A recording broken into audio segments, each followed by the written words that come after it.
Do do do, theme song. Do do do, I'm broke so this is my theme song. Do do do, just imagine this is an awesome theme song. Do do, theme song. Left of the box.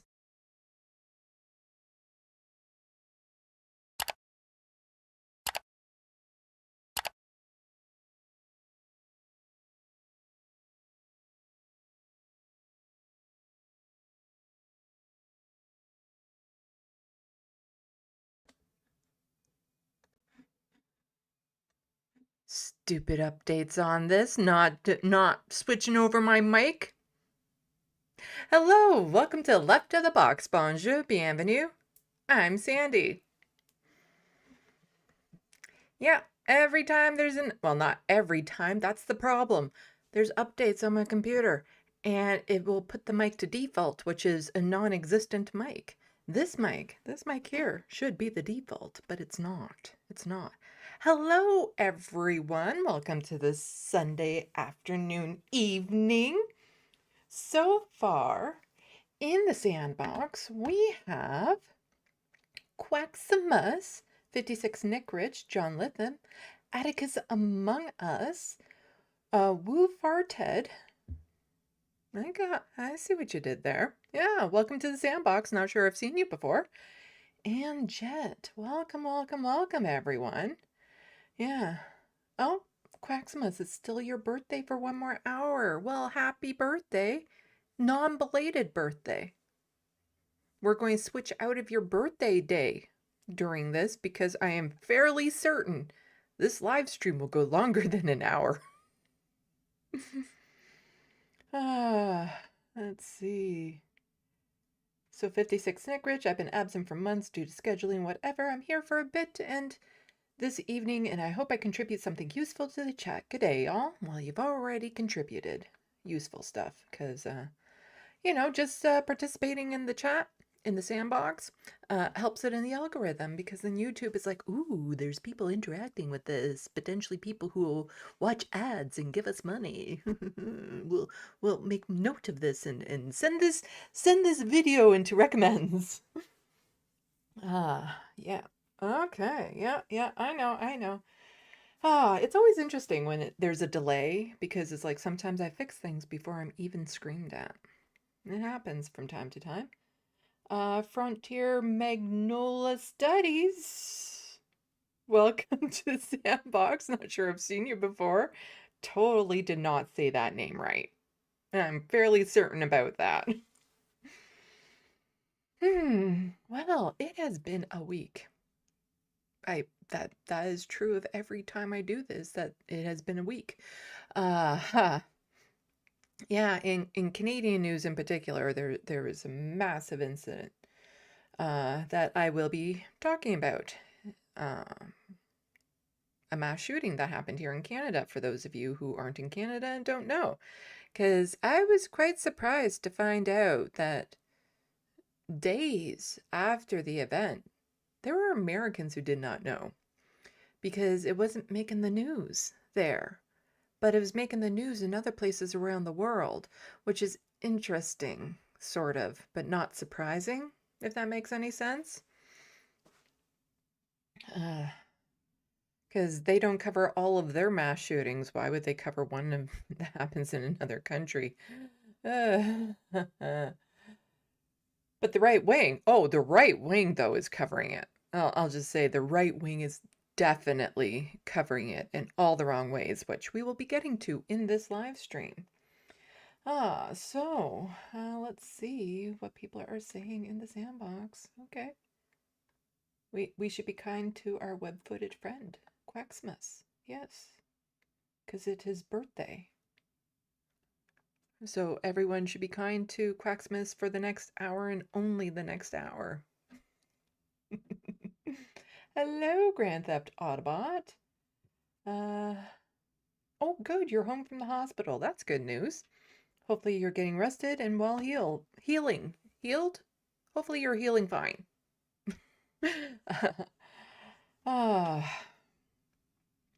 Yes, Woo farted. We should be kind. We should always be kind. unless it's called for unkindness. There are some situations where being direct isn't necessarily being kind, but it is kind of necessary. Anyway, yes.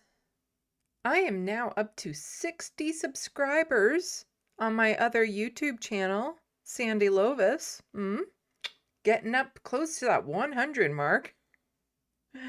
Sandy Lovis, where I'll be posting stuff about my artwork and writing and creative process and encouraging others to get creative. It's going to be light on politics, but nothing is really absent of politics these days, because I will be talking about things like AI or living with poverty and the difficulties of being a creative. Things like social status and whatnot, and how that affects your art if you're not part of a certain class to begin with. Also, other like what people would consider culture war issues, but when it comes to story narratives, probably pretty helpful to have those in there. So, yeah. Oh, we have Rusty Ader. Welcome to the SandBox. Not sure I've seen it before, just trying to see if there's a pun with your name. Uh, let's see. Yes, we should be kind to Cuba. I'll be talking a bit about Cuba today, as well as like Canada's response to lack of response to the American siege on it. Let's see. And let's see.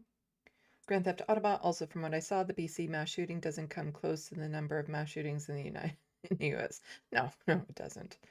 It doesn't. We've had 72 in the past over 100 years, something like that. The United States has had hundreds in every year. Oh, Rusty Ader says that they have followed me for a year or two. Why, thank you. Nice to see you chit-chatting in the SandBox. Here, just for you and for Quaximus' birthday. Here we go. Kitty cat. Super kitty. Whoosh, whoosh, whoosh.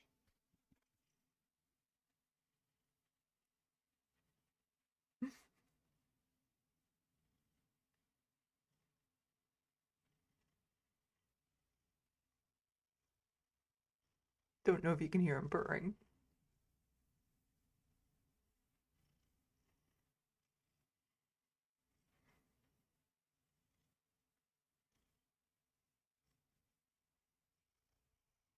Purr into the mic. Oh, come here. Come here.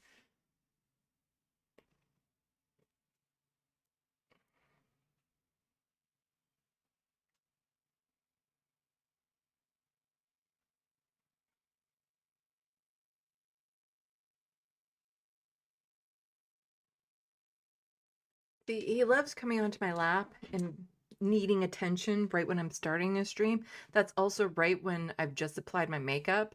So the cat fur just totally gets super sticky into my makeup and it's super annoying. Hey, off the mouse, off the mouse. Down you go, sweetie. Yep, on my nose. Cat fur on my nose. Hello, Philip Blair. Welcome to the SandBox. Ah. Okay. So, yes, it's going to be a heavy live stream talking about some very heavy subjects with the school shooting and stuff. And I have a lot of thoughts on it. It's been frustrating watching the media coverage of it. There doesn't seem to be enough pushback in the right way. I'll be talking about it later on, but there needs to be accountability for the way that the politicians here in particular have been covering this. The conservative politicians who have spewed out transphobic hatred, who have spread misinfo, who have put a target on people, who have tried to paint all trans people under because of the actions of this one person. There needs to be accountability for that. There needs to be, some pushback, some, what's the word? Sanctures or something like that. Because when you allow this to happen, when you allow politicians to just openly spew this vile hatred towards hundreds of thousands of Canadians, and nobody says anything to them, nobody with any power, that there's no consequences for this, it's only going to escalate, and it's setting the stage for something far, far worse. We can't allow them to get away with this.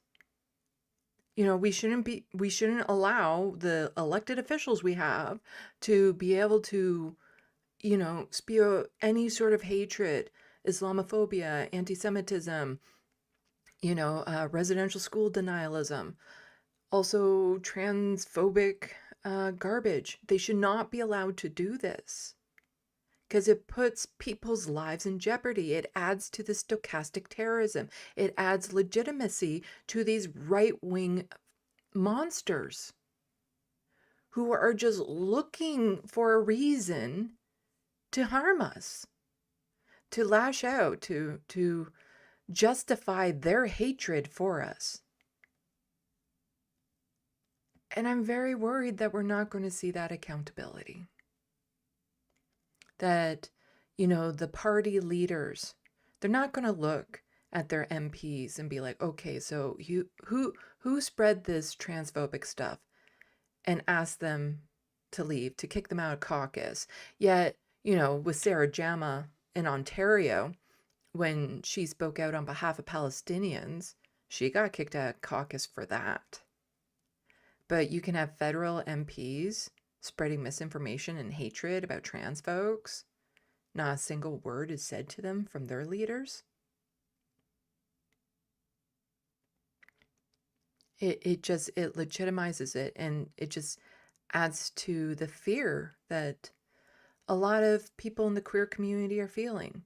There's been a stark rise in anti-LGBTQS to S plus hatred in this country. And when there's no pushback, what do you think happens? It only gets worse. Oh, let's see. Hello, hermeteorologist. Hello, John Davies.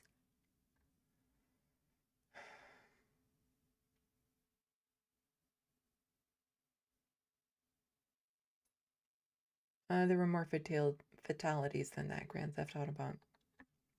Unless we're talking about in the school and not the others, but we'll be getting into it. Hello, Philip Blair.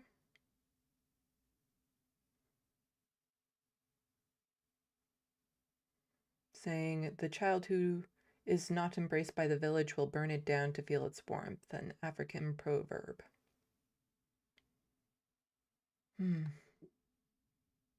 Very apt. Anyway, we should probably get into the horrible news of the week.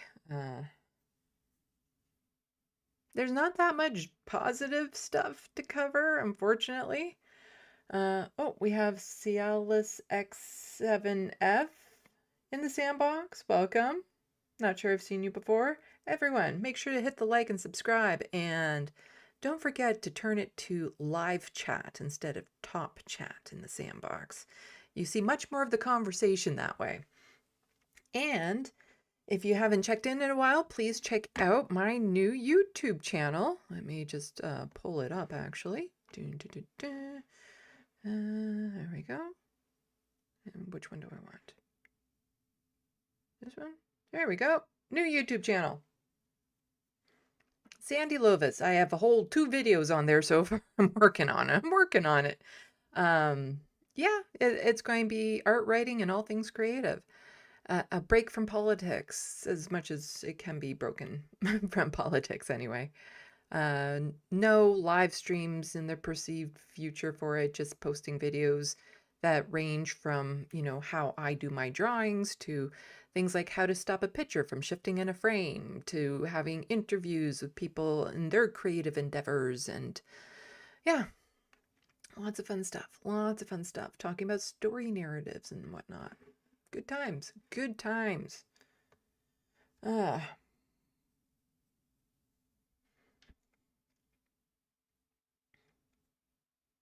Okay.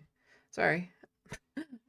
For those of you who don't know, I'm a little discombobulated, which is normal. It seems to be my normal. It is what it is. Can't do much about it. Anyway. Smiling through the pain. So, family grieving child killed in BC school shooting wants people to focus on the victims, not the perpetrator. So, yes, a school shooting happened in a tiny town in BC, Tumbler Ridge, which only has a population of about 2,400 people. And originally it was reported that 10 people were killed. It was downgraded to 9. So it was the shooter's mother, half-brother, that she shot at their home. Then she went to the school and murdered 5 students and 1 teacher, and then shot herself. And there's still a couple of children in the hospital because most of the victims were 12, 13 years old. The shooter herself was 18. Now, a lot of right-wingers right off the bat were like, oh, trans shooter, before any information was out. And in this case, it turns out the shooter was trans. And so now a lot of the right-wing media, even some mainstream media, that's all they want to make it about, is the fact that she was trans and not about the mental health issues that she had been dealing with and the lack of resources that they have in such a tiny town, the access to guns and all of that sort of stuff. They just want to make it about trans people in general. Not just her being trans, but all trans folks now somehow fall under this. And it seems par for the course these days that whenever there's a tragedy like this, the right wing will scream, oh, trans shooter, trans shooter. And if you do that every time, eventually you're going to be right.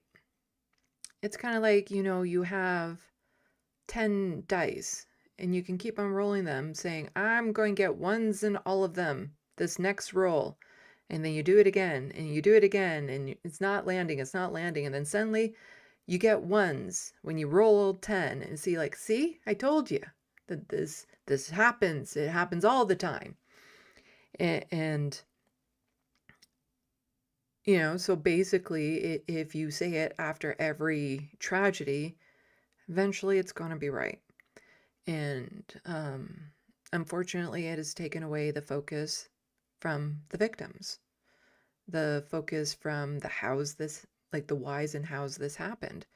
There is no known motive at this point. We don't know enough about what happened. So anyone out there that is saying they have the motive at this point, as far as I know, nothing officially has been stated, so don't trust that source. We don't know if it has to do with bullying. We don't know if it has to do with, any sort of hatred or something. It was definitely a mental health issue. There have been mental health checks done at the home before, but the instigating factor, we don't know what that is. And watching the coverage of this has just been difficult to handle as somebody who is non-binary, who, knows a lot of trans folks. Seeing the right wing use this attack as an excuse to attack us. And it gets really heavy because, or I'll switch back. they are looking for reasons to blame us for everything. So Charlie Kirk gets shot. Oh, it was a trans person, but then it turns out that it wasn't. Oh, well, then they were dating a trans person, maybe not. Oh, well, they liked trans music or something. Like, they're so desperate to make it about something other than the white men and boys who are predominantly responsible for this. They don't want to have that conversation, but they are eager to find reasons to justify their hatred for us and excuse reasons to wipe us out of existence.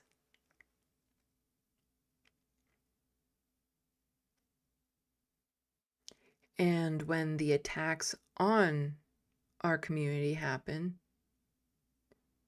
they say that we deserved it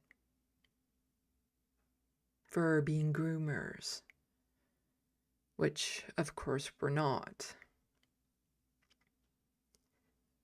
So it's been a rough week.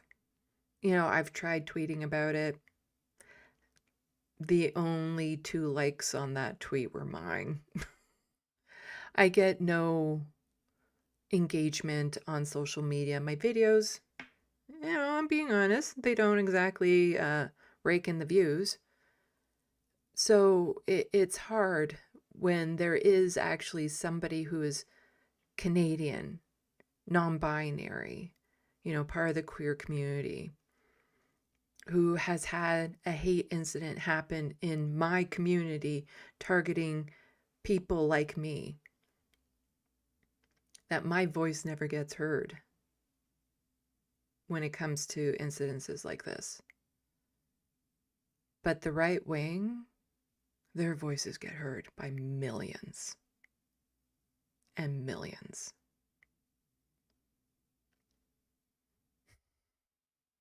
It's the way the algorithms are built. They're built like that. So it is definitely an uphill battle, that's for sure. Okay, let's get back to this. So, yeah, from CP24, family grieving, child killed in BC shooting, school shooting, wants people to focus on the victims, not on the perpetrator. 12-year-old Kylie Smith, who was the light of her family, is being identified by her grieving father as one of the students killed in a shooting at a Tumbler Ridge, BC high school Wednesday. Her dad spoke to CTV News Wednesday from the small community that has been shattered by the shocking mass shooting that left 9 people dead, including the suspect. She was just a beautiful soul. She loves art and anime. She wanted to go to school in Toronto, and we love her so much. She was thriving in high school, her dad, Lance Young, said. She never hurt a soul. Young said he heard from Ethan, Kyle's 15-year-old brother, who was hiding in a utility closet at the school around 3 p.m. local time. He wanted to tell his family he loved them. I'll be showing some video of the father speaking, so I'm just going to skip past a little bit. So instead of focusing on the shooter, Young wants people to focus on the victims. You want to put up someone's picture on the news, he said. Put my daughter's picture up. Let's stop giving this psychopath the recognition because these kids were lost before they got to become teenagers. Let's put up the pictures up and remember them, not this murderer. So we do have more on that. So Alexis was just tweeting out, the victims of this tragedy are literally begging for people to stop turning this into a culture war bullshit and actually have some respect for the lives lost. But of course, the right-wingers on this platform aren't going to mention a word of that. And so this is the video.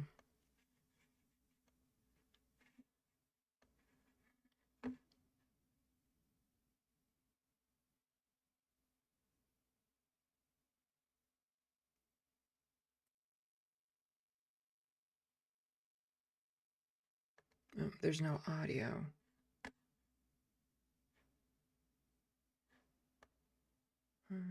Properties. Default. This has never defaulted. I think it's this one that I need. Okay, let's try this again. Okay. Can you describe yesterday? I mean, she just went to school like any other day, right? Yeah, I let her off. I let her go to school with her brother Ethan in the morning, and just I had soaked in that moment watching them walk in the door together for whatever reason, and I didn't know it would be the last time they'd go to school together. But When did you learn something had happened, or how did this come to you? Ethan had called about 3:05 after he had text messaged saying, "I love you." And he called and said that he was in a utility room and that he was hiding and he didn't know where Kylie was. sorry, can I just say something? I just want to touch on this. Like I see How old when is he? Sorry. he's 15. Okay, But sorry, when I open social media, I'm seeing lots of stuff about the shooter. I'm seeing the ideology stuff, and I don't think any of that matters when there's 9 other souls that were lost that day, like 7 kids and 2 adults, and we need to put their pictures up on social media. Like there's a hero named Maddie Levesque who did CPR on my daughter for 45 minutes, and she was the one who came and told us 9 hours later that our daughter had passed because the police hadn't said anything to us. Like, these are the heroes. You want to put someone's picture up on the news, put Maddie's picture up, put my daughter's picture up, and Takaria and Abel and Ezekiel and Maya, who's still fighting for her life. Put all their pictures up. Let's stop giving this psychopath the recognition, because these kids were lost before they got to become teenagers. So let's put their pictures up, please, and remember them, not this murderer. Can you just...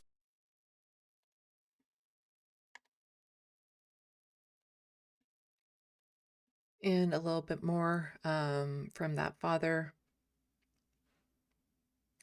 So Mark here was just quote tweeting. Yeah, so he says that talking about Maddie, who did CPR for 45 minutes on 12-year-old Kylie Smith and then had the courage to inform Kylie's parents that their daughter had died.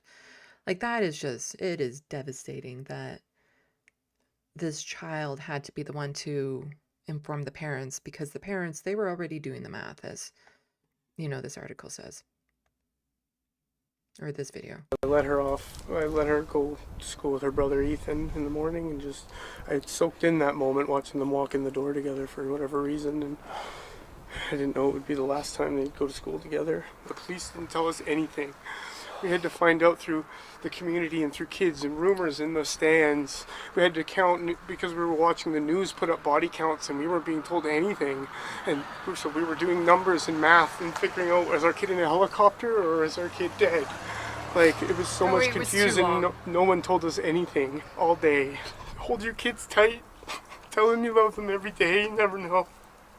You never know. I let her off. Just horrifying.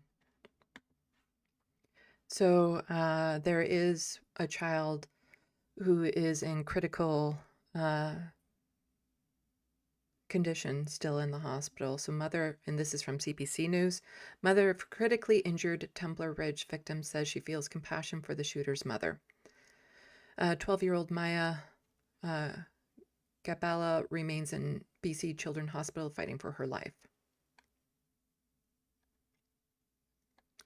So for Maya Gabela's parents, any movement in their 12-year-old makes even a tiny leg twitch is reason to rejoice after the child was airlifted to a hospital with multiple gunshot wounds.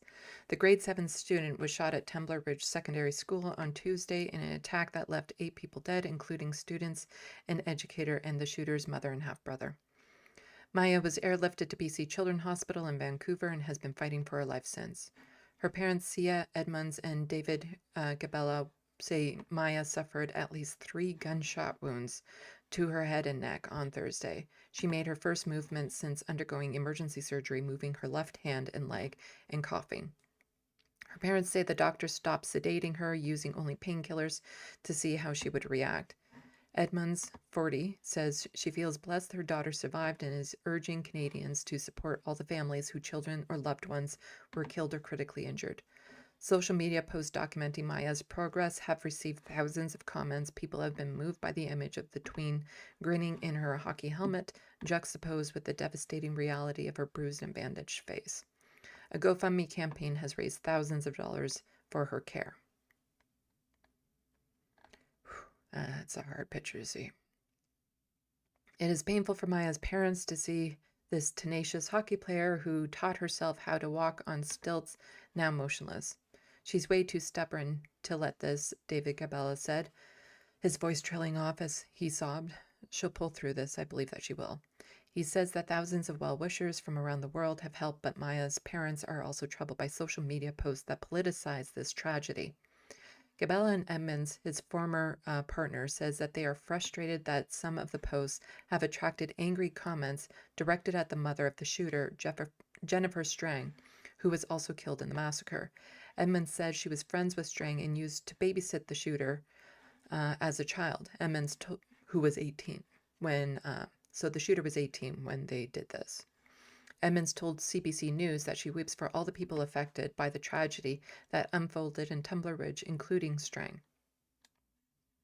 I can feel it in my heart that she's coming back. Last night I was laying with her and I saw her move just her hand like this, and I ran out and they said she's trying to cough, and I said, oh God, she's doing something. We're hopeful that it's going to progress, but her neck moved a little bit.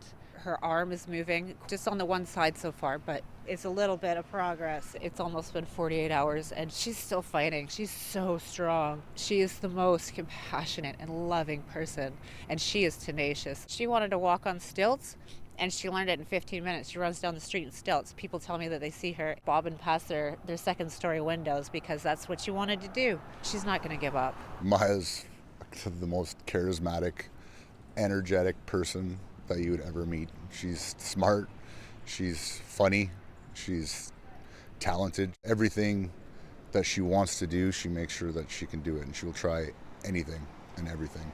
All we want from Canadians is just Maya's prayers. What everybody in Tumbler Ridge went through that day was an absolute tragedy. I don't want anything to get looked over like all those children. That should have never happened. I can feel it in my heart that she's coming back. So Edmund says she watched the single mother who, she said, worked long shifts at a nearby mine, fight to help her child. Edmund says at one point, Van Roosteller tried to light the shooter tried to light a mattress on fire and burn the house down. She said the teen had been hospitalized several times with mental health issues. People are trying to politicize what this is about, Edmund says. It's not about guns. It's not about being trans. It's about mental health. It's about a lack of resources. Strang, really, I truly believe that in her heart did everything she could to try to help. I know that she struggled. Tuesday began as a normal day for Maya, a first-year student at the school.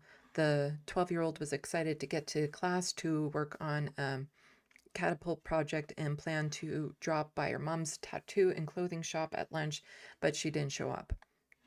Edmonds was working on a client when the call came from a family friend. The school was locked down.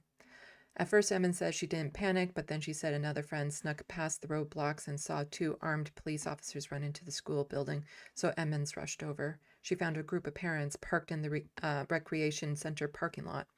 The father of another student showed her a text message. He says, "Dad, I'm fine," and said, "Ask him how Maya is." And then he showed me again and said, "Maya's been dragged out. I believe she's been shot." Edmonds raced to the town health center and through the glass saw medical staff cutting off her girl's clothing. But Edmonds was held back and told the victim hasn't been identified yet. I said, "That's my baby in there." Both of Maya's parents are unclear exactly what happened inside the school. They've heard that fellow students rushed to save Maya after bullets hit her teacher and then her striking her in the head. There's a bullet that went through her earlobe, then through her head and out the back, and then one was stuck in her throat, said Edmonds. So far, the surgeons have warned that Maya may not recover. They had told us there's nothing we can do, so I lay with her, she says. It's been almost 48 hours and she's still fighting. She's so strong. Gabella says that she's hopeful after a few incredible improvements, hearing his child cough for the first time and seeing her move her head and leg. He put an arm around Maya's mother as they sat on the bench near the hospital, fighting back tears and finding the strength in the waves of support pouring in from around the world. I just can't wait till she opens her eyes or smiles or says, "Mama." I just want to hear her say "Mama," said Edmonds. If she says "Mama" one time, just one time. Yeah, that is devastating.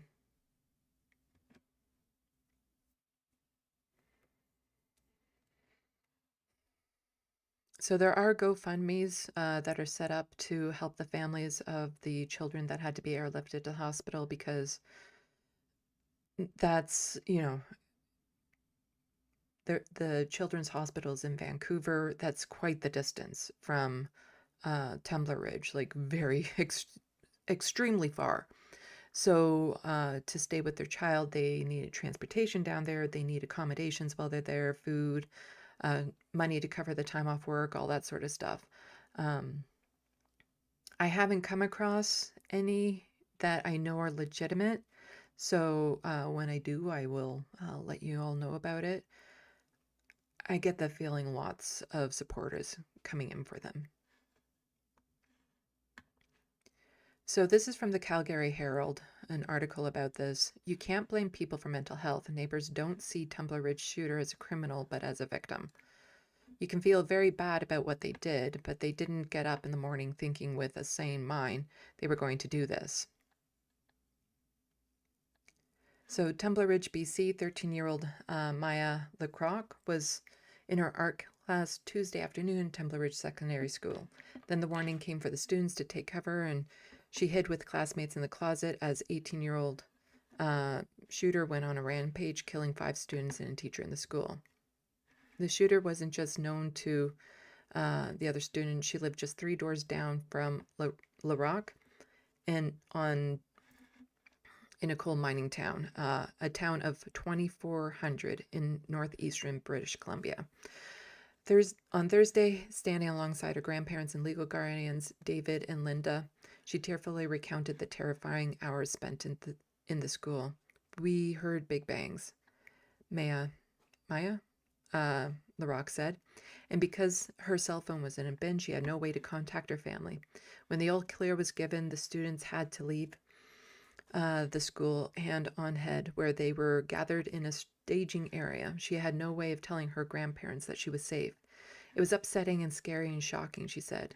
And LaRoque knew all of the victims. Her grandparents said they almost feel selfish in being happy that LaRoque was spared, knowing that other families in the community are suffering through such a powerful grief. I knew all of them from school or sports, LaRoque said. They didn't deserve that. They were so young. In a community this small, everyone in that community will know all of the victims. The paramedics, the police that went to the scene, if they had a teenager, that teenager was in that high school. Because it's a town of 2,400. I'm fairly certain there's only one high school there.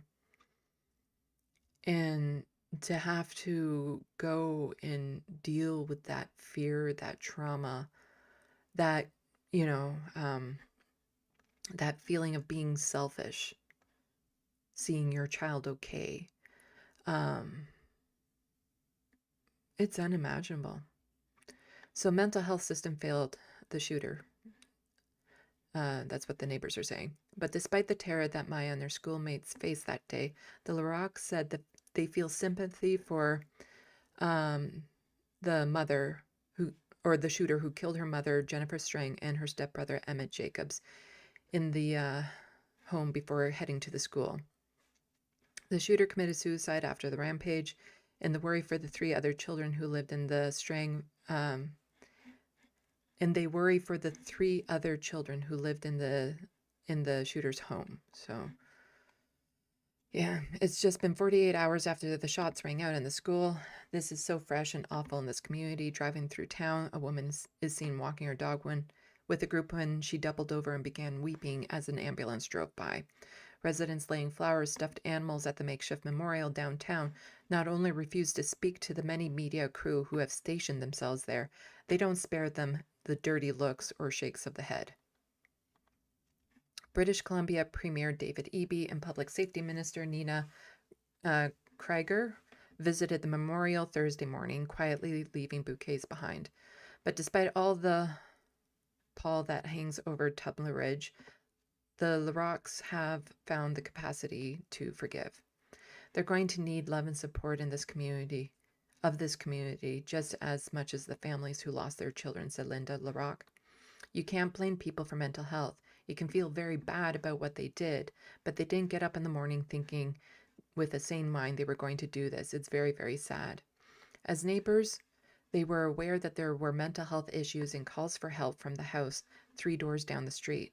But they said resources in a place like Tumbler Ridge, which feels more like a world away from Vancouver, let alone at the other end of the province, aren't just lacking, they're non-existent. They don't see Tuesday's shooting as a crime, but a failing of British Columbia's mental health system, a dire consequence paid when all the warning signs were there. So, yeah, what are the governments in this country doing about these remote communities?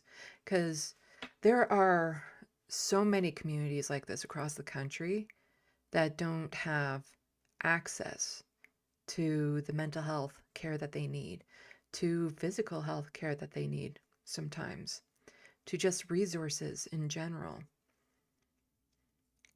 With the way the world works today, there should be something in place, because there could be online counseling, online ways to help these children, something more than just calling a hotline, because that isn't a solution long term. They needed help, but where is that help in these remote communities?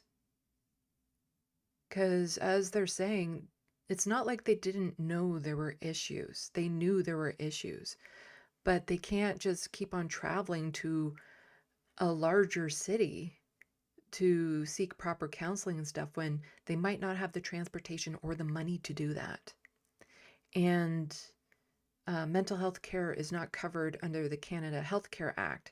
So a lot of the mental health care systems out there have exceedingly long wait lists if they get some funding by the province, or you have to pay out of pocket. And if it's specialized mental health care that the child needs, then you're almost looking at like years and years of a wait list, or you have to pay out of pocket. This is a tragedy that the government of this country and these provinces don't take seriously, is the mental health crisis. And they don't deal with the root causes that are causing these mental health crises. The quality of living, the struggling that people have to do to keep, a roof over their head, or if they become unhoused, or, just the general strain of trying to live in this economy, in this capitalistic world. The government doesn't want the capitalistic world to change. So they're willing to throw everyone under the bus who can't cope with it. So it's impossible to get help, says David LaRocque. There is nobody here, even in the region, even in Fort St. John, even in Prince George, doesn't have the resources. It's 6 hours away. Vancouver is the closest support, and that doesn't work for us. The medical experts and the medical supports don't exist here. On Wednesday, Mayor Darrell confirmed that with the looming departure of a doctor, the area will be down to 1.5 full-time equivalents when it comes to MDs. David and Linda LaRocque have lived around the world. David grew up in Jasper Place in Edmonton, and he and his wife have called Malta, Singapore, and Saudi Arabia home at various times in their lives. We knew people who were shot in Saudi Arabia, said David LaRocque. In 2012, LaRocque began work with local coal mine, and they were hooked on the natural beauty of Tumbler Ridge, as well as the safety the community offered. Until a few days ago, we thought this was the safest place we could find to raise our grandchildren, he said. We know about violence, we know about having to take precautions for terrorism, but this wasn't terrorism. This was about mental health. It's a different ball of strings. So, yes, police are still investigating. They don't know the cause or the reason, and talking about, lives being forever changed in that community. But again, it's not just a problem there, it's a problem right across the country. The lack of mental health resources, because I don't know if it was the same day or the day after, there was this tragedy in Quebec. Father, 2 children dead after murder-suicide. in, I do not know how to say this community name. So officials say Randy Tolley, 41, shot his children 10 and 12 before taking his own life. So a man shot and killed his 2 children before taking his own life. Early Wednesday, Quebec provincial police have confirmed. At this stage of the investigation, we confirmed that a 41-year-old father killed his 2 children aged 10 and 12 before committing suicide. A firearm was used. The investigation is continuing, says the sergeant. The community's chief identified the man as Randy Tolley, and police confirm relatives have been notified. Provincial and community police said they were called to the home at approximately around 2:05. Yeah. So about 1,200 people were living in the community as of 2021 census. The community is just south of this town in Quebec, about 100 kilometers north of Ottawa-Gatineau.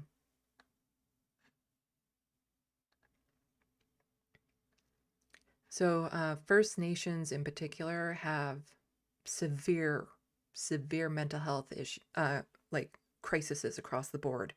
And that's because of what this country has done to them. The generational abuse that this country has done to them. And ripping apart families, not giving them the supports they need.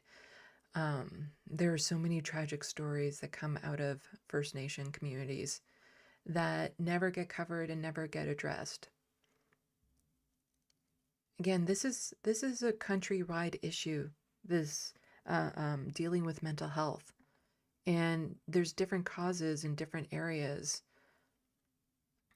for people who do these horrific, tragic things.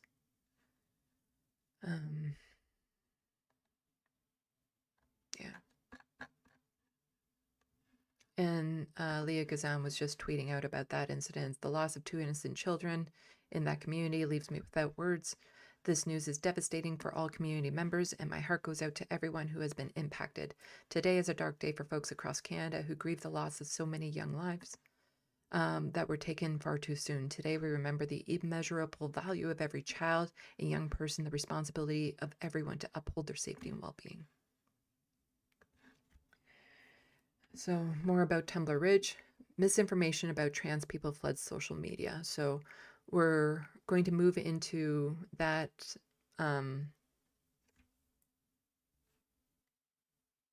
element of this story. But before we do that, I'm just going to get caught up in the SandBox.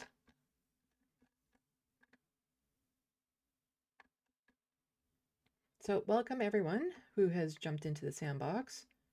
It's going to be a heavy show today.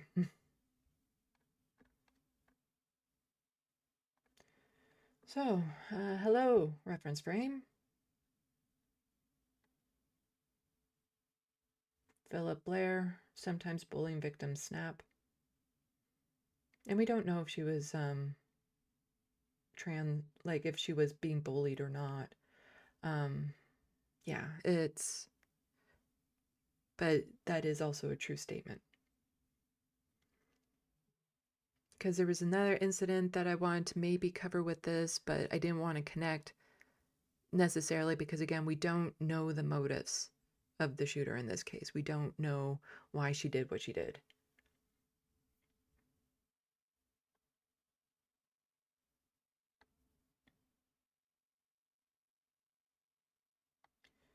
Let's see.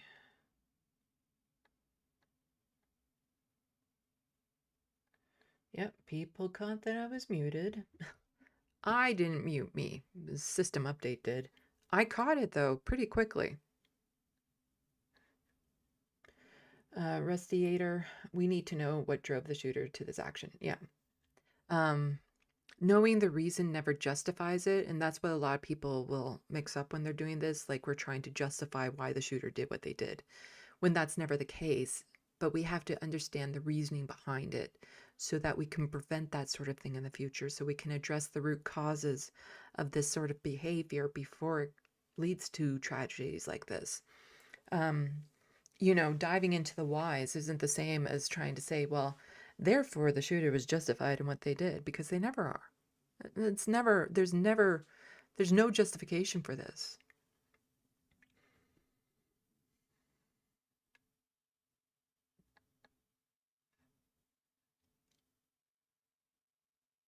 Hello, Lightspeed Tractor. Welcome to the SandBox. Hello, Mozart. Let's see.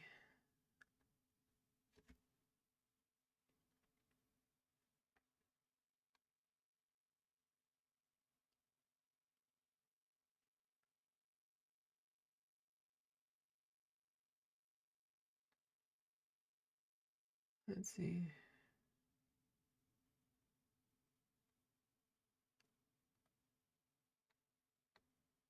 Oh, MIDI Doctors, thank you so much for the 5 memberships. Super appreciate it. Really helps out the channel. Oh, and you gave one to yourself.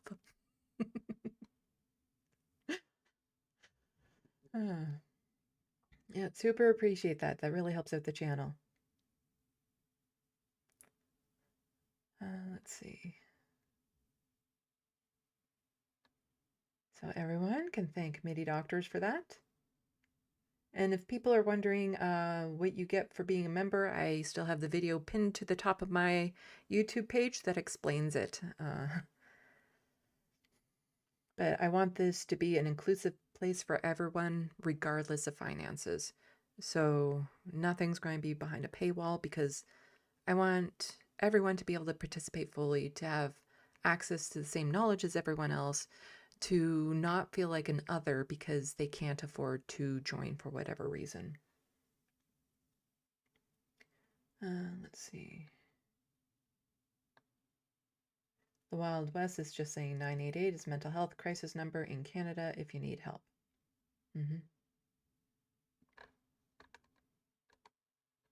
I've called it.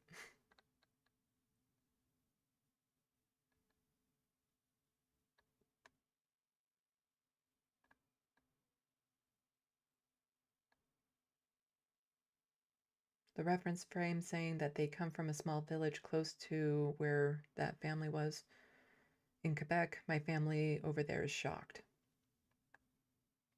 It's so sad. But you don't see the right wing jumping on that, saying, oh, a man shot his children. It's a crisis with males. Because it kind of is, you know. The vast majority of violence is inflicted by men.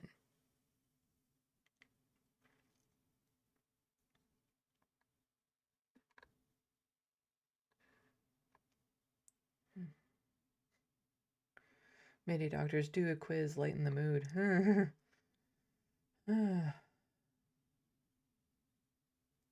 I hope you're feeling better soon, the Wild West. MIDI Doctors, don't give guns to people in a frail state. Yeah. I am fine with like a complete ban on guns. And hunting guns, like I'm the very far left radical with that, where I'd be like, okay, so even hunting rifles have to be kept off-site, and when you go hunting, you go to that place to get your guns to go hunting, and then you have to return it afterwards. I don't think any gun should be kept at the home, because tragedies. I don't know what you want me to do a quiz on. Okay, let's do a quiz. Let's switch and pretend that you're on my other channel, Sandy Lovis. What 2 colors do you have to mix to get purple?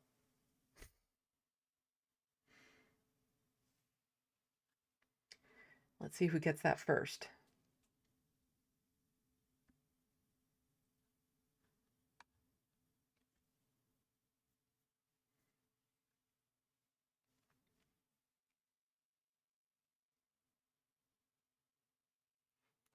Rusty 8 doesn't think animals should be killed even for food. I'm okay with that, just given nature, but I'm against factory farming and, you know, torturing animals and all that sort of stuff. As soon as we're able to like grow protein meat in factories, I'll be thrilled. Okay, The first person to get it was Jet. Blue and red is the correct answer. Okay, what colors do you have to mix to get brown?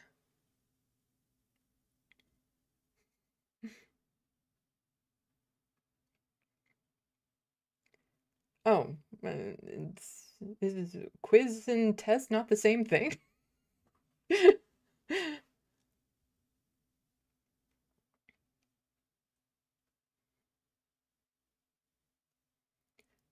So, seeing who can get what colors you have to mix together to get brown.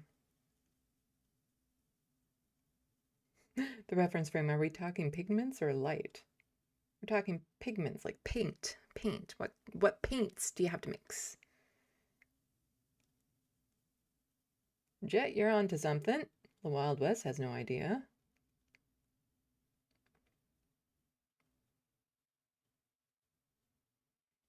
You see, it's hard to do these things when there's a delay.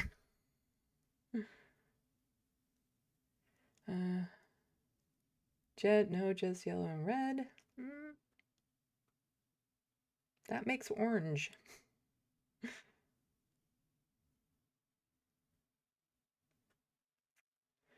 Yeah, basically, what makes brown is any two complementary colors. What is a complementary color, you ask? The colors on the color wheel that aren't in the colors that are mixed together to make other colors. So on the color wheel, you have blue, red, and yellow. And so red and yellow make orange, blue and red make purple, and blue and yellow make green. And so if you look at that, green has no red in it, so they are complementary colors. And that's why for a lot of holidays and stuff like that, you'll actually see complementary colors tend to be the theme colors. And so if you have blue, the complementary color is orange. And if you mix those two together, depending on balance and stuff like that, you can get a brown. And the same is true for black, because black absorbs all wavelengths of light. So it's basically all the colors mixed in together. So it depends. I prefer, oh, hello, Lucy Hayes. And viewers, welcome so much for the raid. We're just doing a little lighthearted talking about color wheel stuff before we get back into some really horrific news. Yeah. So I remember as a kid, the two colors I liked mixing for black were yellow and purple, and the two colors I liked mixing for brown was orange and blue. But everyone, go check out Lucy Hayes' channel. She does gaming and talks politics, a lot about Ukraine over in the UK, not the UK, Europe, and is a trans content creator. So, you know, go support other people in our community.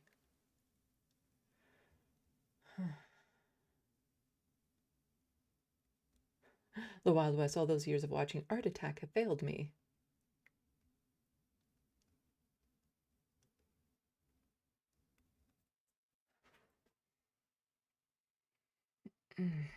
Okay. I don't know if that's what you had in mind, MIDI doctors, but to think of a quiz off the top of my head, that's kind of like asking me, that's giving me a quiz in a way.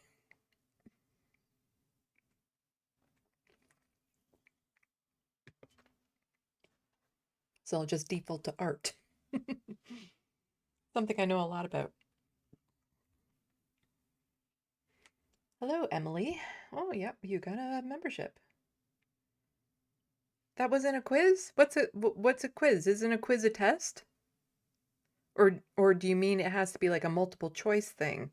Because to me, quiz and test mean the same thing. Because we had pop quizzes when I was in high school, and that was a test. That's what they were. So I don't know what you mean by a quiz, because to me, they're the same thing. So I thought I just gave you all a quiz.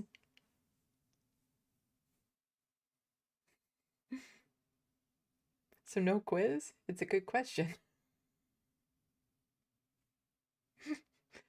I'm too autistic for this. But yeah, we're about to get into some really dark news. Heavy stuff because we're still talking about the shooting, but the rampant transphobia that it led to. Real John Litham says, quiz just means I don't feel as bad when I don't know the answer. Got you on that one. Okay, yeah. We got to get this done. Because it's important to cover this subject, and it's important for someone like me who lives in Canada, part of the queer community, non-binary, lives with mental health issues. I feel it's important for me to say something about it as opposed to, I love the support from a lot of other people, but they don't necessarily have the same insight.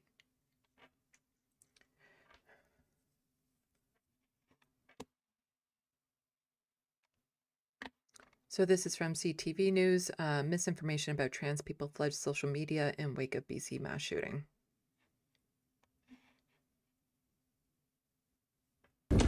As news of Tuesday's school shooting in Tumbler Ridge broke and details began to emerge, Dee McWaters says her heart sank for the victims, for their families, and for the transgender community. It was like, oh no, you know what? People are going to use this to weaponize hate. Even before the shooter's identity was confirmed by police, people were taking to the internet with allegations that gender identity was to blame. There is an epidemic of transgender violence spreading across the West, BC MLA Tara Armstrong wrote on X. That's a politician who wrote that. And for those who are joining a little bit later, I talked about this earlier, so I'll just reiterate it after we get to some of the posts and more about from actual politicians in this country. Elon Musk also shared a number of tweets claiming that trans people are more likely to carry out mass shootings. Armstrong has not responded to our request for comment, but for members of the trans community, there is a worry these statements will lead to further marginalization. This has nothing to do with ideologies, politics, being transgender. It's a mental health issue. And according to statistics, mass shooters who identify as transgender are rare. I think it's a product of the information environment that we're in. So when a shooter is transgender, that becomes the headline and that becomes the story. James Densley is a co-founder of the Violence Project, which tracks mass shootings in the United States defined as 4 or more people shot and killed. He says they have just one incident in their database, a 2023 school shooting in Nashville involving a shooter that identified as transgender. Densley says linking trans identity with violence is an extension of other ways the trans community has been demonized. There's been a lot of conversations about transgender people's role in society, their access to care, for instance, their access to bathrooms. This is an extension of that line of thinking. According to a number of studies, transgender people are more likely to be victims of violence themselves, with instances of transgender hate crimes on the rise. I didn't think there was anything more we needed to read from this article.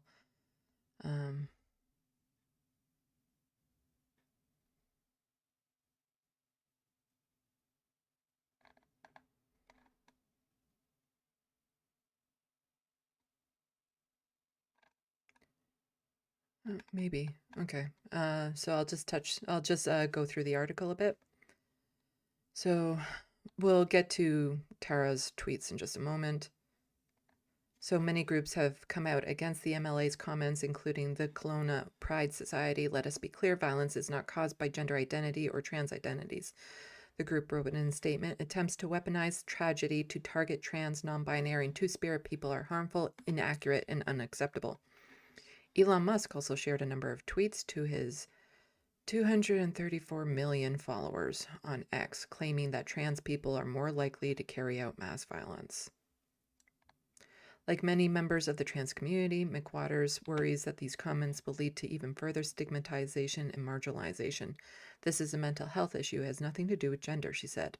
RCMP say police have visited the shooter's home multiple times in the last few years because of her mental health issues, investigators have not provided motive to what led the 18-year-old to carry out one of the worst mass shootings in Canadian history. Statistics shows that most mass shootings are carried out by cisgendered men, and that mass shooters who identify as trans are rare. I think the product of online information environment we're in, and he just talked about that. So here we go. This is a graph here. So we have male, female. So male is at 186, female's at 4, transgender is at 1. So according to the Violence Prevention, and this is from the Violence Prevention Project, there has been one mass shooting in the U.S. that was committed by a person who identifies as transgender. The project defines a mass shooting as 4 or more people shot and killed, excluding the shooter, in a public location with no connection to underlying criminal activity such as gangs or drugs. Densley says linking trans identity with violence is an extension of how the trans community is demonized. There's been a lot of conversations about transgender people's role in society, and we just heard him talk about that. Okay. So this is some of the bullshit that she spewed. It's still up on her Twitter feed. Yeah. Almost a week has gone by. It's still up there. So she says, will David E.B. take any accountability for this transgender mass murder after 9+ years of pushing radical gender ideology in schools and healthcare? Will he finally repeal SOGI? Will he take any action at all? She also posts this graph here, mass shooter rates by demographic from 2015 to 2025. There's no source to this, by the way. That's the thing. There's no source. This is just a made-up graph. Might as well have had AI generate it under your criteria. Like, there's nothing here. All the legitimate sources out there say, you know what? It's cisgender men that we need to be worried about. Talking more about the gender ideology and stuff, and, you know, the serfs are pushing back. This was the first trans shooter in Canadian history. Every other shooter has been cis. You're attacking an entire community when the parents of the victims themselves had said not to do this. Diana Chan McNally, this is truly disgusting of you. And again, this is another source saying mass shooters since 2018. And this is in the United States, not just Canada. So transgender 4, non-transgender female, non-transgender male is at over 4,000. And there's the source. So the source is plainly put as Gun Violence Archive. Again, Tara just posted this with zero source. So you can't check it because it doesn't exist. This is a legitimate source. That wasn't the only tweets that she sent out about this. And I believe, was it this one? It might have been this one. She was sending it out before anything was even known, before anything had been confirmed about who the shooter was.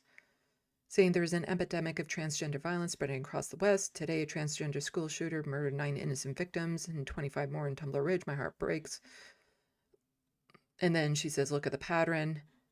Club Q in Colorado, that's where a whole bunch of queer folks were killed. And I think some of these have been debunked. It is egregious that she has posted this and there's nothing from the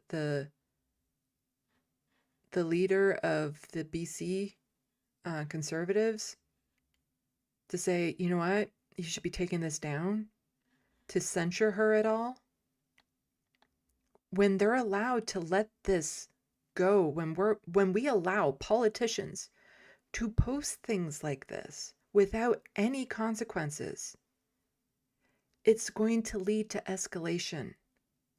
It's just going to make things worse. It's like when I did the Charlie Kirk video, something that I pointed out was Michael Knowles saying that trans people should be eradicated and how there was no real pushback on that.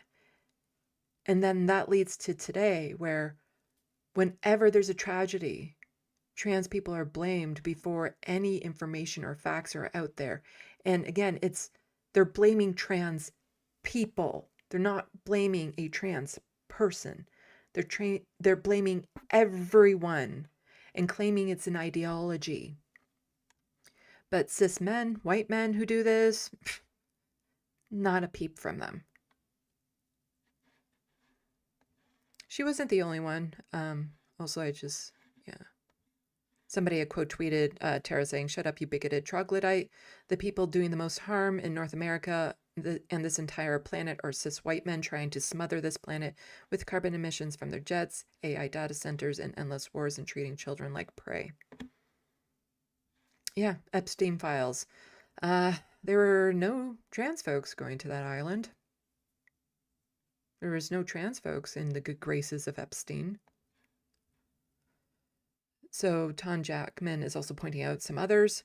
Never forget BC politicians and political agitators who couldn't even be bothered wait till the victims' bloods had dried before they chose to politicize the tragedy in Tumbler Ridge, British Columbia.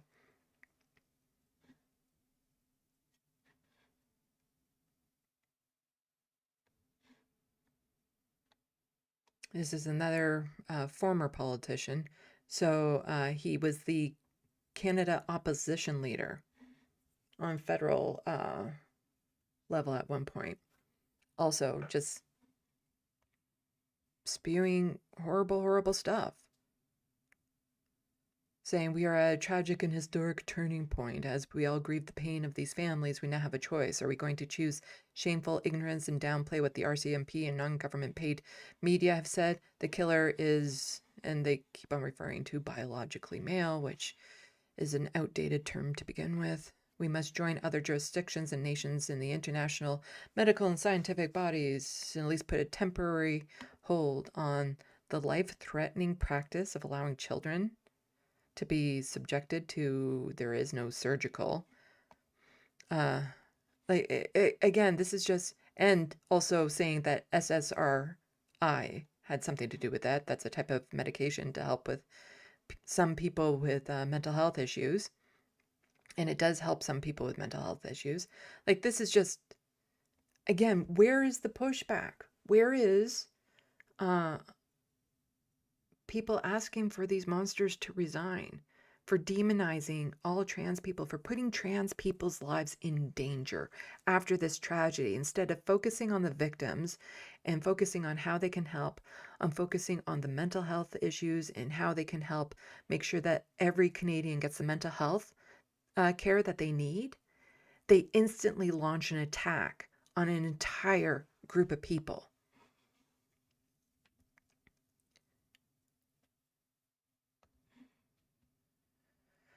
Another person who's in the media, columnist for National Post, also spewing horrible stuff. These right-wing magazines just posting this, and they're legitimized when nobody pushes back, when nobody says that this is wrong. Like, it's not even, they are lying. They know that they're lying when they spew these facts and stuff. It is intentional misinformation to target a vulnerable group that they hate. And of course, it's not like it just stayed here. It spread out to the United States and around the world, people wanting to use this one incident to target trans people from all around the world. So Piers Morgan was quote tweeting a Reuters article. Piers Morgan doesn't give a shit about Canadian news. But suddenly it's this. Piers Morgan is fucking obsessed with trans people. Every single debate or something, he has to bring up like trans women in sports.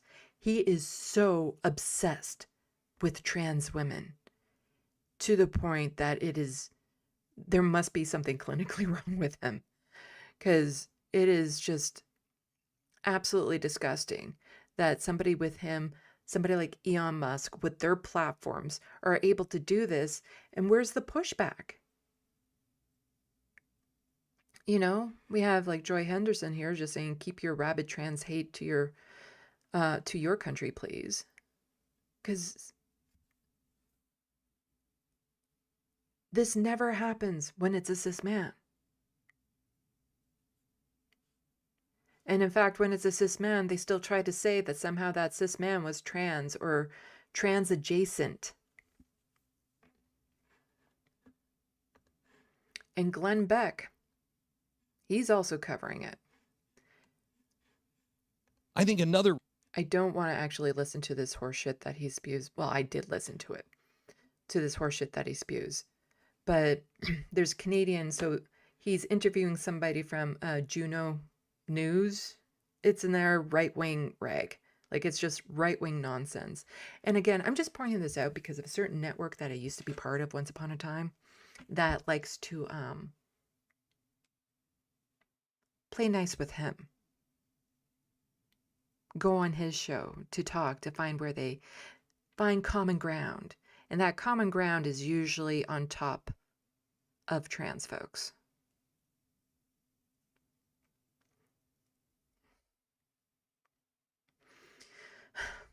I've been working on my TYT essay, so I'm a little sensitive about all of this right now, especially some comments that Jang said earlier this week. It's just driven me absolutely insane. But yeah, this is the type of person spewing this absolute transphobic garbage, platforming transphobic media figures. And then you have so-called leftists like TYT, Jank and Anna, that will go on to Glenn Beck's show to be like, see, he's not such a bad guy. We can agree on some things.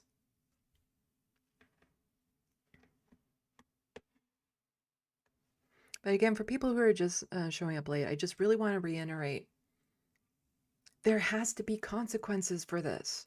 For those politicians who posted that transphobic nonsense, there has to be consequences. If there's not, it's only going to get worse. And we see that escalation happening all the time. When they're allowed to get away with this hatred, it emboldens other people who already feel it inside of them, that hatred burning. It emboldens them to be louder and prouder about who they are as well.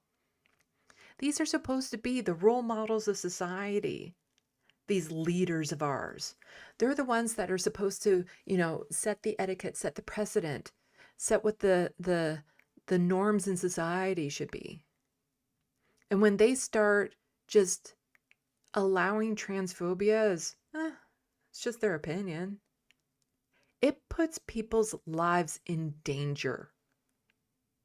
It's not just this community that's happening to either. There's lots of other marginalized communities that politicians can get away with saying the worst things, like residential school denialism. You know, even all the politicians that pushed anti-vax nonsense, that led to people dying. Because they're supposed to be the trusted people that we look to, like in times of crisis or to run the country. When you have somebody this blatantly transphobic, they have no right being in a situation where they're supposed to make legislation and run a country that includes trans folks. There are trans folks in their constituencies. They have no right to be in that position, to you know, be in a place of government of this country when they want to wipe out a group of people in this country. They don't represent the people. They represent some people. Absolutely disgusting that this even has to be said. That there's just a few people sprinkled throughout Twitter that are saying there needs to be accountability. Where are the federal leaders, you know, condemning these politicians in BC? Where is any politician with a massive platform condemning these marks?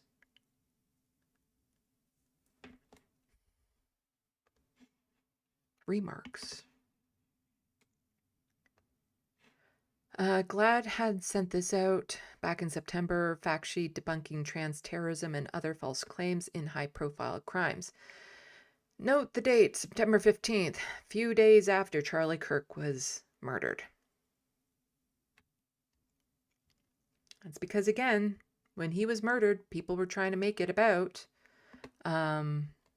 trans folks.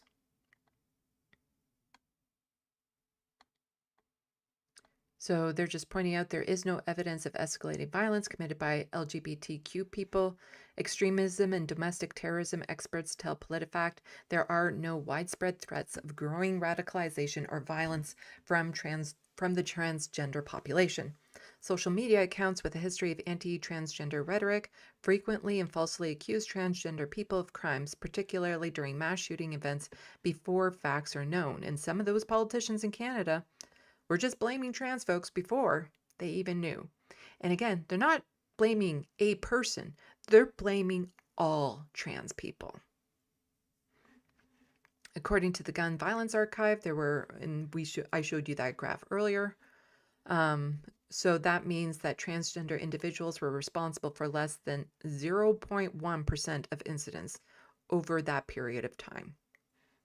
Accusing people from a small and vulnerable community of mass shooting crimes is an effort to further dehumanize, demonize, and promote fear about transgender and non-binary people.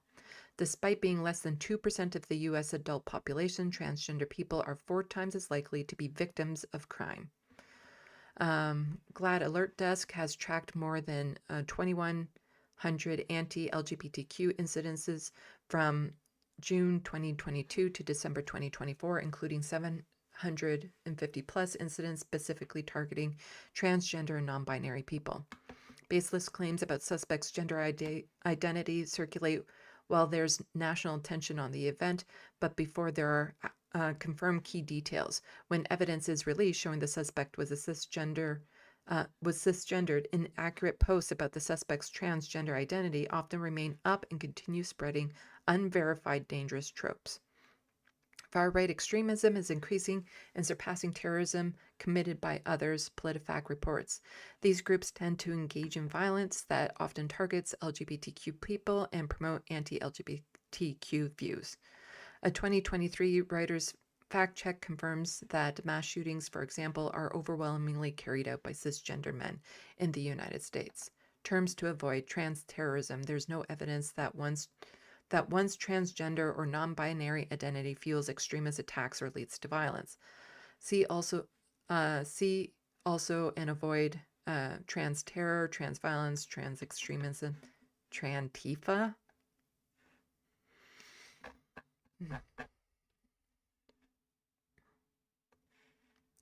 So Rachel Gilmore has been pushing back quite vocally on social media. She's done a couple of interviews about this, has posted a couple of videos about this, but this is a short one and it's really worth a watch. So she says this was a hard one to make, mostly because we shouldn't even have to talk about this.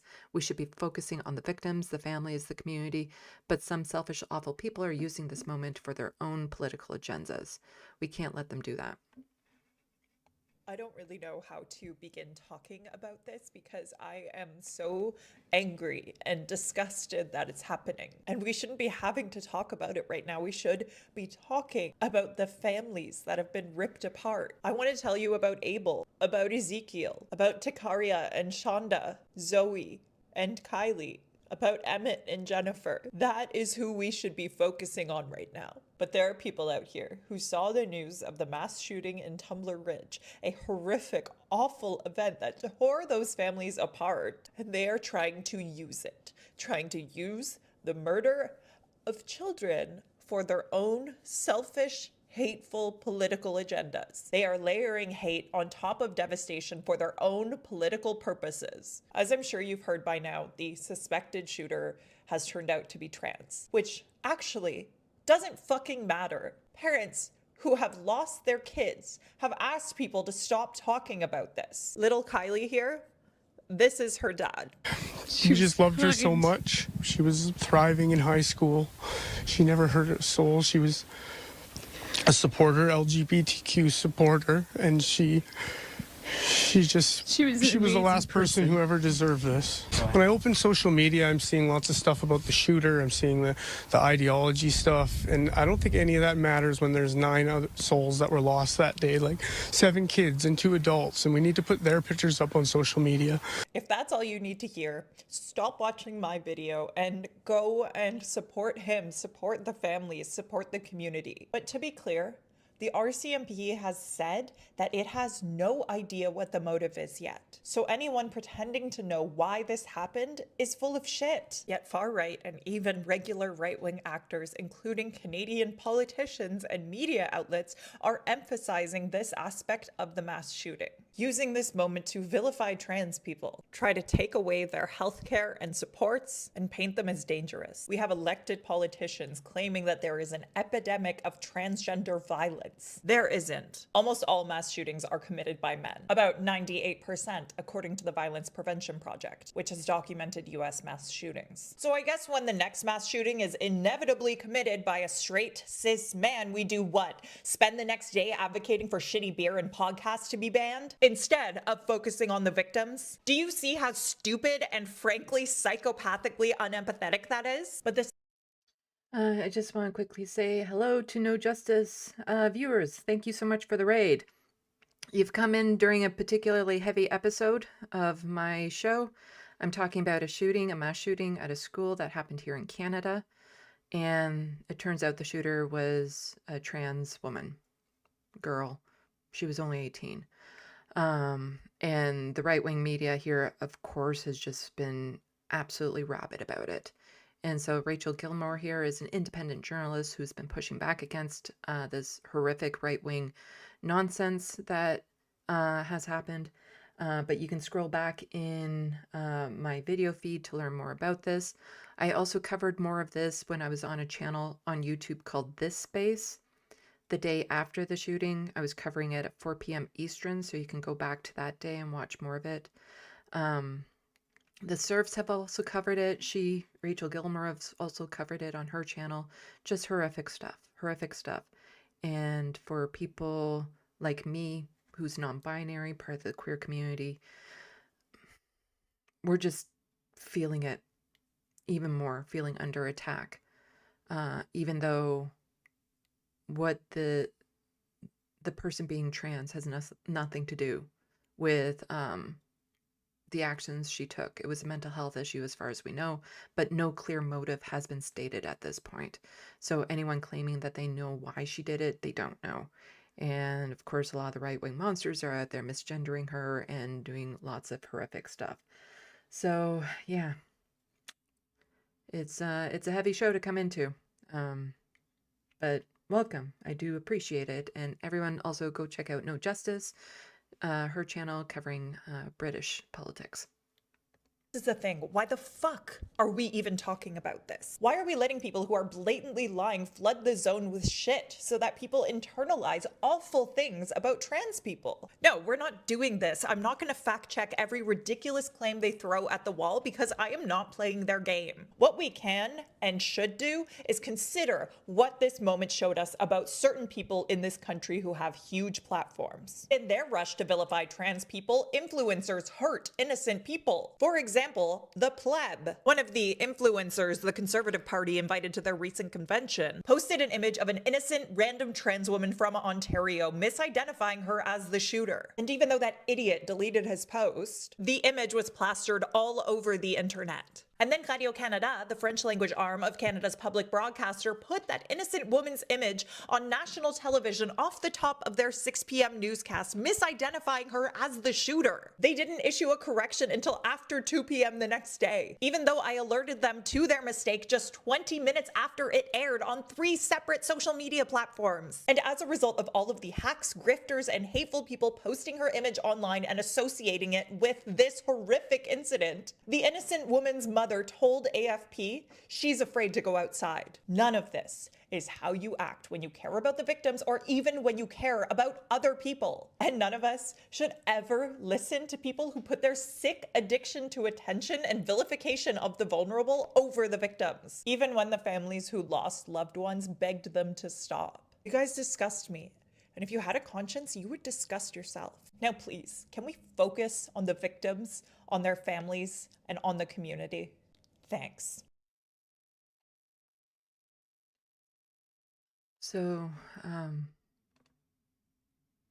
this is the statement that the family in Ontario had to put out there because of the misidentification that just again went rampant all over social media. And again, a lot of the right wingers were out there claiming the shooter was trans before anything was even known, because that's their default now. Whenever there's any sort of tragedy, is to blame trans folks somehow. And if they do that every time, eventually they're going to be right. As I said at the beginning of the stream, it's like, rolling 10 dice, claiming that the next roll you're going to get all ones showing. You do it enough times, eventually you're going to be right. So Krista Strang told AFP that her daughter was 25 years old, 7 years older than the age of the shooter, shared by the RCMP. Oh, hello, Kevin Logan, also joining us during a really horrific live stream. Welcome, super appreciated. Everyone go check out Kevin Logan's channel. Another pawn jumper. We're talking about a shooting that happened here in Canada. A school shooting, which is exceedingly rare here in Canada. And the shooter, turns out, was a trans girl, only 18 years old. And I'm sure viewers of that channel can imagine the way the right wing has been handling this and using it to vilify all people part of that community. People like me, non-binary. Instead of focusing on the issue of mental health, despite the family members of the victims saying, can we please just focus on the mental health issues and the victims and not on the gender identity of the perpetrator. But yeah, super appreciate it. Don't forget to like and subscribe. It super helps out my channel. And we'll have a bit of a breather before the next segment that I'll be doing. I'll be talking a bit about Palestinians and what Trump is doing to Cuba. Real John Lithams, thank you so much for another 5 gifted memberships to people in the SandBox. Super appreciated. It helps out the channel big time. Okay, so I'll get back to reading. This was the statement sent out by the mother of somebody who was misidentified as the shooter, who now feels afraid to leave her own home. So Krista Strang told AFP, and of course, do you think any of these people are going to get sued for this? To actually be held accountable for sending out this misinformation that's putting this person's life in danger? Krista Strang told AFP that her daughter, 25 years old, 7 years older than the age of the shooter, shared by RCMP. She says Zilly Strang was devastated by the situation and afraid to go outside after being misidentified. I don't understand how her profile was linked to this crime other than my child being transgender and having the last name Strang, Krista Strang said in a direct message to AFP on February 11th, 2026. Early reports from some outlets identified the suspect as Jessie Strang, appearing to use her mother's last name rather than the identification made by the RCMP with another last name. At least one Canadian influencer with hundreds of thousands of followers on X, he deleted a February 10 post sharing Zilly Strang's photo after he was made aware of the error. Some posts misidentifying Zilly Strang included an image of an apparently separate younger individual, but AFP was not able to verify this person was affiliated with the shooting at the time of publication.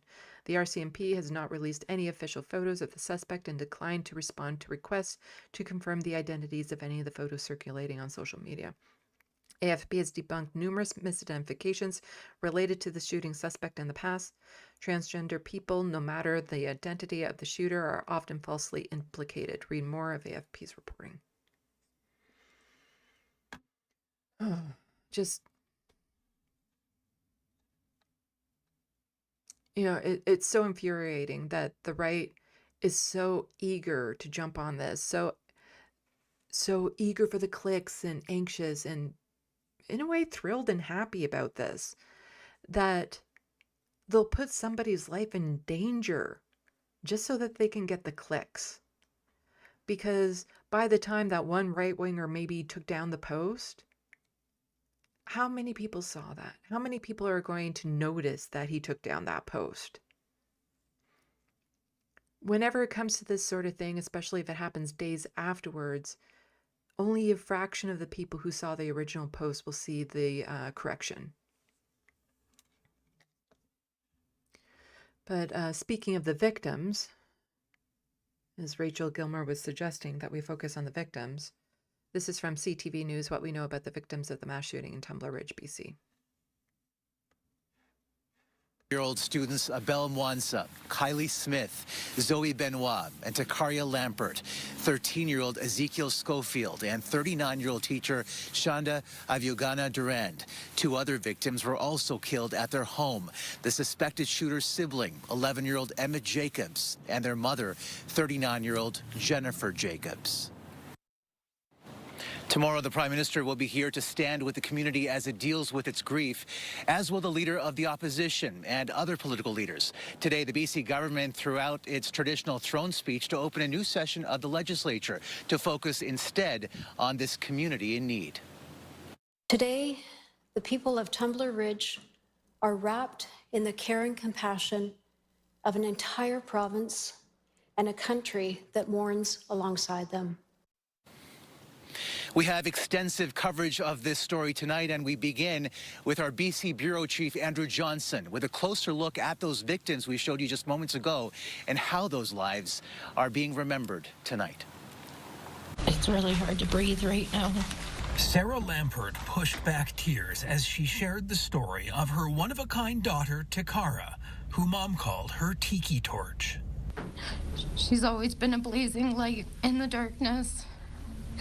And if you didn't manage to see her, you would definitely hear her.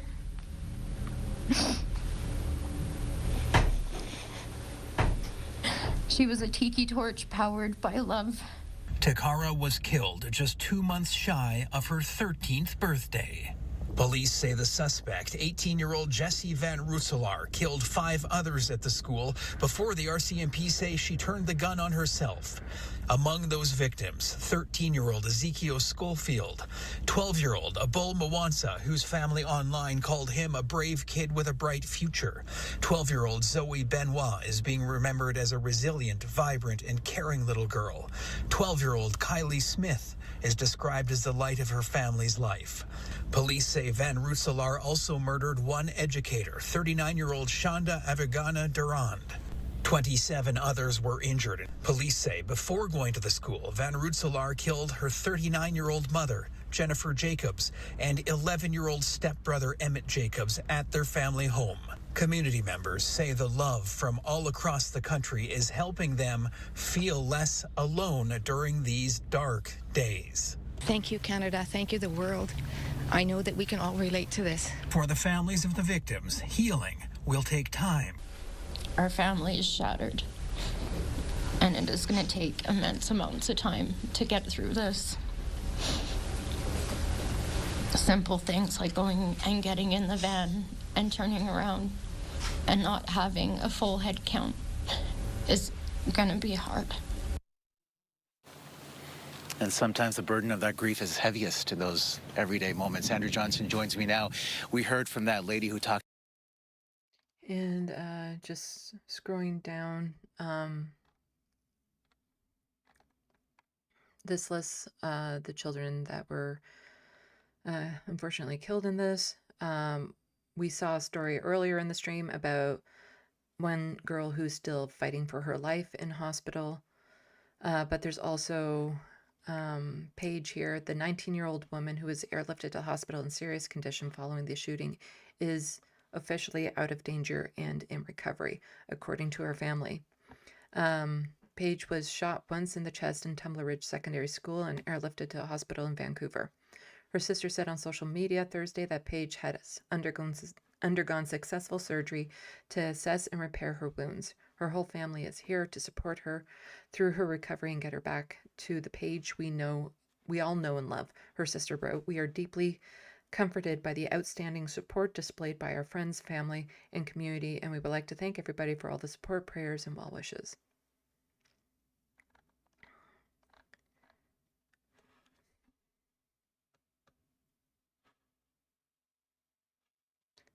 So, again, social media has just been an absolute nightmare this past week, and I have to be on it a fair bit for what I do. And I've tried, making some messages about it, but I get nowhere in the algorithms. My voice just, it doesn't get broadcasted the same way as some other people. And so I would just like to show some appreciation for some of the people who have been out there, in the weeds with all of these snakes, pushing back against some of this horrific rhetoric and showing support for a community that they are not a part of. And this is part of what makes them so great, is the willingness to push back on such hostile environments. Especially, like, there's a lot of people, trans folks in particular, that don't feel safe on these platforms right now to do this. They're afraid of being doxxed. They're afraid of being attacked, especially if they don't have a larger profile. So they don't have the same, maybe, sense of safety as some other people. So Rachel Gilmore, as we saw from her, she had tweeted out, "You fucking ghouls out here layering hate onto tragedy for your own disgusting political purposes. The shooter's gender identity doesn't fucking matter. It only matters to sick fucks trying to exploit it. A mass tragedy to drive agenda of hate that will kill more kids. Monsters, all of you, standing with and sending love to the trans community today. You don't deserve any of this. You deserve so much better. I'm so fucking sorry." And pushing back against individuals who are saying, horrible things back to her, and she just, fires back at them. Yeah, I don't give a fuck if you think I'm on the wrong side of everything all the time. I think that's probably a sign of the opposite, actually. If you go by the name Blonde Bigot, I don't think I want to be in agreement with you. And another one that you pawn jumpers might be familiar with, because, of course, this is the only time they care about Canada, is when they can use it for their own right-wing hateful agenda. Graham saying, "Imagine worshipping men so much that when one of them shoots up a school, your first instinct is to apologize to them." And Rachel just saying, "My country is mourning a national tragedy, and people like you are trying to use the murder of children for your own selfish, hateful agenda. Take your transphobia and shove it up your ass, you Quasimodo fuck." Terrell Tailfeathers is on Twitter. I don't know how he manages the amount of hate that he gets. Being First Nations on Twitter is just so obscene. But immediately, right away, he was showing his solidarity with trans folks when this happened. If you're still on the hostile fart sauna, please go follow and support him. He has a larger platform as well, and he was using it, again, to support trans folks. And he said, "Please protect the trans people in your lives in Canada right now." And he also sent out a reminder that Canadian hockey culture is also full of pedophiles and rapists who traffic and abuse children. This is also problematic white Canadian culture. And he quote tweeted that, saying, "In fact, more young women and underage girls have been harmed by young white male hockey players than by any group of immigrants or by trans people in Canada." And that is, let's just say, I haven't seen the stats on it, but there's been news stories about that sort of thing. There's been lots of controversy within Hockey Canada and some horrific things that have happened towards women and girls. So yeah, those stories about trans folks doing the same thing, yeah, they don't exist.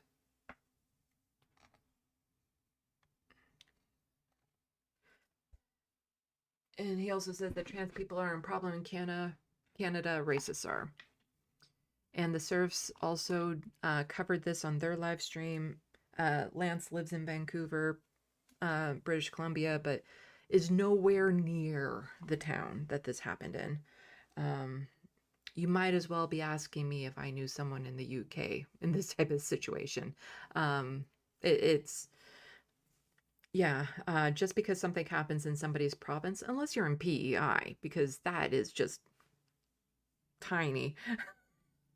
The chances of knowing them is very slim because of how big and spread out Canada is. But Lance was replying to this person misgendering the shooter. And I've talked about this before. Let's get to the main shot. Because I've seen even progressives on the left do this and being like, well, they don't deserve to be gendered properly. And they will misgender certain trans people if they do something really bad. Like there's the right-wing trans folks or something. And so they think it's okay to misgender them. And some people think, well, it's okay to misgender this person because they were a mass shooter, so we can misgender her. They don't say her all they want. No, you can't, because if you misgender her, she's not going to know, because she killed herself in that incident. The chances of the person you are targeting with that misgendering, it doesn't affect them. It doesn't hurt them. What it does do, though, is communicate to all of the trans folks out there that our identity is conditional to your approval of our behavior. That's what it does.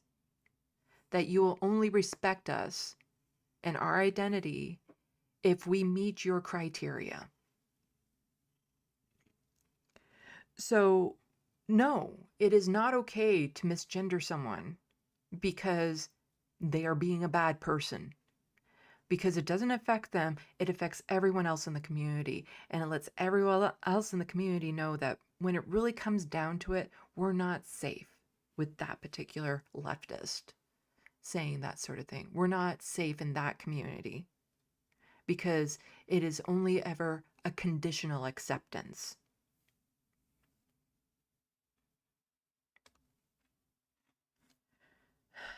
And so Lance from the Source was pushing back against that piece of shit, saying there's absolutely no evidence of this happening in the source of random social media posts. Police in Canada are not saying this. Using a national tragedy where multiple children died to spread LGBTQ plus hate is grotesque. And more because somebody seems to think that this is offensive. And Lance just pointing out, did you read it? Yes, because the right wing loves to say that trans people and queer folks are full of hate. Our slogan is love is love. We use rainbows. This flag in particular that she seems so upset over says everyone is welcome here. Not exactly the hateful bigots that they seem to think we are. Whew. That's all I have on that subject. Time to move on. I don't think it's going to be the end of it, unfortunately. There's going to be more stuff about it. But mass shootings like this in Canada are exceedingly rare. And you can go through them. It's generally speaking, and it's not just mass shootings, it's mass killings.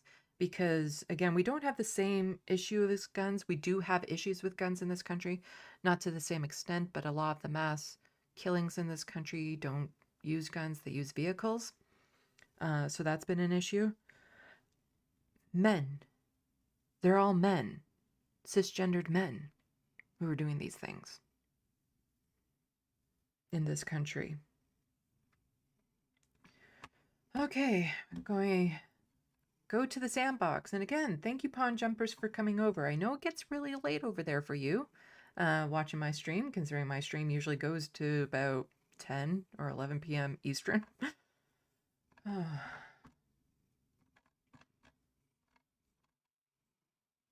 Yes, I have a kitty cat on my lap right now, doing some cat therapy.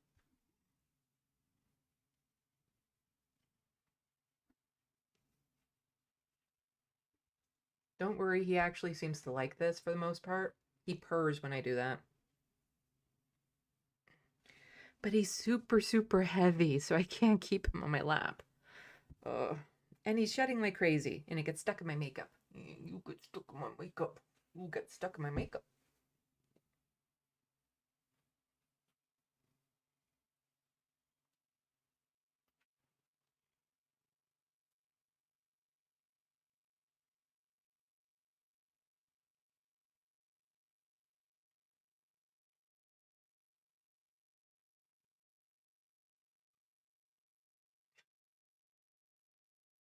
Big paws, big paws.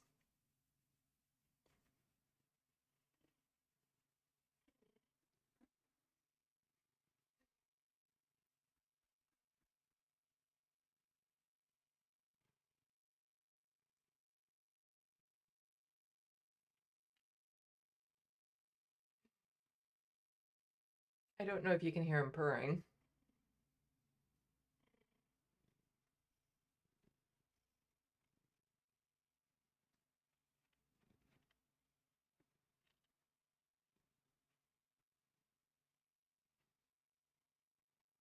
Can I put you down now?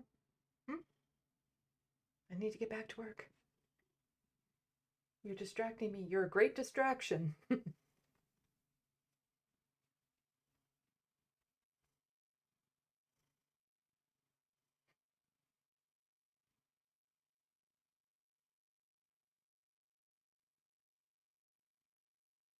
Okay, sweetie. Sorry, sweetie. I gotta put you down. I gotta put you down. Come on. Down you go. Oof. That's a lot of cat hair. Okay.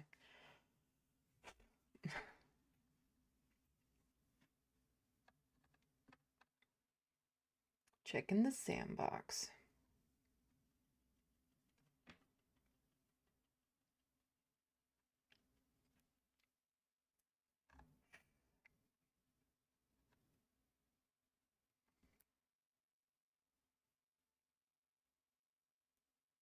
Yeah.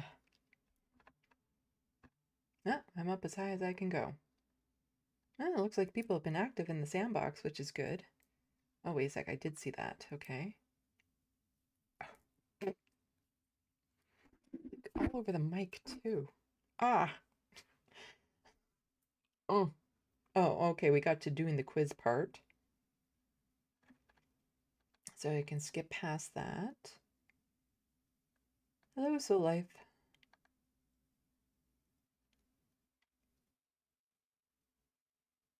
Grand Theft Autobot, there needs to be accountability for all lies and misinfo politicians spew. They need to think before they spew. Have I said hello to you yet, 56 Nick Ridge? Oh, right, yes, you were there right at the beginning. Hello, Moomy.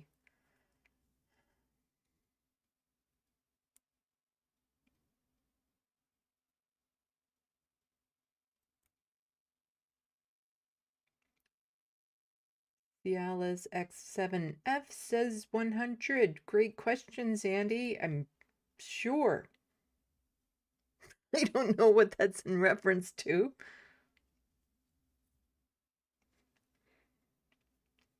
But I'll take it. I'll take it. 56 Nick Rich. In all my 70 years, I never felt threatened by minorities. And I'm an old white dude. Yep. I never feel in danger when I'm in my queer communities. I've never felt threatened there. I can go to a bar and feel threatened instantly.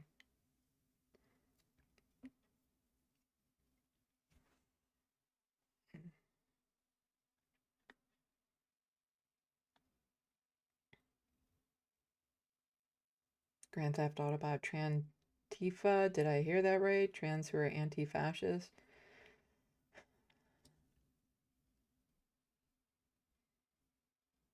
Yeah, right-wingers trying to make up words. also saying, again, the epidemic of transgender violence is against transgender people, which is true. Hello, Settle Shallow 8913. Welcome to the SandBox. Pat's more.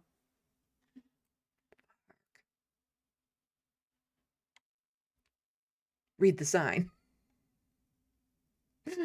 Pat's Reveler. Solidarity. Welcome. Intrepid the Genuine. Would love to say, but it's midnight here in the UK. Yes, I understand, pawn jumpers. So I do appreciate you checking in, and feel free to scroll back and watch my streams and other times. I will eventually get back into clipping them when I'm done. The TYT essay. I did some good work on it. I got some work on it. I'll talk about it at the end. But I did get some work on it. Hello, Andrew Carter. Like it's not a reflection on other trans people. Shouldn't be hard to understand.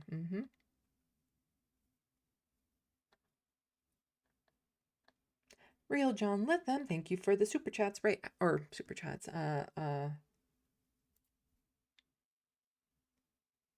Memberships. I think I thanked you for that already. Hello, Vicky Clee.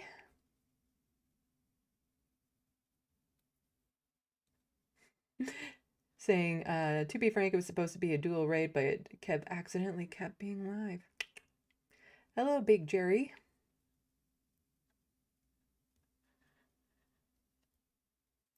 So Life saying it was a dual raid in my heart. Take that down. Hello, Donald James. Welcome to the SandBox.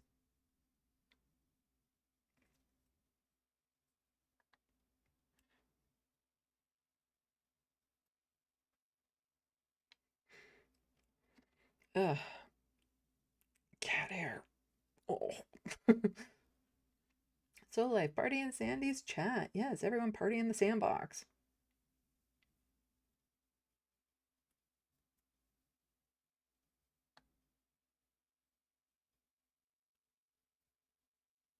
Hello, Set the Shallow.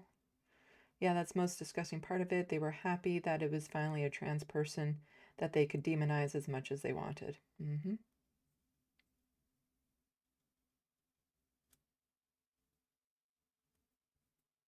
And Andrew Carter, it's kind of late once the post has a crap load of views. Yeah, to do a retraction at that point.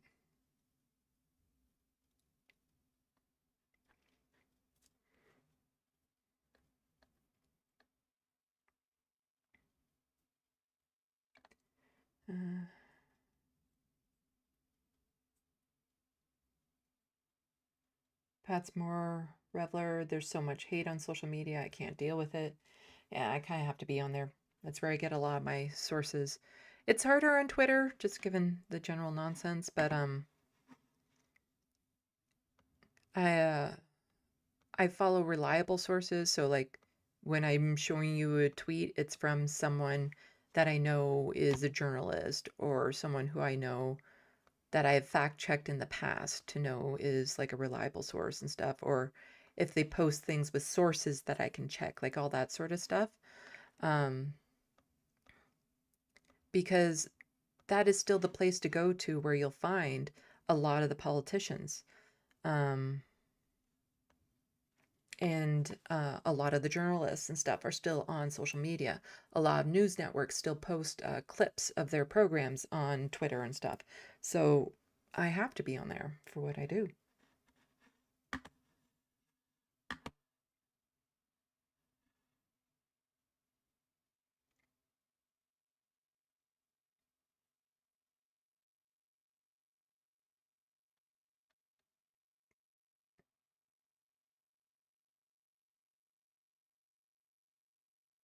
Let's see.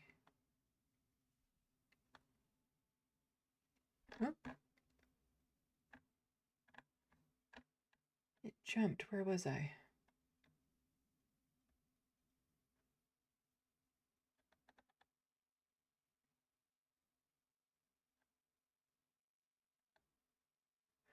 Andrew Carter, yeah, I'm not staying up till 4 a.m. GMT, LOL. Hey, you could just, check in later.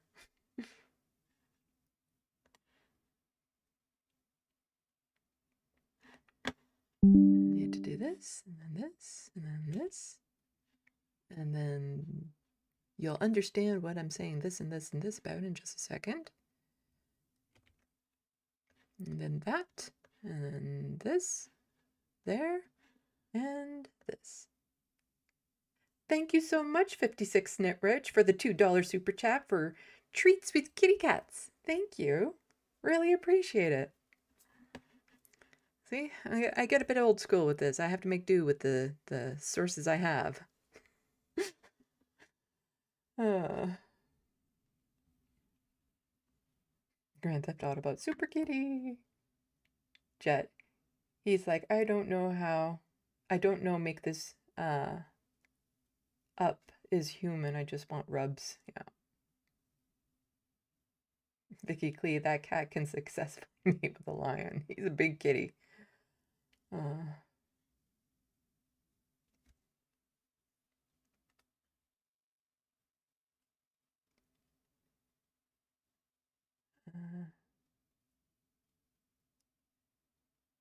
MIDI doctors, people are bored with trans bigotry, I think. It's not cutting through so much.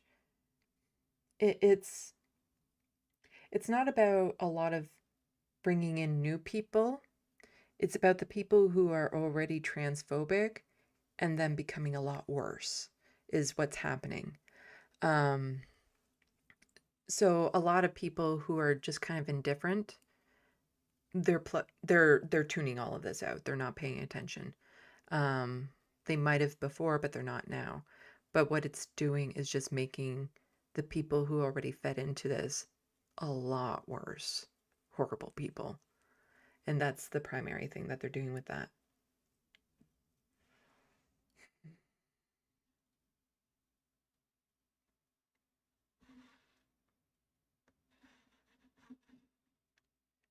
And next we'll be talking a bit about Gaza and Cuba.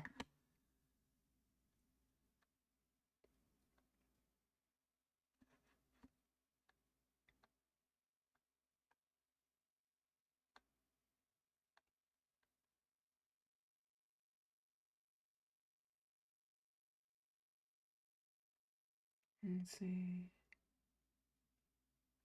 People going over their names. Real John Lytham. A lot of liberal politicians are too cowardly to go on Blue Sky because they will be taken to task for their cowardice and inaction. Maybe. Andrew Carter, thank you so much for the SandBox membership. I really appreciate it. All of it helps out my channel, helps it in the algorithms. And people who are new, you can always go to my YouTube page. At the top of it, I've pinned a video that explains what you get with a membership.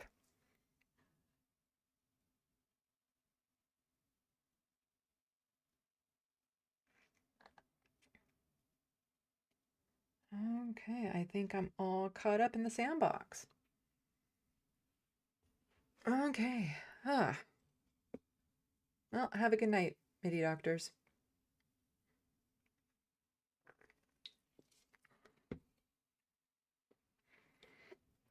Okay, so now we're going to get into some stuff talking about Gaza. As is my norm for this, like normally I open my show talking about issues with Palestinians, Gaza, that sort of thing. But I try to do it from a Canadian perspective, a Canadian bent, because there's lots of news out there, not as much these days with the so-called ceasefire, but there's lots of sources of some of the bigger stories. But since I'm Canadian, I like to try to add the Canadian perspective and see what our politicians are not up to when it comes to the genocide that is happening. But then this also kind of leads into what Trump is doing to Cuba and what Canada is not doing. Can't say I'm surprised. So let's get into it. This is from Czech News. Ottawa investigating report Gaza cemetery where Canadians were buried was destroyed. Now, that's really big up there. Let me do this. Use a certain program here. There we go. Just had to zap that. There we go. So Global Affairs Canada says it's deeply concerned by reports Gaza War Cemetery, where nearly 24 Canadians were buried, has been severely damaged or destroyed. By whom? The department responsible for foreign affairs said the statement is in contact with the Commonwealth War Graves Commission, which manages the gravesite. So they're more concerned about the graves of dead Canadians over there than they are with what's happening to the Palestinians, because they're actually looking into it. The Royal Canadian Legion said in a media statement it was devastated to hear the reports of the extensive damage to the cemetery, the final resting place of Canadian Armed Forces members and their Commonwealth comrades who gave their lives in service to their country. Last week, the British newspaper The Guardian reported that Israeli forces had bulldozed part of the cemetery in Al Tufa last year. The newspaper said the satellite photos show no visible trace left of the plot set aside for Canadian UN peacekeepers and quoted the graveyard's former caretaker, Issam Jardaya, saying he witnessed the bulldozing. The Israeli military said in an email statement that it took operational measures at the time to neutralize identified threats in a combat zone in that underground tunnels in the cemetery and nearby structures were being used as cover. We emphasize that underground terrorist infrastructure was identified within the cemetery. Those be called graves. And its surrounding area, which the IDF located and dismantled, the organization statement said, as has well been documented. No, it's not. No, it's not actually an issue. So, Ottawa's investigating reports that the Gaza cemetery was, What you gonna do about it? Nothing. It's all just nothing. But here we have, you know how Israel's claimed to allow a border because they have the power to do that, to allow borders to be open up to a country, an area it's occupying, that, free flow of humanitarian aid. Not so much. A Guelph doctor en route to Gaza aid work says he was denied entry to Israel for carrying medical items. Red Cross urges unhindered flow of humanitarian aid to Gaza, including complex medical equipment. Yes, but Canada will be like, this, I covered this last week, but they're saying, Rafah border crossing is open, all is good, without mentioning that almost nothing was getting through. And this is just more of Israel not allowing life-saving measures to go into Gaza. Physicians or equipment of any sort. Even though there's a supposed ceasefire happened.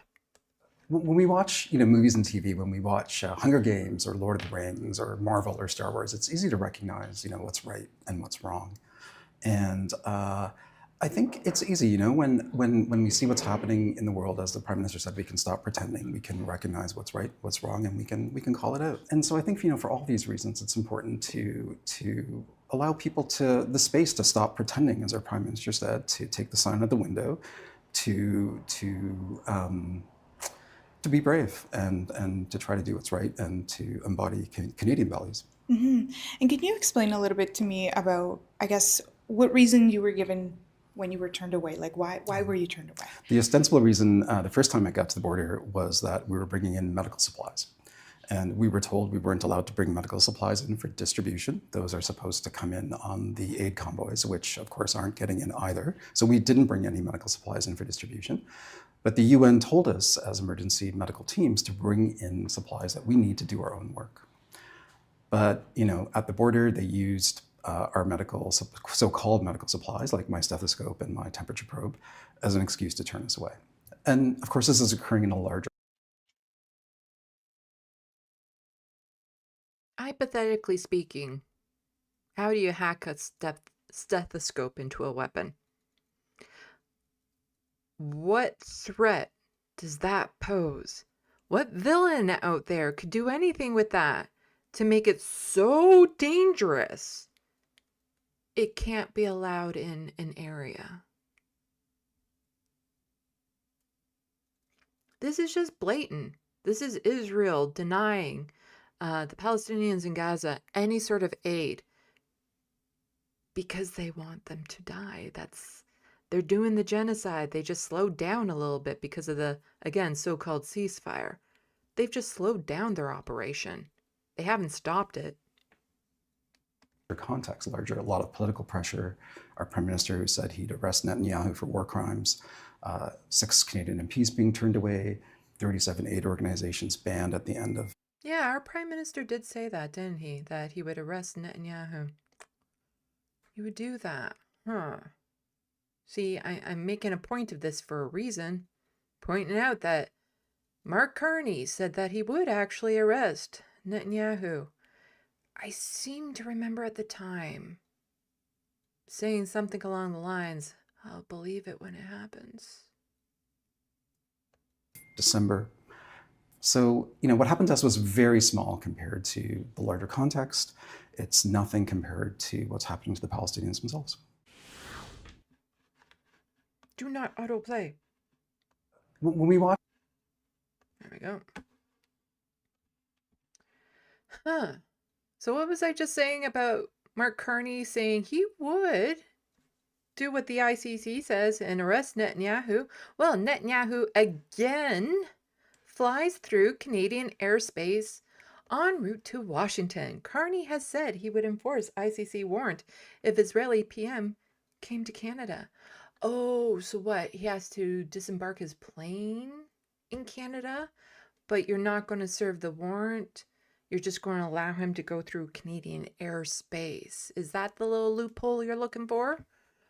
Online flight trackers show that Israeli Prime Minister Benjamin Netanyahu flew hundreds of kilometers through Canadian airspace on his way to meet U.S. President Donald Trump on Tuesday, despite Prime Minister Mark Carney previously saying he would honor an arrest warrant issued by the International Criminal Court.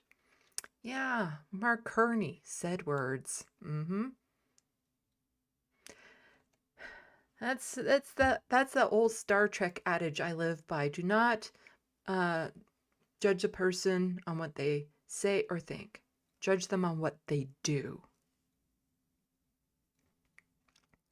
Netanyahu is wanted by the ICC for war crimes and crimes against humanity in Gaza. Carney was asked last October by Bloomberg if Netanyahu would be arrested if he came to Canada. The Prime Minister twice responded yes.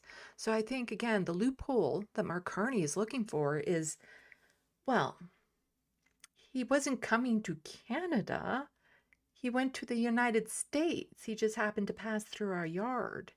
But if he was coming to Canada, then I would have to arrest him. But he, it's airspace. It's airspace. It's just cutting through our yard. But this is the second time Netanyahu's official Israeli government aircraft has carried him through Canadian sovereign territory in the last 2 months. On December 29th, Netanyahu's Boeing 767, known as the Wing of Zion, overflew Newfoundland and Nova Scotia on its way to land in Florida, where Netanyahu met Trump at his Mar-a-Lago residence. When CBC News asked for an explanation of that flight, Global Affairs Canada spokesperson Samantha Lafleur responded, "The department does not comment on which route foreign state chooses to take. For security reasons, we're unable to provide further details." Flight crossed 3 provinces. On Tuesday, Netanyahu's flight crossed Newfoundland, Prince Edward Island, and New Brunswick before entering U.S. airspace in Maine. Canadian protocol requires foreign government flights to seek permission before entering Canada airspace. So not only are they cutting through the yard, you're saying, you can go ahead and cut through our yard and we're not going to stop you. Just go ahead. We know you're cutting through our yard. Just do it. We know. Just don't stop here. Just don't say you're coming to Canada and do it. So applications for foreign state military scientific aircraft that operate within Canada territory should be submitted at least 3 working days before the proposal date of entry to Canada airspace, says the government's website. This advance notification is critical. It's critical. CBC News asked Global Affairs if the government of Israel sought permission for the latest flight, but the federal department declined to answer that question, even though that notification is critical. Canada is committed to upholding international law and the decisions of the international judicial bodies.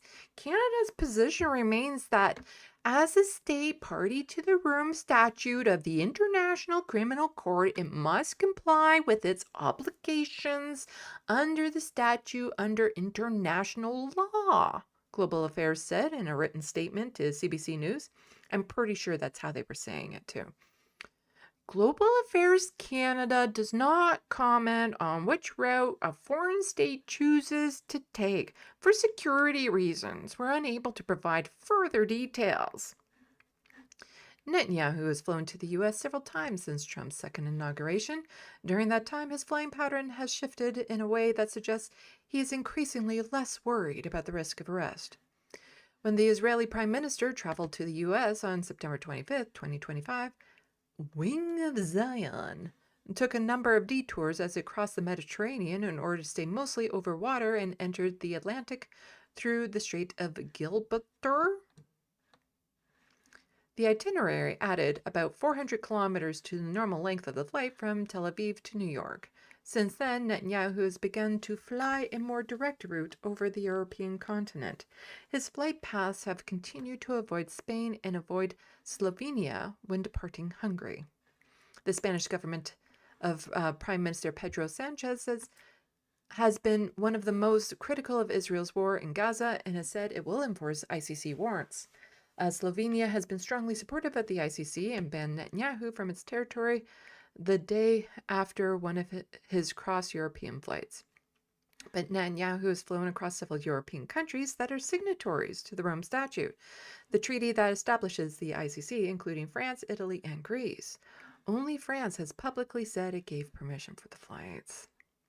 The flight route followed by Netanyahu's plane on Tuesday was a classic Great Circle route, the shortest possible distance from, I don't care. A flight path posted by FlightAware showed the aircraft crossed 9 European countries, including Turkey. The flight path posted by Flight Tracker Exchange showed it flying over Greek islands close to Turkish coast, but avoiding Turkish airspace. I'm shocked that my government would do nothing. My government's pretty good at doing nothing, actually. It's really good at doing nothing when it comes to this sort of thing. So, we also have media figures here who are Zionists, who are getting bigger and bigger platforms. And so CJPME, that's Canadians for Justice and Peace in the Middle East, they put out a thing saying, hey, can we boycott this Zionist hate monger, Ben Mulroney, son of former Prime Minister Brian Mulroney? Can we boycott him because he's spewing really horrid anti-genocidal stuff? And he's getting platformed on some very credible news organizations in this country, and probably shouldn't be happening. So they sent out this statement just saying Canadians for Justice and Peace in the Middle East and Coalition of Muslims, Palestinian, and Jewish organizations are announcing a collective boycott of all programming featuring Ben Mulroney until he is removed from hosting the West Block, a flagship political affairs program on Global News. Yes, he got that. Do you know what his qualification is? His daddy was Prime Minister. That's it. He's not qualified. No. There are far more better people who could have been doing that. People who actually worked in the industry, was educated, no. It is sheer what's her name?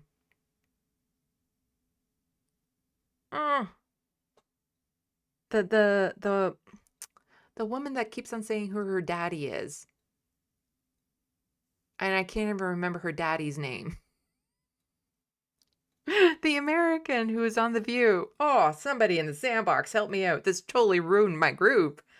But he's like the Canadian version of her. Somebody knows who I'm talking about. Somebody. Like, I want to say Megyn Kelly, but I know it's not Megyn Kelly because Megyn Kelly is a whole other issue. Oh, who's her daddy? Somebody knows. Somebody knows. You know. But there's a stupid delay, so it's taking time. Meghan McCain. That's it. Jet for the win. Oh, real John Lytham McCain got it too. Okay. Yes, he's the Canadian version of Meghan McCain.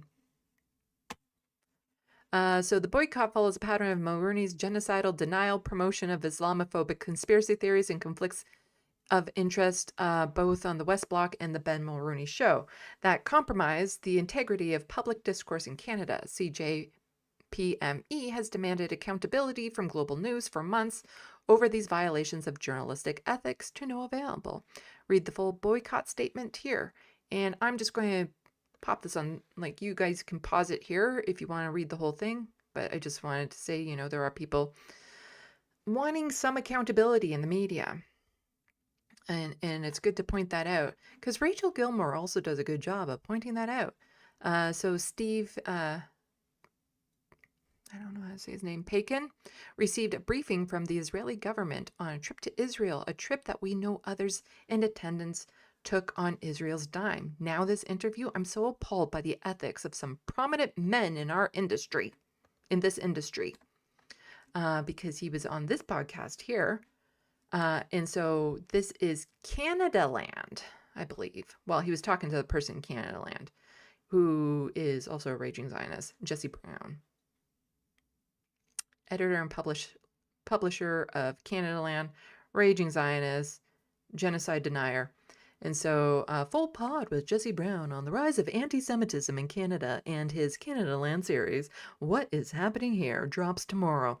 We normally like to only post shorter clips, but wanted to include this whole exchange between Jesse and Steve on double standards and whiteness.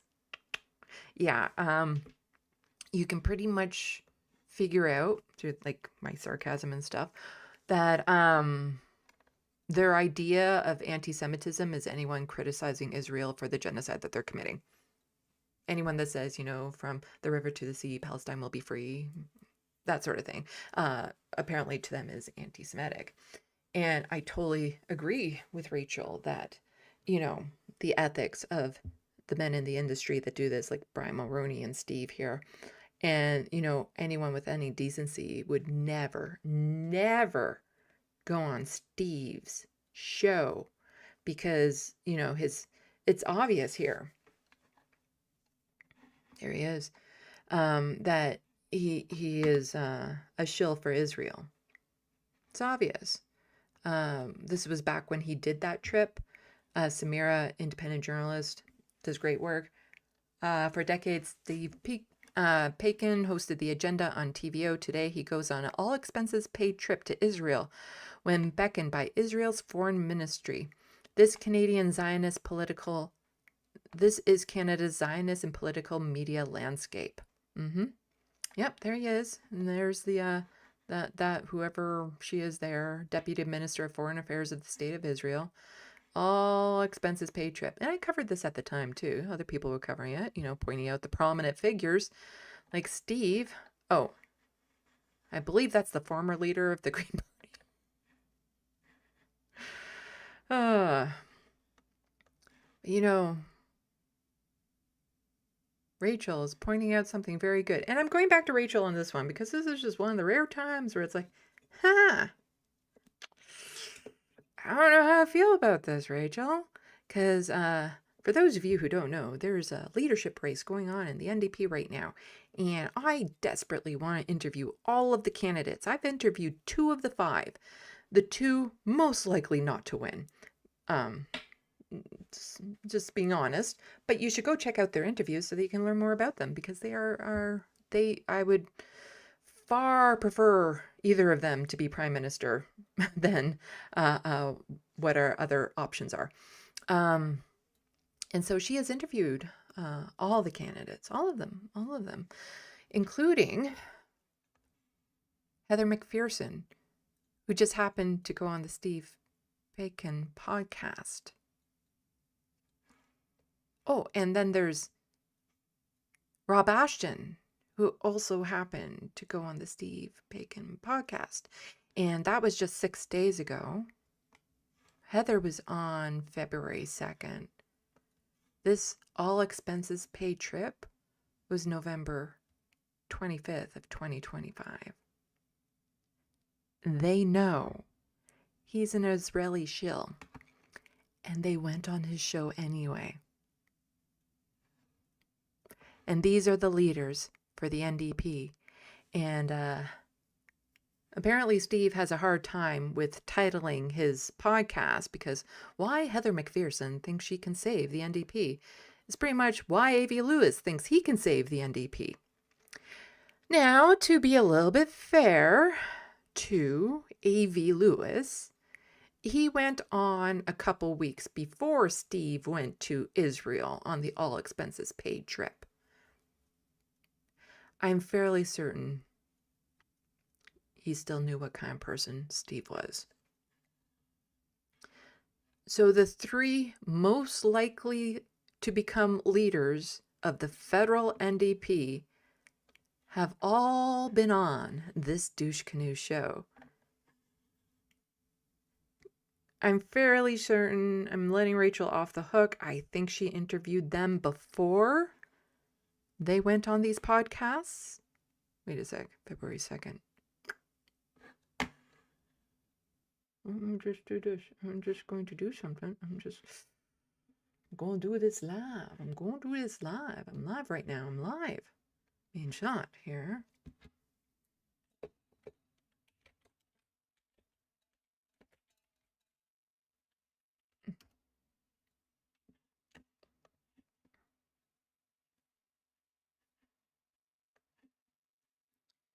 Let's see. Just mute this for a second because it'll start playing as soon as I...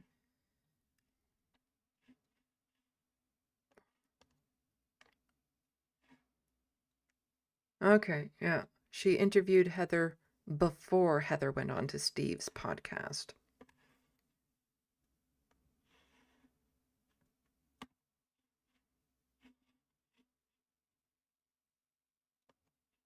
And January 20th. So, yeah, Steve interviewed both of these people. Make sure I remember to unmute that.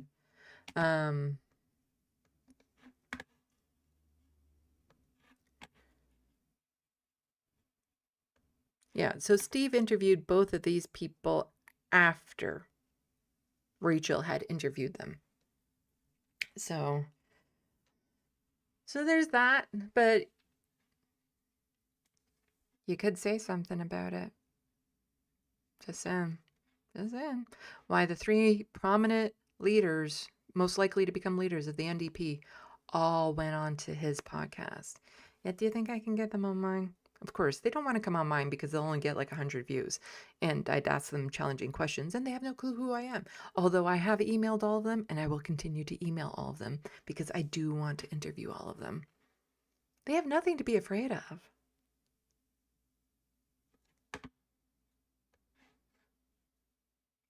But a little bit of some good news, I suppose. So, breaking. Melissa Lantsman got served $18,000 lawsuit for defamation. Remember when Melissa Lantsman, Kevin Vaughn, and this Canadian Zionist organization defamed a Palestinian protester saying he was wearing a suicide vest and compared him to a terrorist? Well, Melissa has been evading service of a lawsuit that the other two already received. That is, until today. Glad she's having the day she deserves. So yes, she had tweeted this out. Peaceful protester wearing a pretend suicide vest at a rally in Toronto. No big deal. This is morally bankrupt. Local government has decided that this is Canada. They want everyone else hears your silence. Blah, blah. He's wearing smoke grenades that they use to make colorful smoke. She got served But here's a story on this. So former human rights chief launches defamation lawsuit against conservative MP Melissa Lantsman. None of these allegations have been proven in court, and the defendants have not filed statements of defense. Former Canadian Human Rights Commissioner, don't know how to say that name, is suing conservative deputy leader Melissa Lantsman, accusing her and others of leading a strategic, deliberate, and malice campaign against him. The lawsuits were filed on Monday, by spreading allegations of poisonous, it hurt him.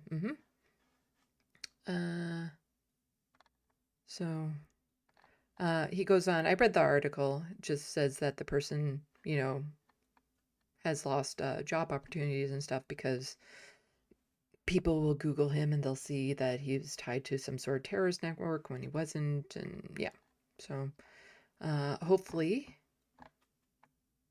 the defendant or the person, hopefully, among the damages that the person is seeking through the lawsuits include payments amounting to $650,000 and a declaration from Lantsman that she defamed him. Good. Do it. I hope he wins. I hope he wins. And just a little bit more good news in this subject. For you pawn jumpers that haven't fled and gone to bed yet, you probably already know this. Breaking, we won. The High Court ruled that the Palestine action ban is unlawful as it is disproportionate to free speech, and the Home Secretary breached her own policy. The court ordered the ban be quashed. Details of lifting the ban will be decided and complete at a later date. And of course, Owen Jones was all over this, and any excuse to show off his face is warranted. So the Palestine action ruling vindicates the courageous and shames the complicit, Owen Jones says in this Guardian article. He's also done some videos on it. Recommend people go check out his channel. He's grown a beard. That's all I'm going to say about that. This is a day of humiliation for those who facilitated Israel's genocide in Gaza and a moment of vindication for those who stood against the crimes of crime. It is worth underlining what the High Court in London has today ruled to be unlawful: our government's decision to place a direct action group, Palestine Action, on the same legal footing as Al-Qaeda and Islamic State. Legally speaking, simply showing up for support for it risks jail sentences of up to 14 years. The consequences: more than 2,700 people arrested for holding placards opposing genocide and supporting Palestine action, many of them elderly, including retired octarian priest. So also more on this. It's going to be appealed until that's been done. It's still in place type thing, but it's a win. It's a win. For something that is just so obviously wrong. Like, it was so blatantly a crackdown on freedom of speech.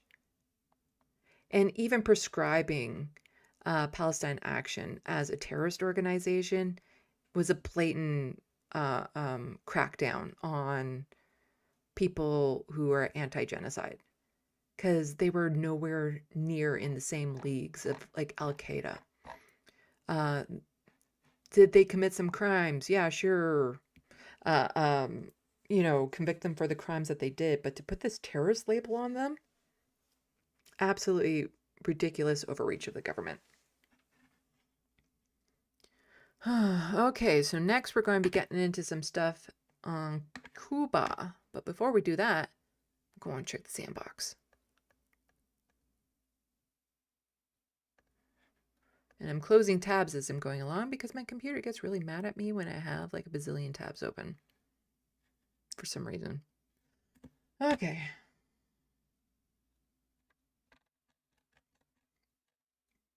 Let's see what people are saying in the SandBox.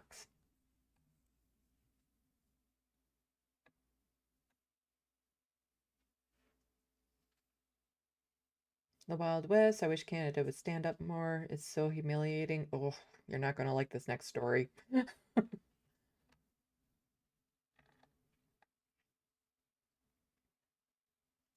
And Vicky Klee wishes that all of our respective countries would.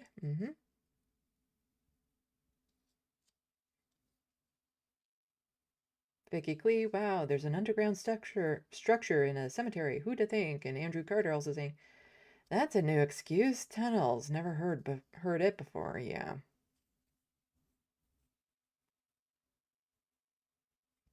The Wild West. This old lady told me once how she survived Germany bombing Coventry by hiding in cemetery. Israel won't even leave cemeteries alone. No.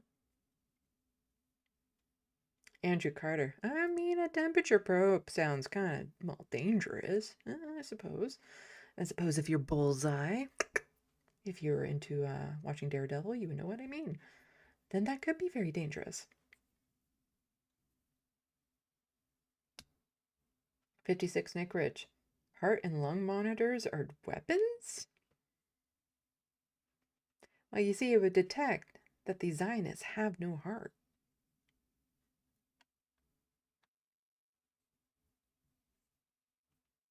Vicky Clee, Netanyahu probably deliberately used that route to show up Carney. Andrew Carter, Wing of Zion. I nearly barfed in my mouth. It is pretty, yeah. We're going to make a comic book and come up with the most ridiculous name of the bad guy possible in his flight ship. What would it be? What would it be?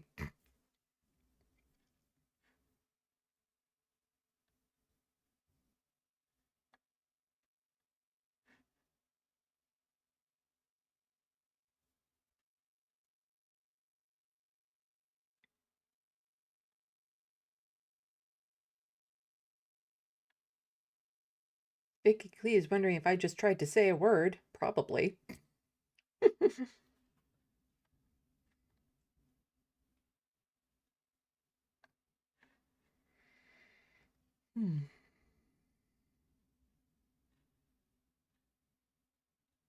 Yeah, YouTube being super sensory, apparently.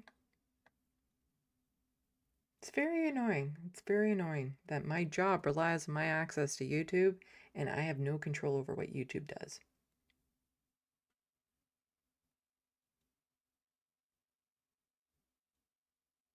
Yes, John McCain is Meghan McCain's daddy, and she constantly talks about that.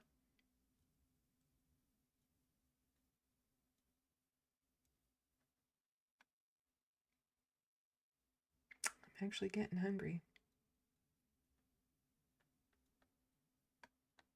Oh, I shouldn't have said that, because then all you start talking about food makes me more hungry.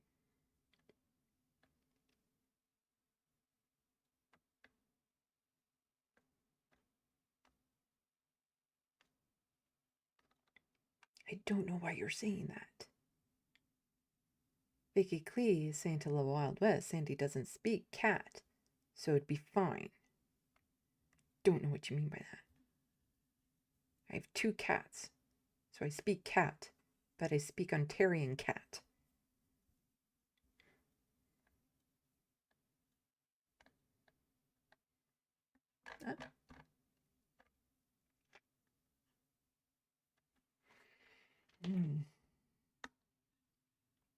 Okay. Just getting caught up.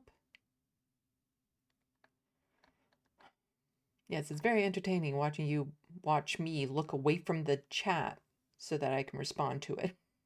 I should really have the monitor on the other side so it actually looks like I'm looking into the sandbox as opposed to looking away from it.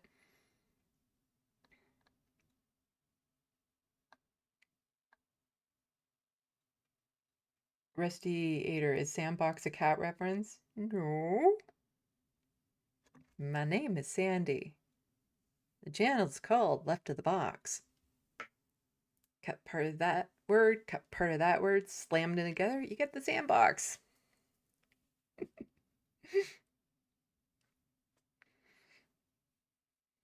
Vicky Clee, I have 91 tabs open on 6 windows. Yeah, I've been there. I've been there. That's why I really like the option where you can relaunch all the windows that you had open when your computer decides to do an automatic update.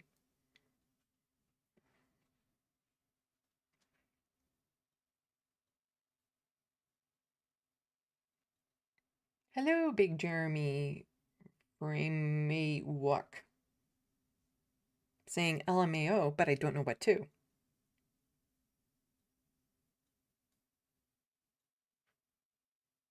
Jet, ooh, I just noticed a new wall decoration. Yeah, I painted that.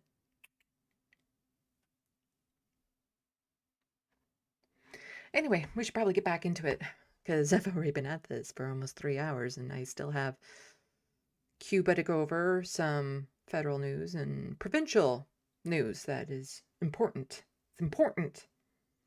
So let's hammer through some of this stuff about Cuba.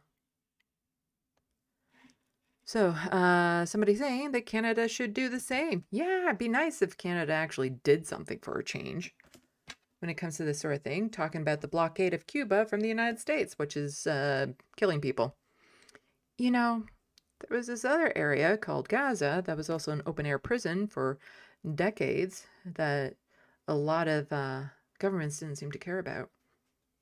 Cuba, not to the same extent, but yeah, the sanctions that the United States put on it, and now the United States is preventing fuel from getting to Cuba.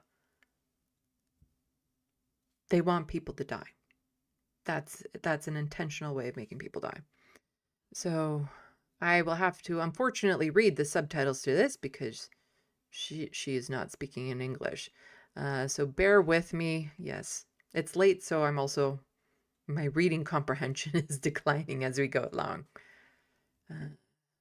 So as is with this, I usually will just skip. So as opposed to trying to keep up with it, because I never keep up with it. And so this is Claudia Scheinbaum talking about the blockade. The application of to countries that supply oil to could trigger a humanitarian.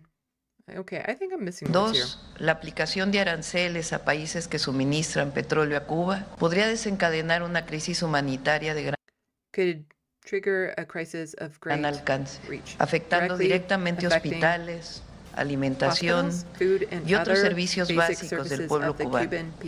Situación que debe evitarse mediante el respeto al derecho internacional y el I'm just going to do that for international law and dialogue between the parties. Third, I have instructed the Secretary of Foreign Affairs to establish immediate communication with the Department of State of the United States in order to know with precision the scope of the decree that was published yesterday, and also to make it known that a humanitarian crisis must be prevented for the Cuban people. And for Mexico, will look for different alternatives, obviously, in the defense of Mexico, obviously, to help the Cuban people in a humanitarian way who are going through a difficult time to, okay, we get where she's going with this. I'm butchering this.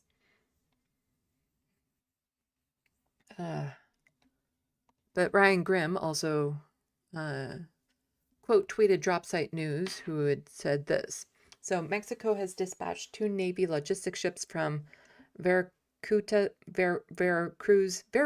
to Cuba, carrying more than 814 tons of humanitarian aid for civilians under the orders from President Claudia Sheinbaum. The shipment includes staple foods and hygiene supplies, with Papalopan transporting mixed goods, and this carrying powdered milk. The vessels are due to arrive in about 4 days. Mexican authorities say another 1,500 tons of powdered milk and beans are slated for future delivery, describing the operation as part of Mexico's ongoing humanitarian support to Cuba. And just some pictures of that. And Ryan Grimm pointing out, there are obviously a lot of shameful moments in American history, but Mexico being forced to send military-protected humanitarian relief to Cuban population, we are starving for no reason, while we all stuff our faces with chicken wings, has to rank among our low moments. Yeah. No, it is horrific what the United States is doing to Cuba. And then some people will say, oh, look at the people who are fleeing Cuba. It proves that the Cuban government doesn't work. Maybe it has to do with the sanctions. I'm just saying, maybe it has to do a lot with the sanctions that the United States have put on it, and is forcing the population to suffer. How is this any different than the flotillas going to Gaza? Having to send, this type of stuff into Cuba. How is that different than the flotillas going to Gaza? Other than these ones get, military protection. Is the United States going to stop them in international waters and board them and arrest the people? Prevent that aid from getting there? It wouldn't surprise me. The United States has already pirated some ships in those waters, Venezuelan oil tankers. They've just taken them over. What's stopping them from doing that as well, to this humanitarian aid going to a country they are purposely starving? Because that humanitarian aid would be counterproductive to what they are doing. So this is from Al Jazeera.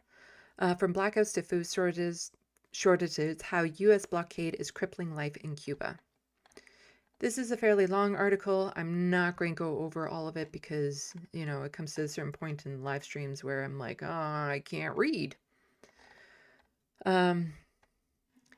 A U.S. oil blockade is causing severe energy crisis in Cuba as the government has been forced to ration fuel and cut electricity for many hours a day, paralyzing life in the communist-ruled island nation of 11 million. Bus stops are empty and families are turning to wood and coal for cooking, living through near-constant power outages amid economic crisis, worsening by the Trump administration's steps in recent weeks. President Miguel Diaz-Canel has imposed harsh emergency restrictions, from reduced office hours to fuel sales, in the backdrop of looming threats of regime change from the White House. The Caribbean region has been on edge since the U.S. forces abducted Venezuela President Nicolas Maduro last month. And oh my God, was that only last month? That was just last month. And up the pressure to isolate Havana and strangle its economy. Venezuela, Cuba's closest ally in the region, provided the country with much-needed fuel. So how dire is the situation in Cuba? What does the United States President Donald Trump want from Havana? And how long can Cuba sustain? And so then it goes over all of this sort of stuff and some history behind it. So I think I'm just going to toss this into the SandBox so you can read it at your leisure. But yes, babies in need of medical care in hospitals, people who are in critical condition. What happens when a blackout happens during those times? What happens when there's no more fuel for cooking and sanitizing? This is so barbaric. This is a siege on an island that the United States is responsible for. And what does this country do? Well, we'll get to what this country does. But Don Davies, the current interim leader for the NDP, is speaking out against it, at least. At least someone is. So he says, Canada says it stands against superpowered intimidation. The U.S. blockade on Cuba has caused decades of hardship in cutting off fuel, risk a dire humanitarian crisis. Will the Prime Minister keep his word and support an independent, humane foreign policy? Because, take this back out of my ear hole for a second. There we go. You remember, what was it? A week ago? 2 weeks ago? Mark Carney made a speech at Davos that everyone was oogling and googling over. Mark Carney said the words. And I remember, at the time I covered it on my channel. And I told everyone I was not impressed. That, again, it's that old Star Trek adage. Don't judge a person on what they say or think, judge them on what they do. And all I said was Mark Carney is replacing one sign with another sign. And so this would be one of those moments where we could actually find out if his actions will back his words. And what do you think the answer is? That speech he made was meaningless. absolutely meaningless. It was just propaganda to make him look good, to make him look like a leader. That's it. It was just a whole lot of bullshit. It doesn't prove anything. It wasn't like, ooh, finally we have a Western leader acknowledging the system. What use is it to acknowledge the system when you don't do anything to actually counter that system? When you're like, yeah, we've all lived in this hegemony for so long, and we're taking down the signs from the windows saying we're complicit with this, and we need a new world order and all that sort of bullshit. It means nothing when you allow that old world order to be status quo. You just don't like that the United States is in control of it, but you're absolutely perfectly fine with that old world order. For Vancouver Kingsway. The Prime Minister recently urged the global community to stand up to superpower intimidation and called on middle powers to stand together to resist it. The United States has imposed an illegal blockade on Cuba for decades, crippling its economy and causing mass suffering to the Cuban people. Now Donald Trump is cutting off fuel, risking humanitarian disaster. Will the Prime Minister stay true to his words in Davos, uphold independent Canadian foreign policy, and support Cuba in the face of aggressive U.S. imperialism? Here. Here. The Honourable Minister of Foreign Affairs. Mr. Speaker, we are deeply concerned by the deteriorating conditions in Cuba. Our consular officials are actively engaged. They stand ready to support Canadians in need. We are also working, Mr. Speaker, with the Cuban authorities and Canadian tourism. Sorry, just going to interrupt her there. They're going to stand by Canadians in need the same way you stood by Canadians in Gaza in need. Same way you help them, or should I say didn't help them, aren't helping them. What was it she just said? Mr. Speaker, we are deeply concerned by the deteriorating conditions in Cuba. How many times has she said that about Gaza? Yeah, we're deeply concerned about what's happening there. We're not going to name what's the cause of the happening there, but yeah, it sucks, doesn't it? If only there was something they could do about it. Our consular officials are actively engaged. They stand ready to support Canadians in need. We are also working, Mr. Speaker, with the Cuban authorities and Canadian tourism stakeholders to ensure a timely and an effective response. We understand that aircraft carriers from Canadian airliners will be picking up Canadians. Our top priority will always be the safety and the security of Canadians, and our foreign policy is based on that. No, they're only concerned, like, if they're in Gaza, absolutely not.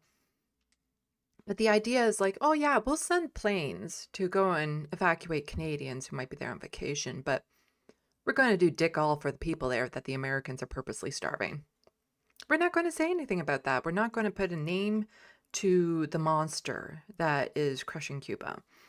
No, none of that. Just like they didn't do anything, they didn't say anything when Israel was destroying Gaza. Now the United States is starting to destroy Cuba. In Canada, despite all of its lovely little rhetoric that Mark Carney spewed just a little while ago, is doing nothing to support the people of Cuba from what the United States is doing to them. Nothing. Just going to evacuate some Canadians, but on those planes, we're not taking anything to Cuba when we do that either. No, we're just going to take out some Canadians. Canadians have been enjoying vacationing there for years and years and years, taking advantage of the island and the people and all that sort of stuff. And now in their time of need, in their crisis, Canada just walks away. So Don Davies also pointing out, if the Prime Minister meant what he said in Davos, Canada will do the same. Talking about 2 Mexican Navy ships carrying 8 114 tons of humanitarian aid docked in Havana. Yeah. We would be doing the same if Mark Carney's words meant anything. They didn't. It meant nothing at all. So Dave Adler here is just saying the U.S. siege of Cuba has strangled the island, slashed its electricity output by 50%, and switched the lights off for millions of children and families, homes, and hospitals. That is why we're setting sail and inviting you to join. There is a flotilla that is going to be going to Cuba. And what, again, is our foreign affairs minister's response to all of this? We are now advising Canadians to avoid all non-essential travel to Cuba. Canadians are urged to leave while commercial flights remain available. Our government is working with airlines to help Canadians return home, and Global Affairs Canada Consular Office are ready to provide support to anyone in need. Learn more here. We're not doing dick all for the people that the government wants to destroy, the American government. All those words, all those lovely little words that Mark Carney said meant nothing. So I was right to be totally not impressed with his speech at all at the time. Like completely spot on right with that. But it's not just that. It's not just that. It's also this. Canada wants Iran government change, increases sanctions.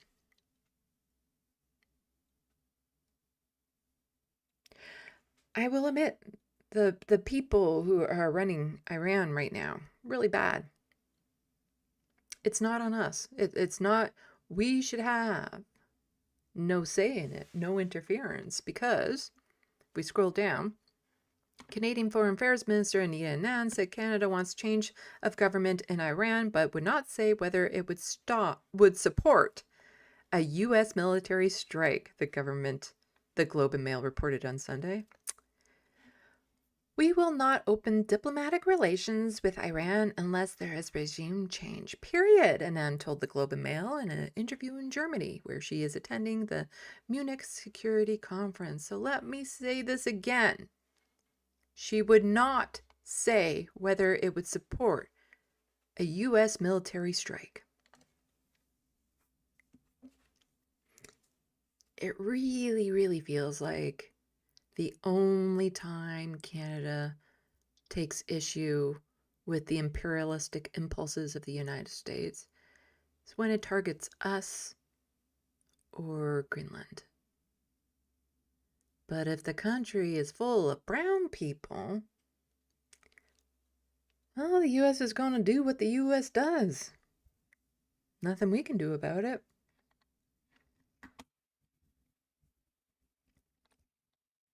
Again, this is not saying that the people running Iran right now are good. They're horrible. It's a monstrous government. But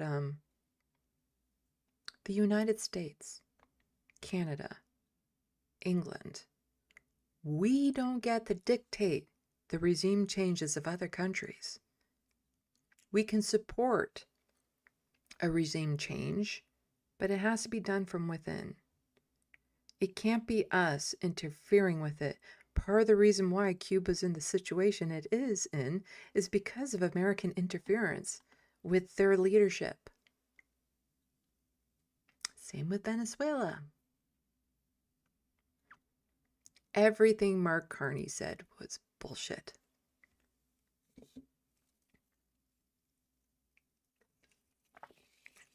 Absolutely everything. It meant nothing. It just made him look good for a few minutes on stage. Anyway, here's a petition I'm going to toss in the SandBox for Canucks. So this was initiated by some people anyway.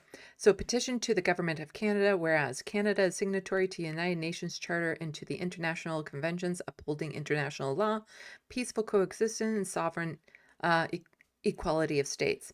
U.S. military attacks on Venezuela civilians and the kidnapping of President Maduro constitute flagrant violations of international law, national sovereignty, freedom of navigation, and the fundamental principles of peace and self-determination, consulting an immediate and ongoing threat to regional peace. Washington has directly singled out Cuba, Colombia, and Mexico for military intervention. The U.S. is waging an escalating economic war with the coercive measure and threats against Cuba, which have been repeatedly rejected by the UN General Assembly as contravening the principles and norms of international law, especially the right to self-determination, and Washington's actions are a threat to Canada's sovereignty and independence.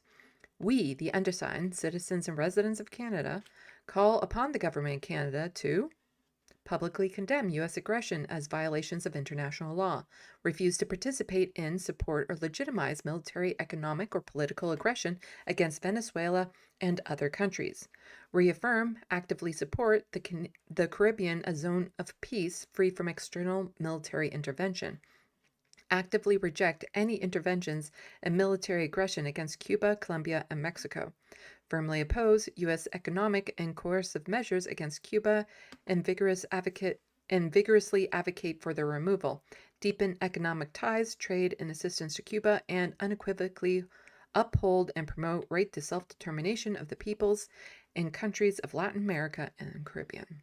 So here it is in the SandBox for everyone. Well, Canadians and Canadian residences to sign. Yeah, that whole Davos speech was nothing but, you know, a cloak around Mark Carney to make him look like a superhero. That's all it was. Oh, crap. I need to click on that link. I just closed it by accident. There we go. Because if I close it by accident, then I'm not going to sign it. But I want to sign it. I'm not going to sign it while I'm live because then we can avoid my personal information. Oh, okay. We still got 2 more dockets to go through. I can close these too.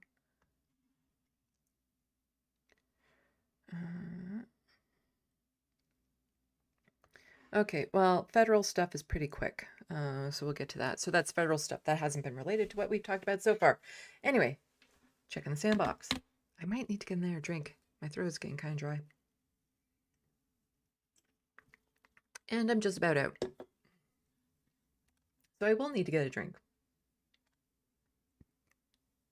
Just trying to see, is there a video in the next ones?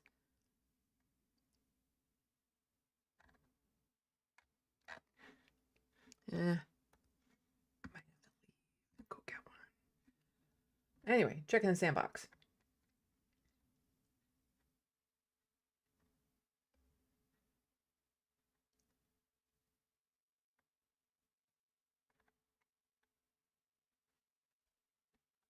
Okay, talking about the new wall decoration.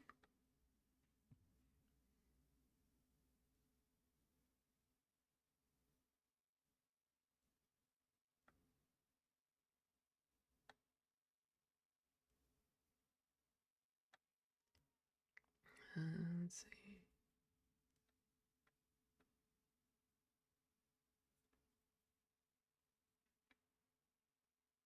I don't know what you guys are talking about. What is that, weather?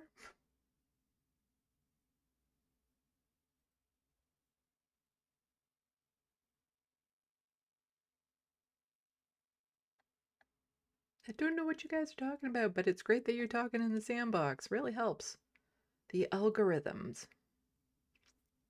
Well, it helps my channel in the algorithms.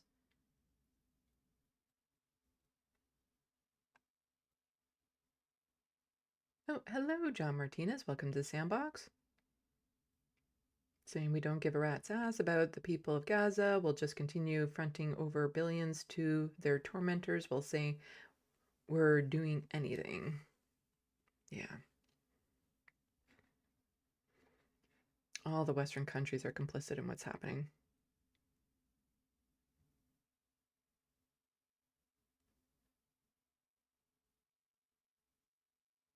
The Wild West. Trudeau's real dad would be mad. I know of that conspiracy theory. All of us real Canucks know.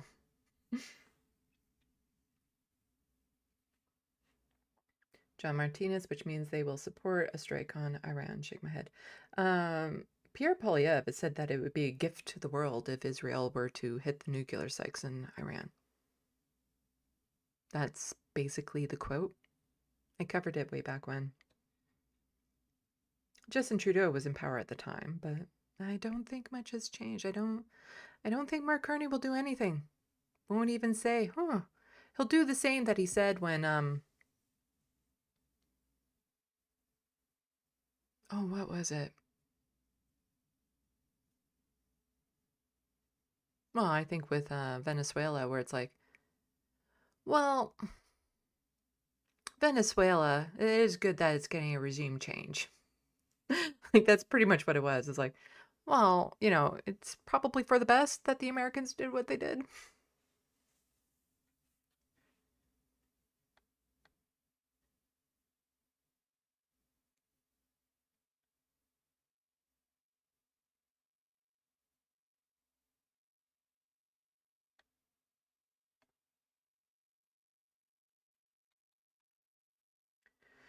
There's the petition.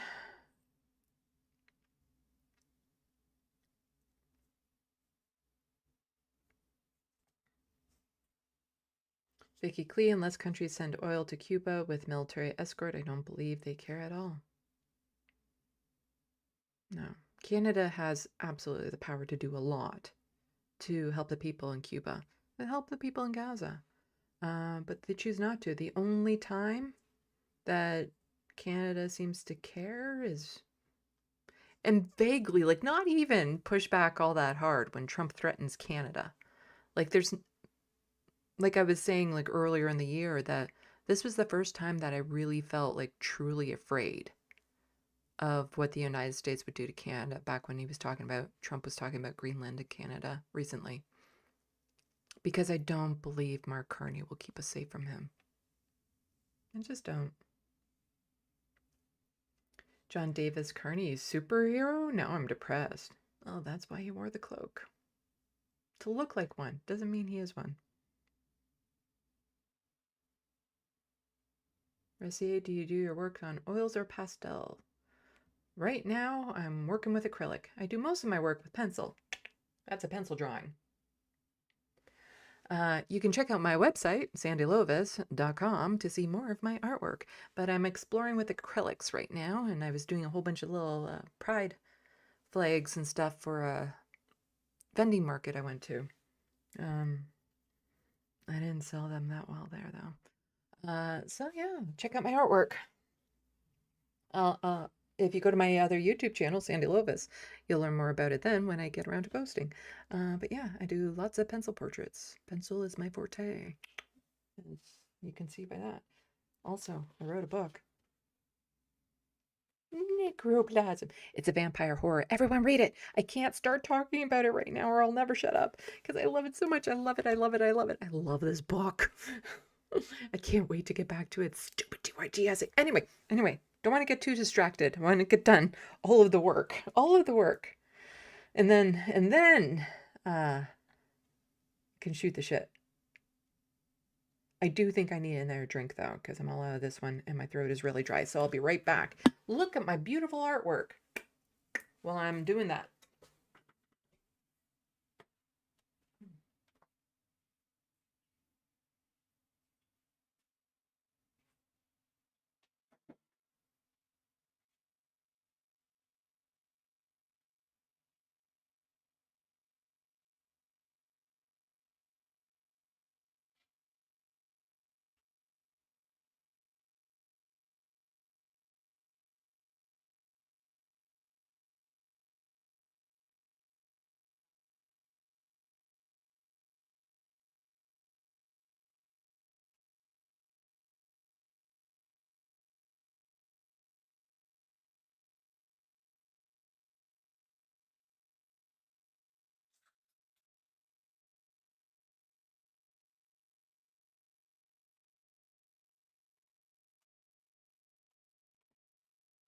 I'm back.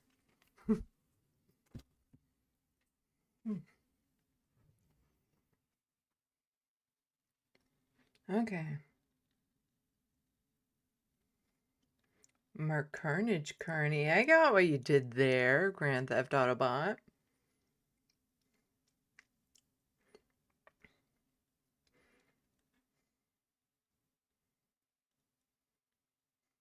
Vicky Clee, still can't believe that Mark Carney went from Bank of England to Canadian PM. Mark Carney, the better-looking identical twin of Keir Starmer. The Wild West. Carney is like a superhero, but like in The Boys. And he'd be like one of the C-tier ones, too.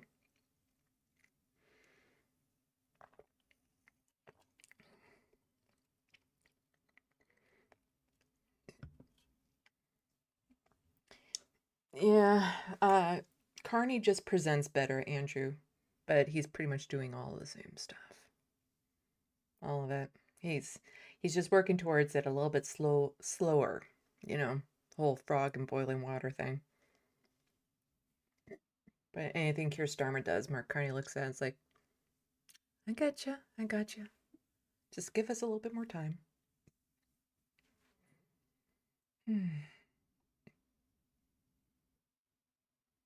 Okay, let's get to some other federal news here. A little bit of breaking news. A little bit of breaking news. Finally, something that's not horrible.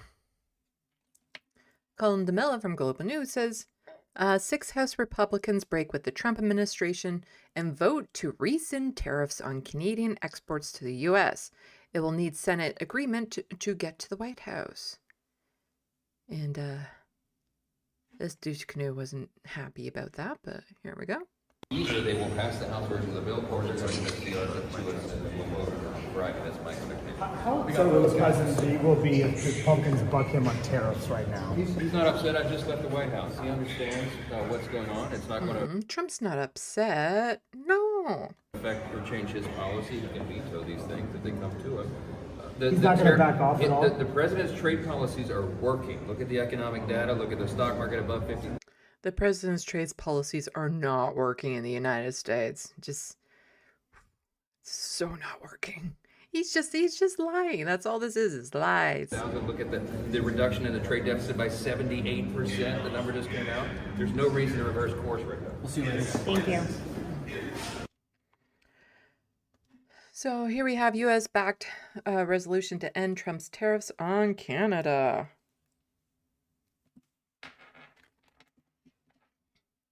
U.S. President Donald Trump took aim at Canada Wednesday evening as the U.S. House of Representatives voted against his tariffs on America's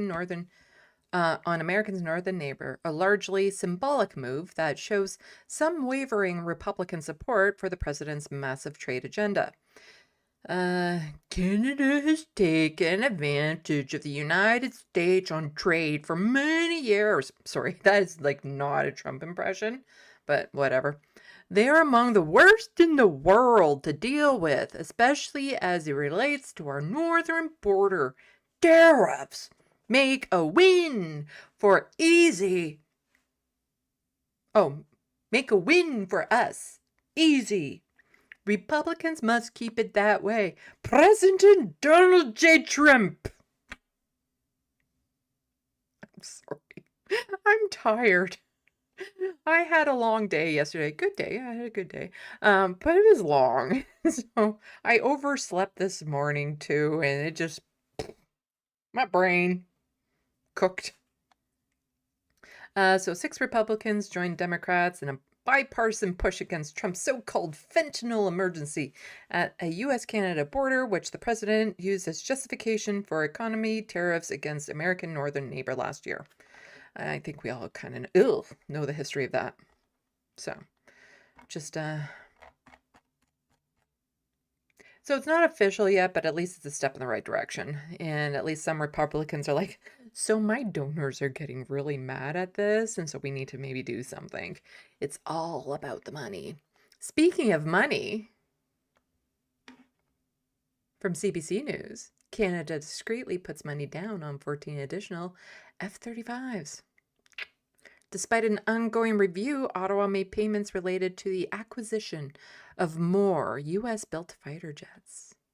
This is going to cost us billions.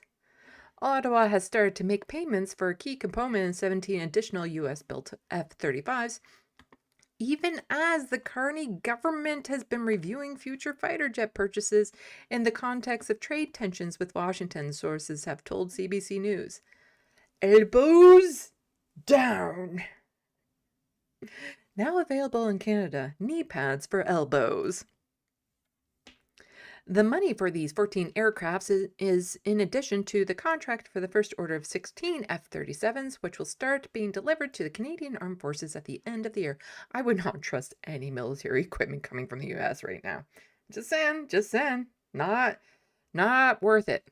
According to sources, the new expenses are related to the purchases of so-called long lead items, which are parts that must be ordered well in advance of delivery of the fully assembled aircraft. Canada has to make these expenditures to maintain its place in long-term delivery schedule and avoid being replaced by other buyers in queue, sources says. CBC News agreed to provide confidentiality to sources who were not authorized to publicly comment on the F-35 purchase. The fact that Ottawa has started paying for long lead items for 14 additional fighters jets has not been made public. It is now. In response to questions from CBC News, the Department of National Defense refused to confirm that new funds have been committed for a new F-35, saying the review of the proposed purchase is still underway. So all those conservatives out there saying, CBC News is just a talking head for the Liberal government. I have my criticisms with them, but this is why we need them. Lots of criticisms with CBC News, but they do some journalism from time to time.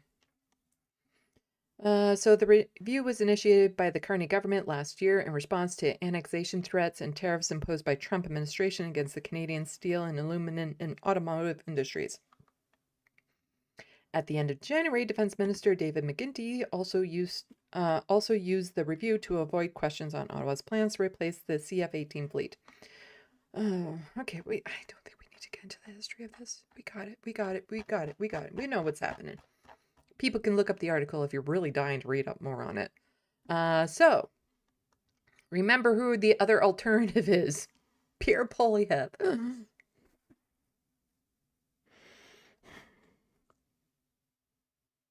I do not in my heart believe that the NDP are going to elect someone that will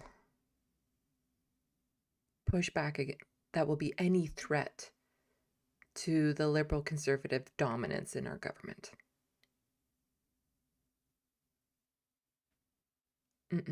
I don't think any of them have it. Any of the candidates for leadership, I don't think any of them have it in them to really go up against what we have. They just don't. I had held out hope for Rob Ashton. That was until all of the consultants got to him and he just completely changed and was no longer, a Graham Plattner type. He became more like Ro Khanna. So yeah, I don't know. So Pierre Poilievre's new governing council stacked with corporate lobbyists. Not shocked. Lobbyists and anti-abortion activists' influential body are a contrast to the Conservative Party's public messaging. I think it's exactly what their messaging is. While Conservative leader Pierre Poilievre promised to fight for Canada's common people at a national convention this past weekend in Calgary, his party elected a governing council full of lobbyists working for some of the country's most powerful corporations. Yes. Whenever he complains about Mark Carney being tied to the banks or for corporations and stuff, Pierre Poilievre's worse. Half of his new 20-person council, an influential body that oversees the party's internal affairs, including nominations and elections readiness, are recent or current corporate lobbyists, a breach analyst of lobby registry records reveals. That didn't stop Conservative MP Aaron Gunn, known residential school denier, and just horrible piece of shit, from describing the Conservatives as the party of Canadian workers. We're the party of tradespeople, resources workers, and all those laying the groundwork for future of Canada's prosperity and success, he said in a convention speech. I'm pretty sure he sounds just like that. But the composition of the governing council is an indication that the Conservatives look more like the party of CEOs, resources, corporations, and those paving the way for profit hoarding and exploding inequity. Members of the council have lobbied for oil, gas, mining corporations, big tech, telecommunication giants, pharmaceutical associations, and the financial sector. This is a long article, so I'll just skip down through. I'll toss this into the SandBox too, so that people can read up on it. There you go.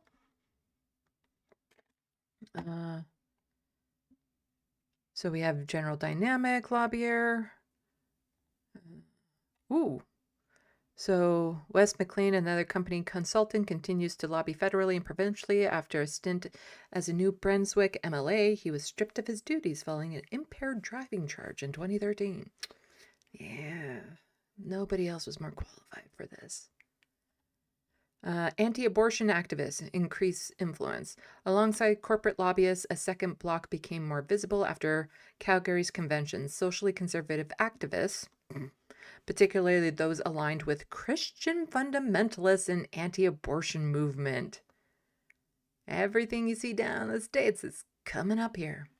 New council members include Colette Stang, from a former president of Saskatchewan Pro-Life Association, who has supported legislation mandating parental involvement when minors seek abortion.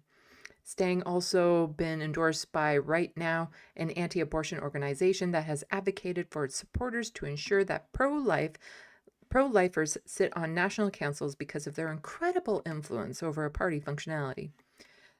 Kinsley Shrum, and this person's, I don't know, received endorsements from Campaign Life Coalition President Jack Franska in advance of the convention. And more. There's more. A resolution to reserve a commitment in their policy book that the party will not support any legislation to regulate abortion did not make it to the floor in Calgary. During the 2025 election, Pierre had affirmed his position, pledging that Conservative government would not introduce laws or other restrictions that impact a woman's right to decide to do with her body as she wishes. Yeah, he's lying. What? Pierre Poilievre tell the truth? Only when it serves his... Like, it's just... of course he will. Of course he will make this an issue.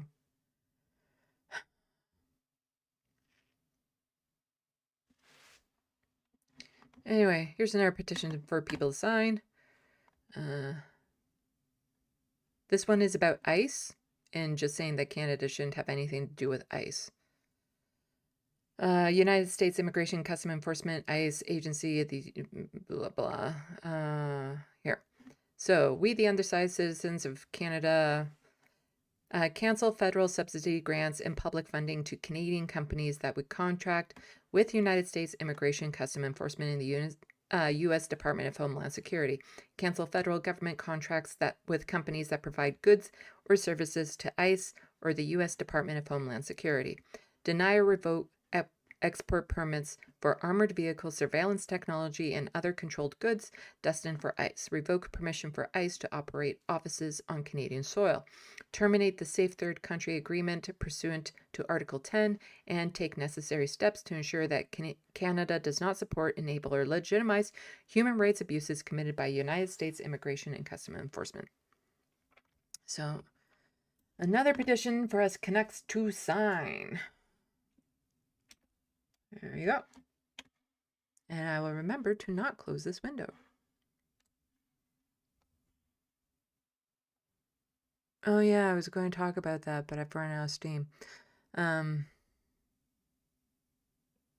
Hassan went to Vancouver and raved all about it. I watched his video on it. There's a lot I could say about it, but I might save that for this space on Wednesday. Actually, I think that's exactly what I'll do, because I'm out of steam. It bothers me when like prominent Americans come up to Canada and glaze Canada when it's absolutely uncalled for. Like, it's just like, ooh, based on my experience of being in this country for 3 hours, I can tell you this is starkly different from the United States and so much better. No, just no. Damn it, I closed that tab though. I would need it. I'll need it for this space. Let's see. Where is it? Where is it? No. No, what? Bookmarks history. History. There we go. Recently closed tabs. There we go. There we go. Okay, it's back open. I'll probably talk about this on this space on Wednesday. Because Hassan was like wondering, why don't people go to Canada instead of the United States when they're looking to immigrate? And it's like, well, it's very damn difficult to get into Canada for one thing.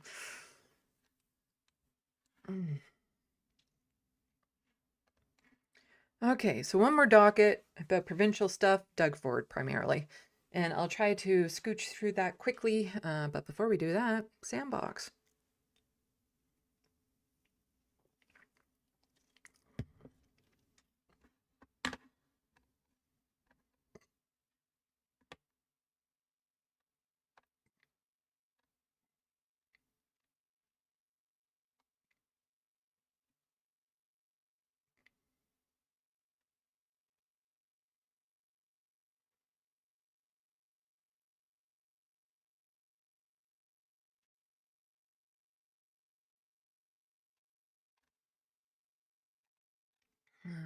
Let's see. Vicky Clee, haha, Cindy's audible. When Trump scrolled past. Yeah, sometimes I can't keep it quiet.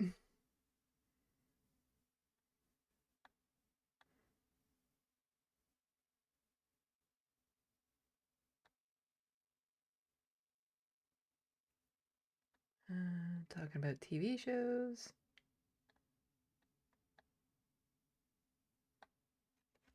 Some pawn jumpers are in the SandBox rather late. I appreciate it.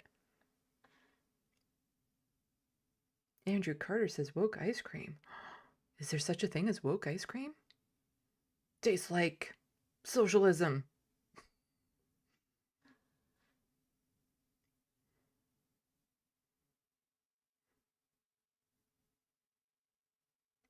John Martinez is, that's my little nickname for him, just like Dump is what I call Orange Man. Talking about PP is the epitome of neo-fascist Mussolini clone. Vicky Clee, PP is actually a nickname for Pierre Polyev that we like to mock him with. Another one is Skippy. That's an actual thing, Skippy. It's he got a nickname after a kangaroo, a Australian kangaroo TV show.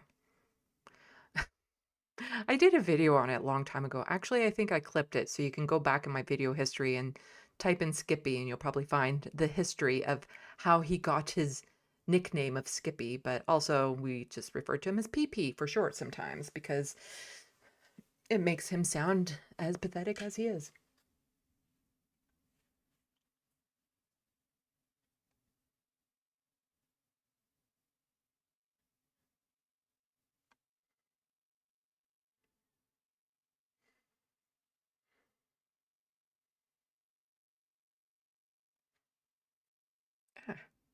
Cat hair still. Like right in my eyelashes. John Martinez, culture war is the most effective way to get the willfully ignorant to vote against their own best interests and celebrate their own demise until it's too late. Shake my head. Yeah.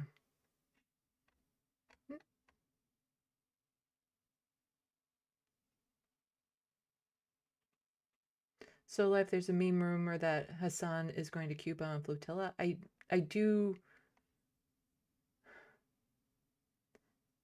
believe he is, from what I've heard. I can't recall him saying it directly, but I'm fairly certain there's talk of him going on one.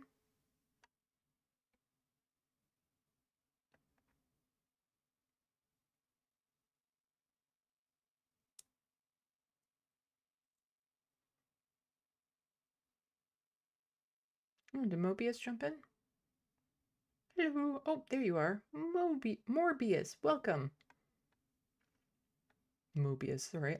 This is late. I had a long but good day yesterday. I'm tired. Oh, Rustiator. Call me cream does not sound like ice cream. It sounds like something a lot grosser.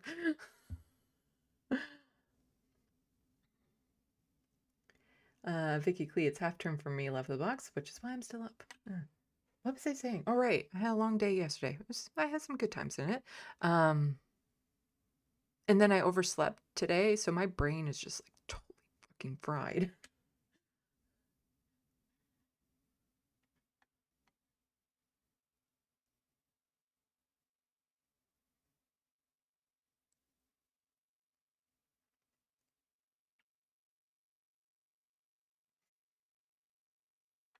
Anyway, okay, let's just get back into this. I have to talk about Doug Ford, unfortunately. It's my province. It affects me the most here. And Ontario has almost half of the population of Canada, so kind of important. We are kind of the center of the country. Just saying, just saying. So, Ontario not currently on path to balance financial watchdog fines. And this is from Global News, and color me not surprised. Ontario's financial watchdog says the province is not currently on path to balance its spending ticks.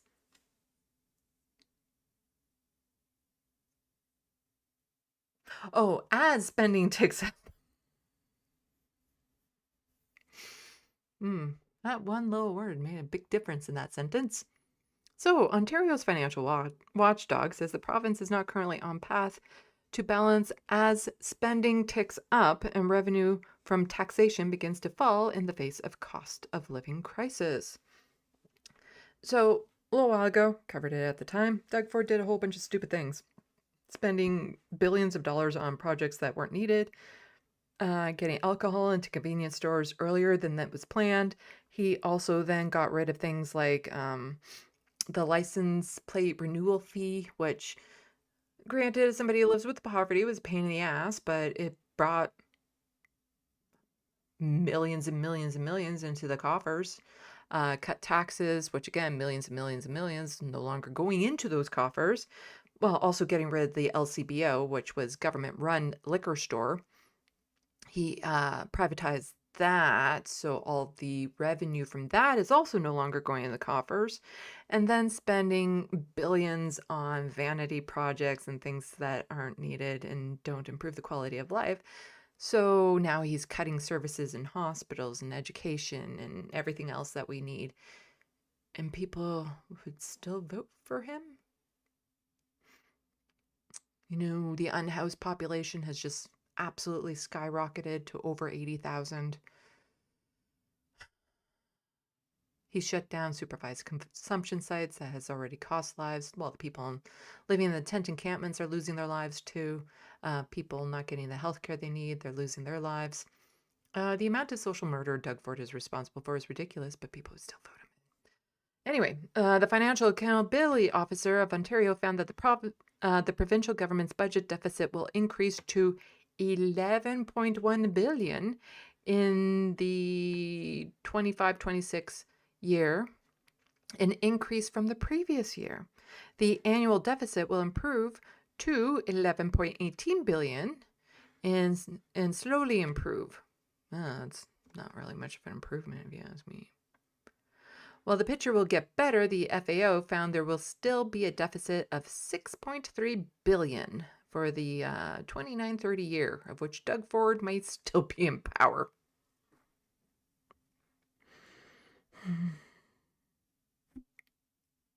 Part of the issue the watchdog suggests is the province's revenue will fall far below the previous years. The average increase in revenue over the past 5 years has been 7.6%, according to the FAO. Over the next half decade, that will drop to an average of increase of 2.6%. The slowdown revenue growth reflects FAO's expected moderation in economic activity compared to the previous 5 years. In the SandBox with you. because this article gets a lot more technical than I care to read. But we have this. So Dr. Adil says Doug Ford's plan was laid bare by the Financial Accountability Office, that's the FAO, this morning, and includes spending $10.7 billion less on healthcare than is necessary. FAO's words, not mine. And he was quote tweeting, so yeah, we need another $10 billion spent on healthcare. That's absolutely not going to happen. But Tina Yazdani from City News is talking about it. The Ford government won't disclose the cost of its new Protect Ontario ad that debuted during the Super Bowl. The premier said about telling people, we have a plan, critics calling it gaslighting. Last year, the government spent a record $112 million in taxpayer-funded partisan ads. You know, the whole Science Center thing could have been paid for, but these fucking ad money. Anyway. Economy, but when we asked him today, the premier refused to provide a call. Tina, obviously the Super Bowl this weekend, a lot of people watching those commercials, a lot of people noticed an ad from Ontario. What's the reaction been to that? Yeah, you know, Alan, critics are kind of questioning this ad and the cost of the ad. It's a new Protect Ontario ad. It doesn't seemingly have any informational or educational purpose for the public, but almost serves as a self-promotional ad for the government. You'll see some of it here now. As you mentioned, it first debuted Sunday night during the Super Bowl in Canada.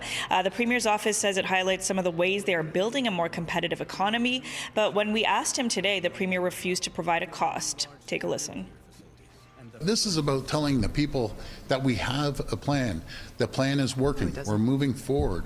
No. You know what struck me about that ad when I saw it was that they had to use special effects to create the impression. It was fucking AI. It wasn't special effects. That they were building.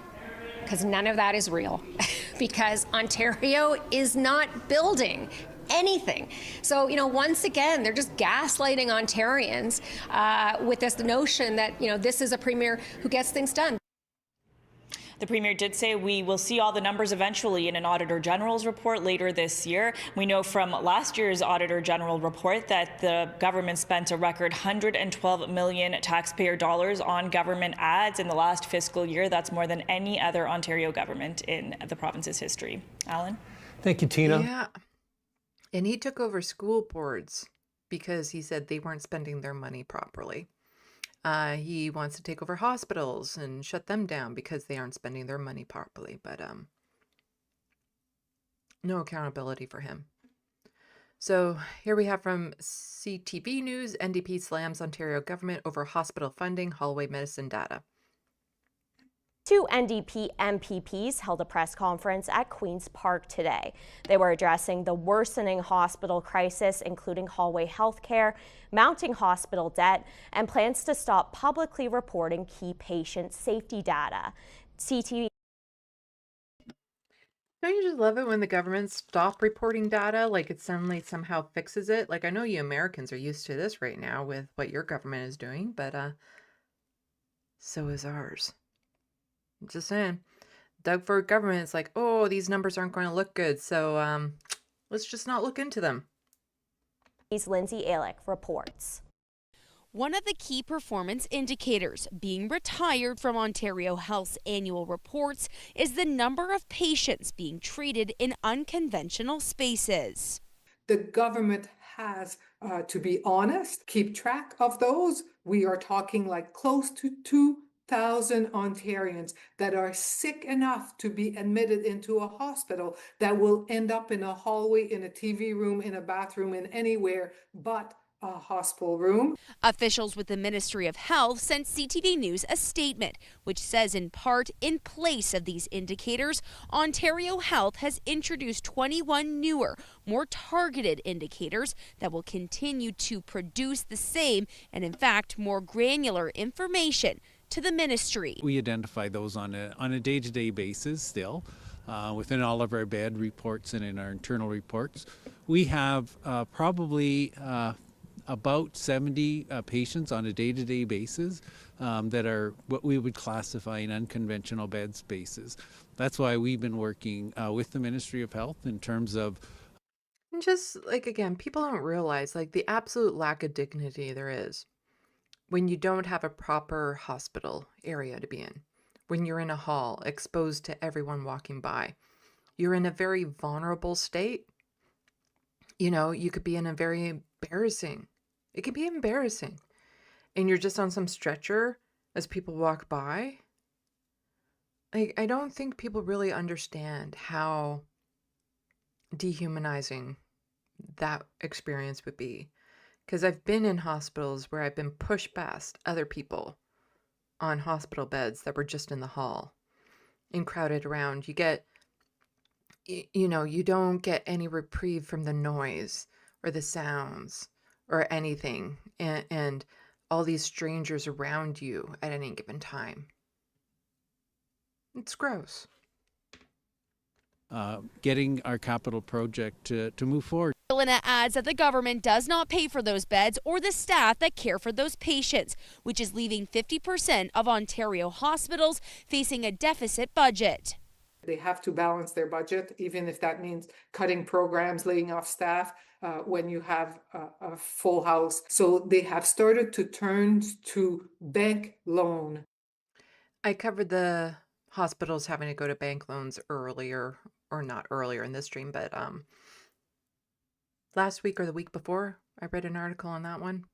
It's really, again, just disgusting. The amount of interest money going towards these bank loans. But sure, spend over $100 million on some fucking ads.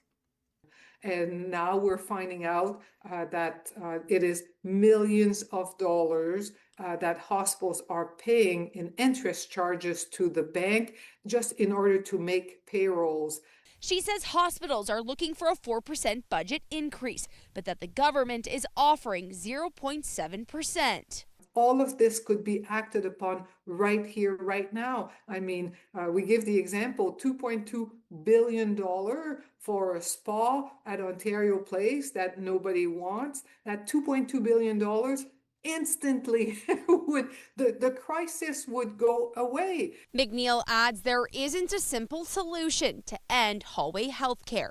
Actually, it sounds like there is a simple solution. But that all aspects of the healthcare system need to be strengthened to be part of the solution. Lindsay Alick, CTV News, Sudbury. Because this is some of the other things that it leads to. So pain crisis inside the supply shortage that devastated Ontario's home care system. They don't have enough money to pay staff without going to bank loans. Hospitals are being shut down. Supplies are in short need. But my God, what this is leading to. The absolute inhumane treatment of people at the end of their life. What Doug Ford has been allowed to get away with is just unconscionable, absolutely unconscionable. That I'm about to read this article. As Ontario Home Care Agency battled a severe supply shortage in 2024, officials logged in detail how a move that was supposed to save taxpayer money turned into a nightmare. These internal memos, emails, and notes obtained by the Trillium through the Freedom of Information System explains how healthcare workers improvised medical supplies from everyday objects, bartered for necessities, and cared for patients who died in pain, unable to access medication or nutrition. They revealed not just chaos during the shortage, but also red flags that were ignored before it began.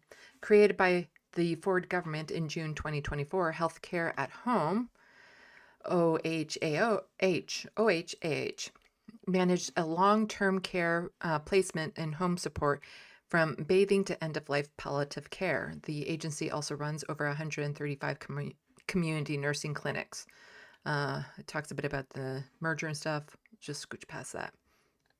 Ontario Health at Home completed its consolidations. And okay, yeah. So here we go. By early October, an agency memo noted a high volume of urgent orders for antibiotics and symptom response kits, SRKs, packs of medication to manage acute end-of-life symptoms like pain, nausea, and anxiety. Weeks later, the Southwest region was seeing late or only partial deliveries of SRKs, according to a summary at the healthcare workers' notes at the time. One resulted in a pain crisis for a palliative client, the note reads. Over the next month, the agency system logged 1,562 incidents, according to a memo OAAH prepared for the Ministry of Health. A key theme to the memo was incomplete supplies and missing doses causing distress prior to succumbing to illness. In 3 known cases, palliative patients died without pain medication, and 1 patient died without nutrition because supplies were delayed, it said. The thought of being near the end of your life and thinking that this world doesn't care enough about you to give you some pain medications to make it a little bit more manageable, that the government doesn't care about you enough to make sure that this moment, these last moments of your life, aren't spent in torment. Palliative care is mainly about keeping a person comfortable, says Jane Meadows, a lawyer with the Advocacy Center for the Elderly, ACE, in an interview with the Trillium. Without medication, the ends of one's life can suddenly become filled with a lot of pain and a loss of dignity, she said. The crisis wasn't limited to end-of-life care.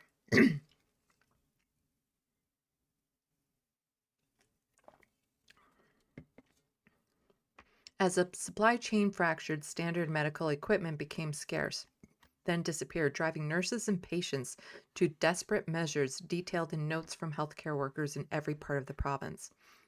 Soon after the transition, service providers had to raid their community clinics' stockpiles of supplies, leaving them severely depleted, according to OHAH briefing note. With little to no supplies left, clinics sent patients to emergency rooms to get IV antibiotics. However, some refused as they cannot afford the ambulance fee of $45. Another issued summary read. As the shortage deepened, healthcare workers detailed how they were forced to improvise. In Toronto, wreath hangers were sent to clients' homes as substitute for IV poles. In Hamilton, Niagara, a nursing manager went to redacted and bartered supplies, so the clinic didn't have to turn patients away. It's unclear what the nurse traded and with whom. Months after shortages began, patients were still being sent incomplete, incompatible, or poor quality substitutes that had to be thrown away, health workers wrote. Nurses complained of leaky catheter bags and incontinence pads, poor quality gauze, tape, and injection kits, and expired supplies, like the anticoagulant used to flush intravenous lines and prevent blood clots. Eventually, critical supplies ran out. Catheter bag and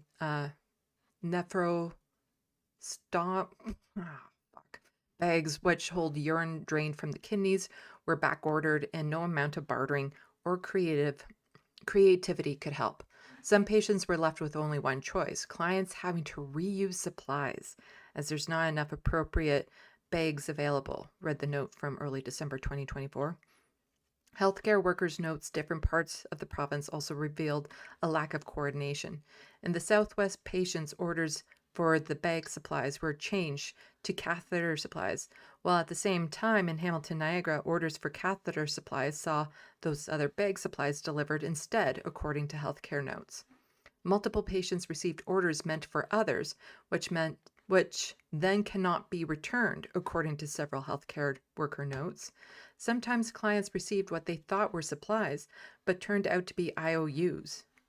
Clients were receiving empty boxes with notices indicating their supplies are on back order, wrote Deborah Simon, then the Ontario Community Support Association CEO, in a letter to Cynthia.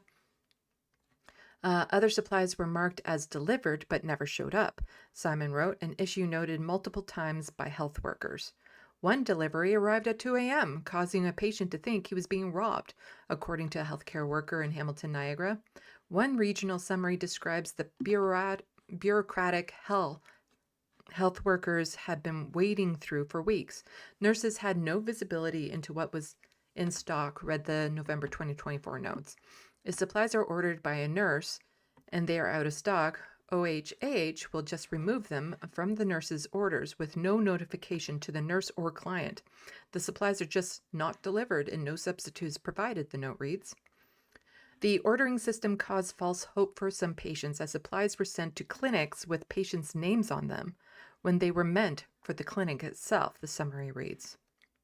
Clients are being called to pick up their orders when it's a nurse's replenishment order, the notes read. An escalation line set up by OHAH the month after the crisis began was supposed to provide answers for patients and care providers. It was quickly overwhelmed. It's a long article. I think we get the point.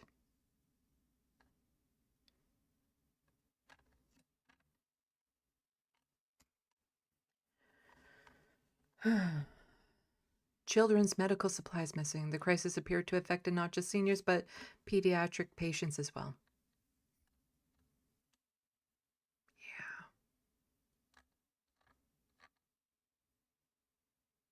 Several regional formulas or approved lists of medical supplies were combined into one under the new system, but evidently important items for children were left off, forcing the agency to ask Toronto's Hospital for Sick Children for help. Okay. So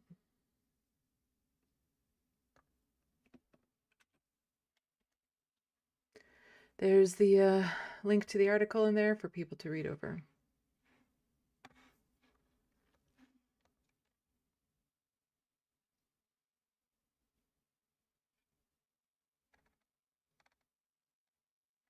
But it's just sad. This is privatization happening. This is what privatization looks like.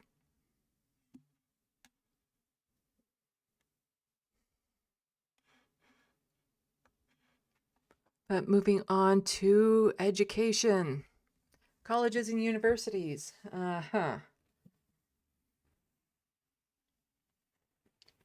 So you know how in the United States there's this bubble that's about to burst, this student loan bubble? It's floating up here. It's floating up here. So Colin DeMello from Global News, as the Ford government unveils billions in new funding for the province's colleges and universities, the province is suggesting the Trump administration's policies are the driving force behind the decision. Not so much. For the last 5 years, Ontario's colleges and universities have been struggling with finances, laying off staff, canceling programs, and shuttering campuses, leading to a crisis moment that only government could solve. Ontario's post-secondary sector is facing unprecedented pressures that impact the system's ability to deliver high-quality education and build Ontario's talent pipeline. To fix the gap, the province unveiled massive changes. Funding for the sector will increase by $6.5 billion over the next 4 years. Okay, you need to see this right here. So OSAP is a student loan program here in this province. OSAP. Part of it used to be a grant. It used to be like a lot, and it's going. So the loan aspect of it used to be 15%. It's going up to 75%. So tuitions are going up, and the loan aspect of the OSAP program is going up to 75% from 15%. Student tuition will also go up by 2% a year, while the majority of OSAP will now be loans students will have to repay. $6.4 billion over 4 years is coming at a crucial time. We're facing huge pressures. Our students need more supports in the classroom. While the solution to the financial problem seems to have universal agreement, the underlying reasons do not. Critics point the finger at the province. They starved colleges. They allowed colleges to rely on foreign students because they didn't have to take the money out of the treasury. And when everybody knew that that might fall through, they show up with this. But the minister in charge says it's actually the fault of the federal government and U.S. President Donald Trump. It's always somebody else's fault. not the fault of the government that's been in power for 8 years. As I've mentioned, this is because of our federal government's changes, whether it's on the international student file or the federal government's changes on the OSAP file has put more pressure on us.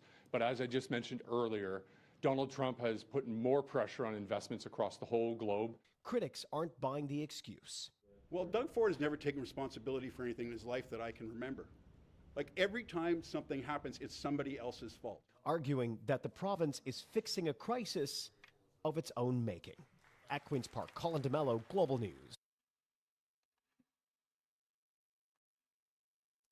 So T-Dot resident, a reliable source that I found on the hostile fart sauna known as Twitter, says Doug Ford goes on and on about how he cut license plate sticker fees and some road tolls, then dumps tens of thousands into debt onto new grads during the worst job market in decades.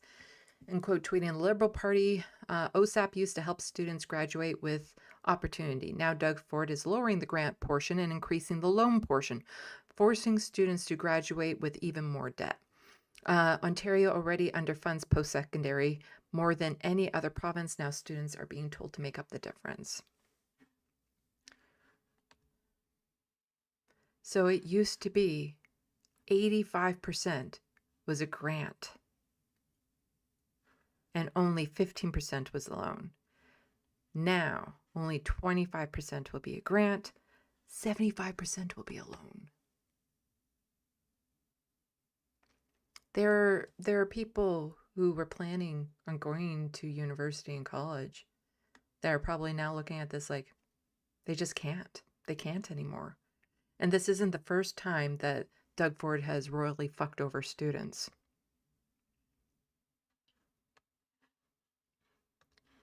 So this article from TVO Today is from September 27th of 2019.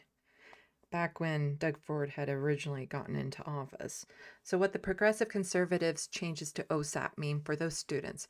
Doug Ford's government has introduced sweeping changes to the province's student loan program. TVO speaks with 3 students to find out how the new system will shape their education in their future.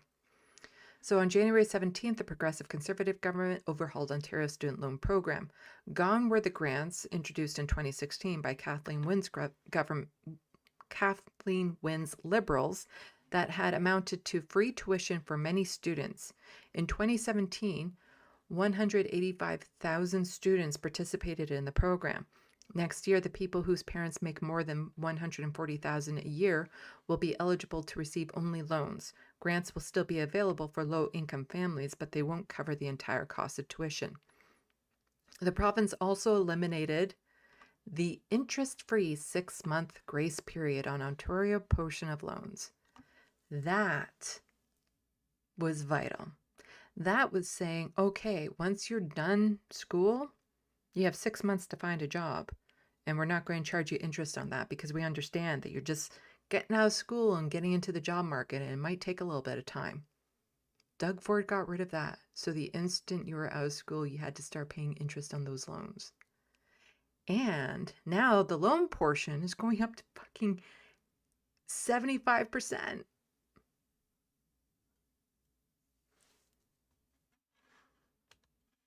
What's 85%, sorry.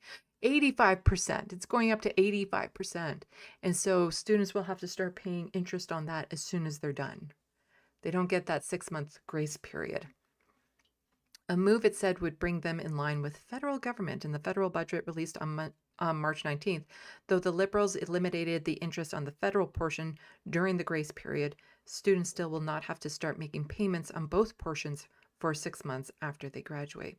The PCs have also mandated a 10% tuition cut and required universities and colleges to make ancillary fees optional. But I don't need to go over more of this because this is from a long time ago. But yeah, Doug Ford continues to screw over students. He just wants people to suffer. Like, the job market right now sucks. People simply cannot get jobs. They don't exist. And for people fortunate enough to be able to go to college and university, he's making it impossible for some people. There are a lot of people out there who simply will not be able to go because they can't afford 85% loan portion having to start repaying that as soon as they're out of college. It's absolutely gross. And then moving on to last week, I was covering a story about Toronto police being corrupt. Not shocked. Yes, the Toronto police, very corrupt.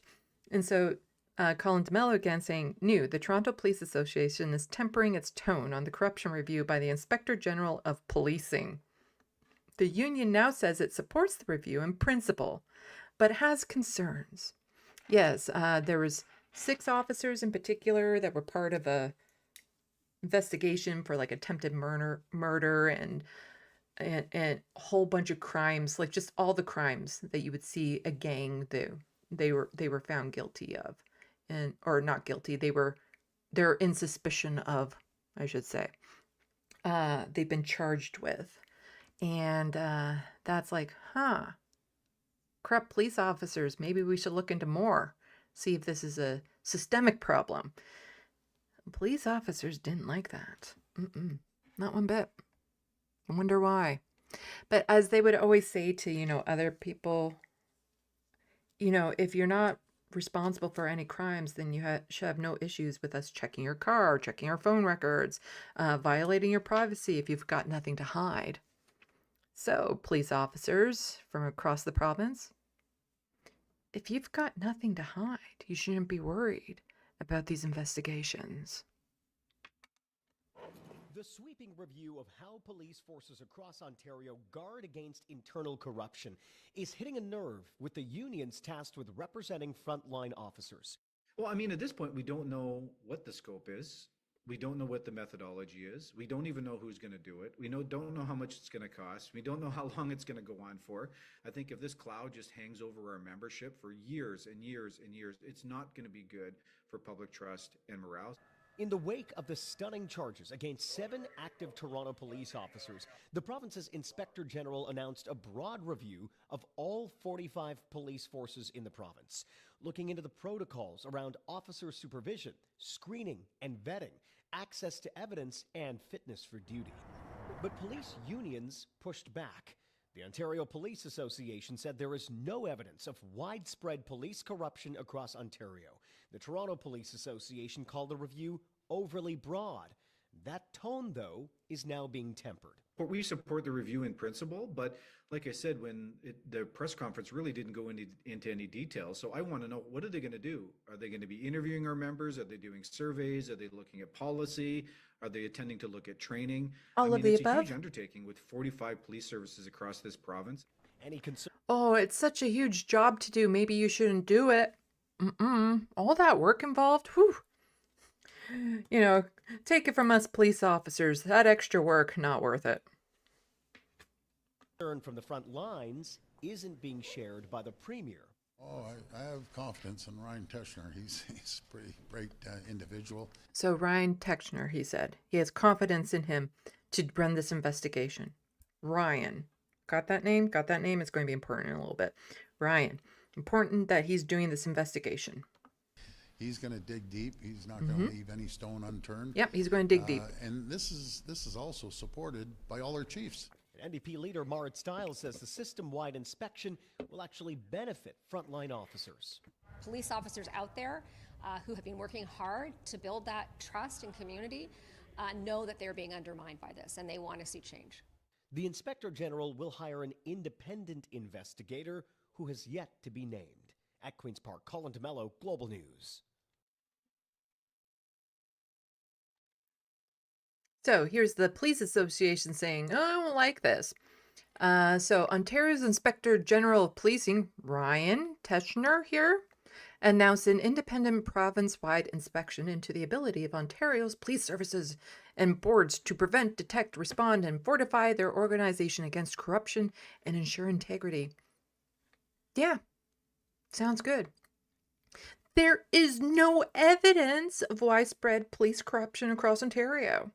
Our members are dedicated, hardworking professionals who serve their communities with pride and professionalism every day. We fully support our members throughout the province and recognize the importance of independent, transparent oversight. We are committed to reviewing all recommendations upon completion of the inspection To paint all of our members with the same brush is not fair to the thousands who come to work every day to ensure the safety and security of our communities. Throughout this process, we stand united with our 33,000 members across Ontario. Colin DeMella also pointing out, Toronto Police Association is pushing back on the province-wide review, the Inspector General Policing raising concerns that officers will become collateral damage. The Ontario's Chief of Police Association, however, supports it. Yes, there are some that are worried about, oh, if you do this, we will therefore not allow them to unfairly be treated as collateral damage through an overly broad review.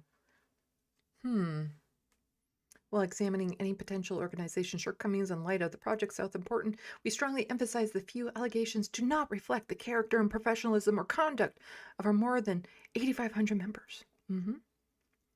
How exactly would they be collateral damage? Again, if they didn't do anything wrong, then there'd be nothing for them to find. I'm just saying, it'd be unfair to paint them all with the same brush. That little thin blue line thing that they love to do. It's not like it's a issue with the whole system in general. It's not that there could be some well-meaning people who go into it that then turn out to not be, because you have to abide by the corrupt system. It's not that, we haven't seen time and time again of police officers just outright assaulting and brutalizing peaceful protesters and not facing any consequences. It's not like that doesn't do anything to the psyche of the organization, where they know that they can suddenly start getting away with whatever they want. It's not like there hasn't been case after case after case of an officer using his privileges to stalk an ex, to look up an interest. No, it's not like they've only been given slaps on the wrist for getting into drunken accidents. You got nothing to worry about. But remember who Ryan is investigating, and he's just the most, I'm sure he's the best qualified person to, what is that? Oh, right. So this is from Desmond Cole. He's part of the Breach Media, saying, to be clear, the Inspector General is Ryan Teschner, former Executive Director and Chief of Staff of the Toronto Police Services Board. Oh, you mean this one that's afraid of the collateral damage? He used to be in charge of that, huh? Funny how that works. Yeah, that's not going to be biased at all. As reported by the Toronto Star, Teschner tenure overlapped with the hiring of Myron Dimke as chief. And Dimke asked Teschner to investigate this. And so Myron is the current police chief that is in charge of the police officers that were accused of all of the corruption and attempted murder and stuff. But Olivia Chow is just saying, I welcome the province-wide investigation, Inspector General, on behalf of blah, blah. Fuck, you can read it yourself if you want. I'm tired. Olivia Chow has been very underwhelming as mayor of Toronto.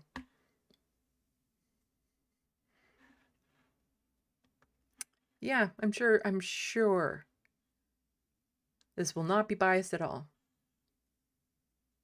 And just one last thing about the transparency that Doug Ford loves to talk about. He's all about that transparency and accessibility and stuff. Well, Colin DeMella says, the Ford government has denied entry to Liberal and NDP and other opposition party staff to a taxpayer-funded communication center in Queen Park adjacent building. The government claims it's a government space, hence other staff are not allowed. You mean other government staff that the taxpayers pay for? Typically, staff from other parties are allowed access to government newsers to monitor. The policy is inconsistent. Earlier this week, NDP staff were allowed in after previously being barred. Liberal leader John Fraser was also allowed in. Yes, apparently Doug Ford is saying that elected officials are not members of the government allowed into these news pressing things. Anyway, I'm done. My throat is done. I'm done. I'm done with the news. I will close all 12 of those tabs. Doesn't mean the stream is done. We need to do our unwinding. You know, it's heavy news day. Really heavy news day. So, let's get to the SandBox. No, it's on this side for you guys. Let's get to the SandBox and see what you guys are up to.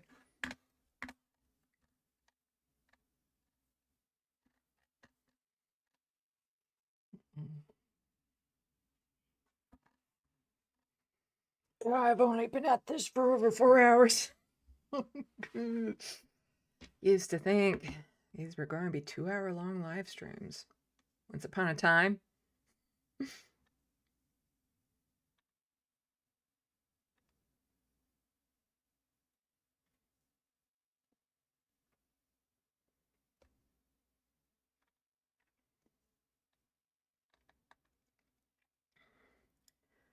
Okay, talking about the flotilla going to Cuba.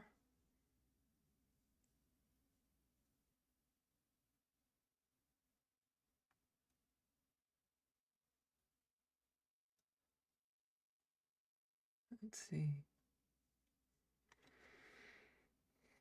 John Martinez, like that ridiculous tunnel he wants to build under one of the world's busiest roads. It won't help at all in trying to end bike lanes. Yep. Spend millions on that. We'll spend billions, tens of billions, up to 100 billion on the fucking tunnel.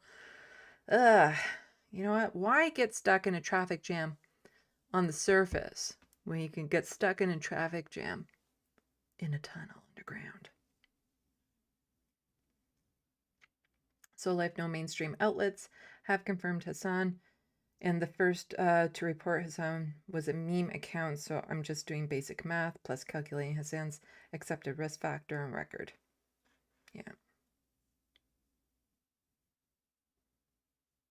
So Life, Trump has 40 billion for Argentina. Maybe he can help Cuba.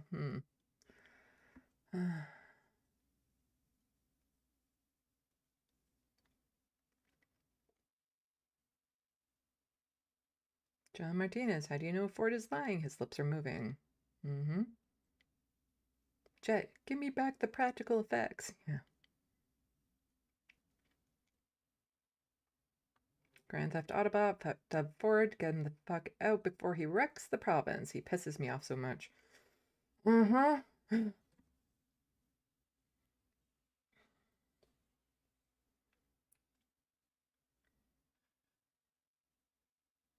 Let's see. John Martinez, I'm sorry you have such a piece of shit for a leader. I would love to be able to interview him or be at one of his pressers and be able to ask him the questions that no actual reporters are interested in doing. Especially when he starts bitching about people on support programs like Ontario Works. And just ask him, how much does somebody get on Ontario Works? Then ask him how much the average rent is. And then try to explain to the population how exactly people are choosing that. For those of you who don't know, you only get a maximum of $733 a month on Ontario Works, our welfare system, and average rent is double that.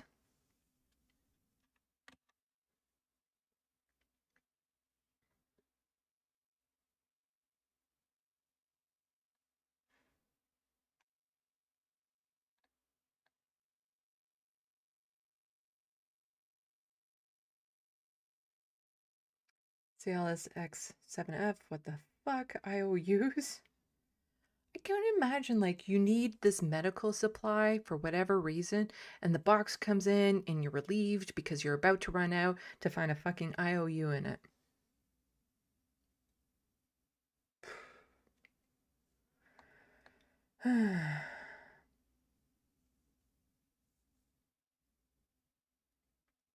Hello, Synonymous. Welcome to the SandBox.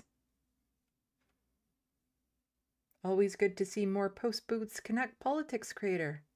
I was pre-Boots politics creator too.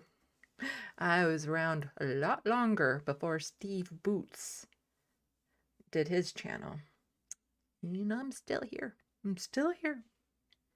Been doing this now for over 5 years. But thank you for coming to the Sandbox, and please hit that subscribe button for more Canadian politics with sarcasm and sass. From the perspective of a queer, non-binary person living with disabilities and poverty.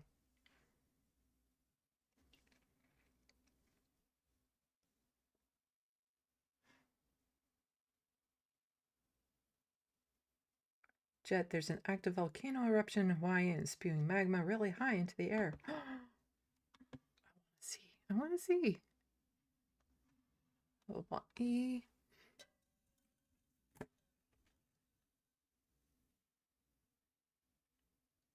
Kilauea?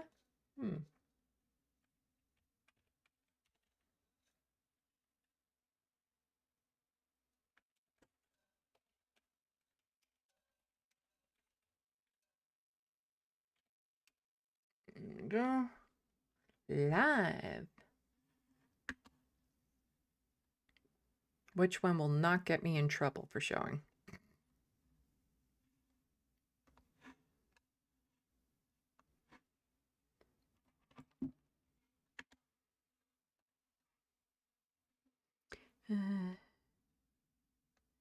There we go.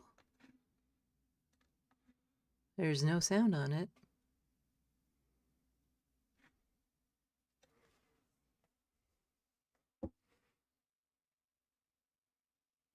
It looks like the volcano's in the Matrix.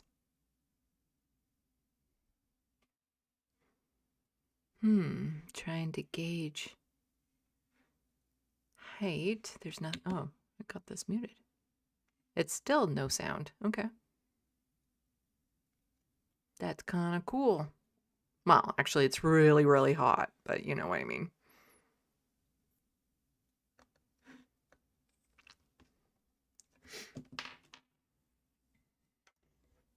Hello, Pup Tetris. Welcome to the Sandbox. Yeah, Kilauea is pretty active. John Martinez. Have a good night, Andrew.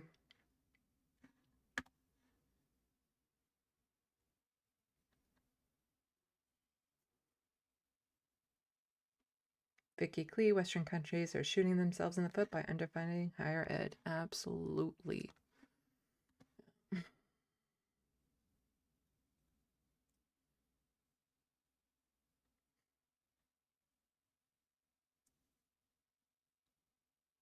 Oh, hello, Groove Dragon. Welcome to the Sandbox. I think Tsunominous was wondering why there's so many Yanks in this. Very popular across the border.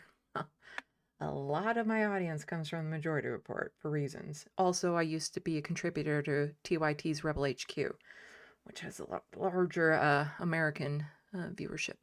But that would be part of it. That would be part of it. And I talk about issues that have a cross-border resonance.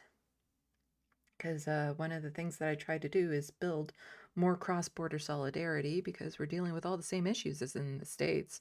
Just looks a little bit different up here. As I say, the people of the United States look up at Canada and say, we want that. Meanwhile, the government looks at what the government of Canada looks at what the American government is getting away with and says, yeah, we want that. Right now, the government is winning that scenario.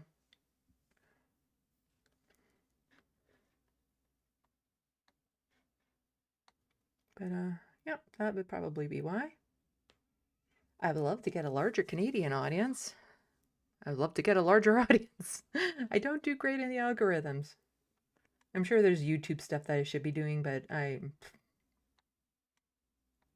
it's not my strong point.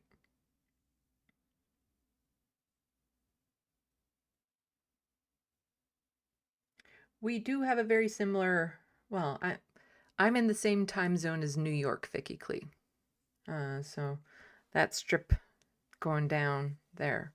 So yeah, same time zone as New York, so Eastern Standard Time. A lot of people are still awake in the States and stuff.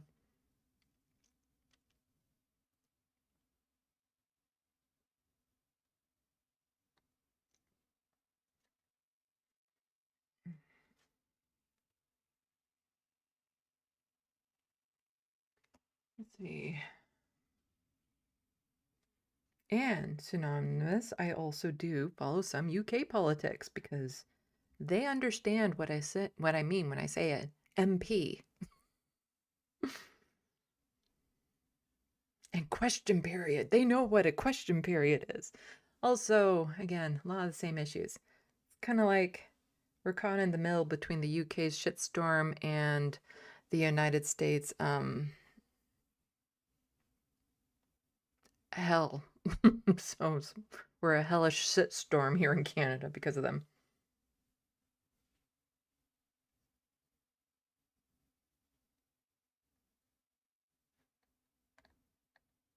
There was another way that I phrased it. Shitstorm was one.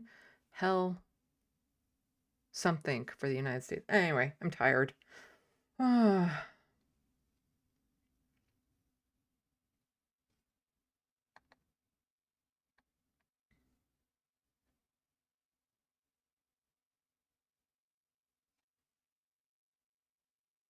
Groove Dragon. Cops don't make the top 10 of dangerous jobs.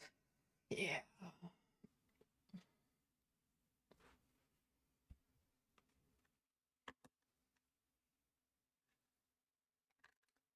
The time that it was most dangerous to be a cop was during COVID, because a lot of them didn't get vaxxed. So COVID was wiping them out more than anything else.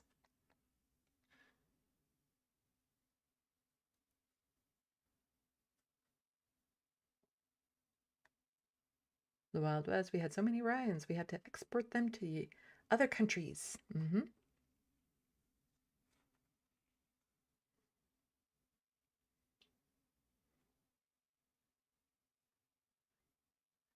Let's see.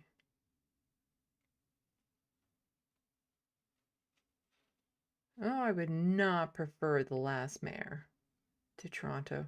I just wish, synonymous, that Olivia Chow lived more up to what she kind of ran on, as opposed to constantly capitulating to the police.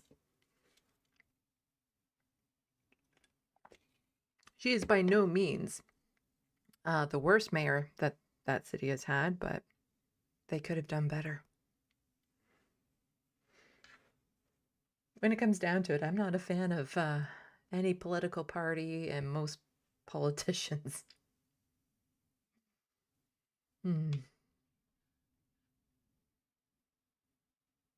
Grand Theft Autobot. Read the news yourself. I'm tired. LOL.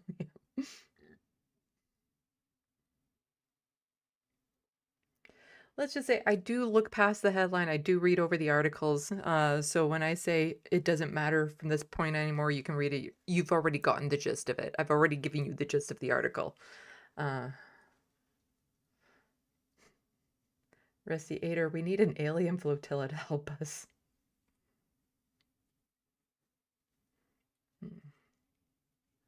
That would be nice.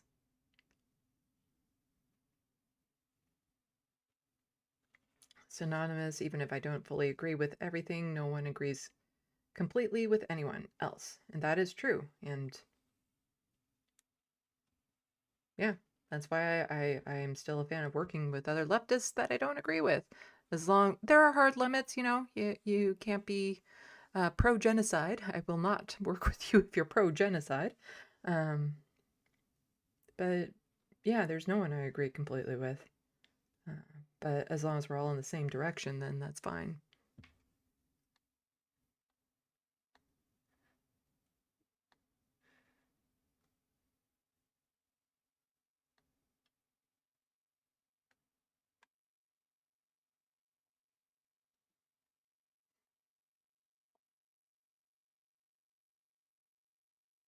So on this, I'm glad the algorithm fed you to me finally. I'm glad to be eaten. Oh, that sounds dirty. Anyway, thank you. Hit the subscribe and don't forget to share me to maybe other Steve booters that are no longer watching Steve. That would sound really wrong. Not normally like this. I'm just super tired. It's been a long weekend.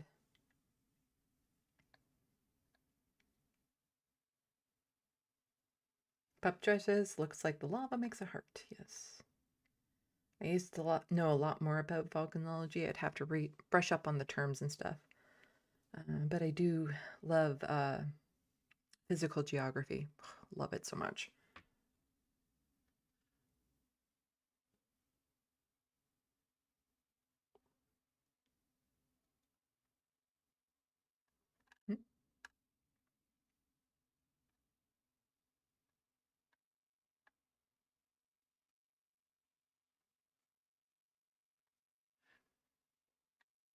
Groot Dragon. It's cool that it's so hot.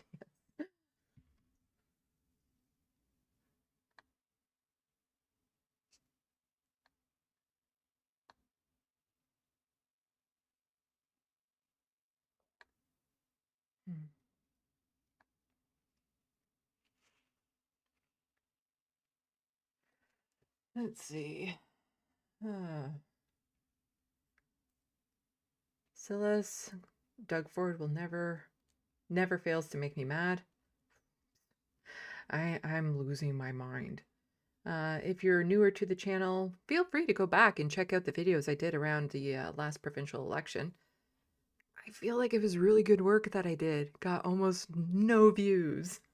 Because if the entire province saw those videos that I made about Doug Ford around the election, he would not be premier right now.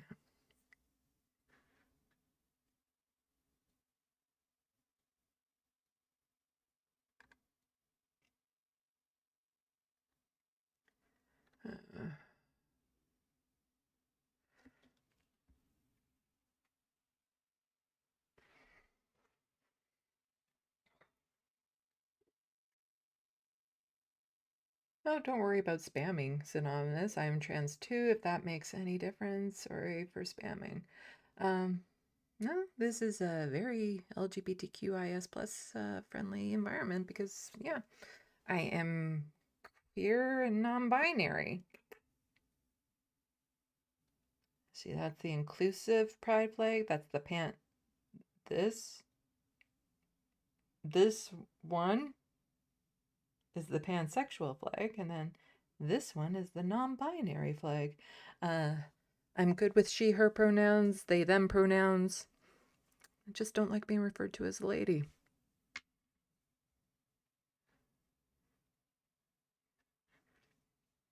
Because I'm not a woman.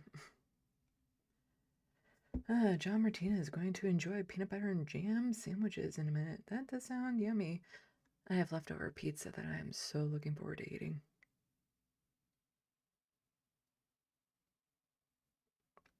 Groove Dragon, lately I'm encouraging people to support organizations that protect the vote in the U.S. Common Cause, League of Women Voters, NCAP Legal Defense and Education Funds, American Civil Liberties Union, Far Right Action Narrative, Americans Voting Rights, Democratic Works, Democracy Docket, Black Voters Matter, and your own local organizations. Yeah, it's getting scary down in the States with what they're doing with the Voting Rights Act and stuff. And just, sure, let's, no, fuck, what's the word? When you make it so people can't vote. There's a word for that. You know what the word is. Let's just do that to millions and millions and millions of people. Tens of millions of people. What's the word? Synonymous. If you don't know right now, I tend to forget the word that I mean to speak. And it's almost like a game now to see who can guess the word in my head the fastest.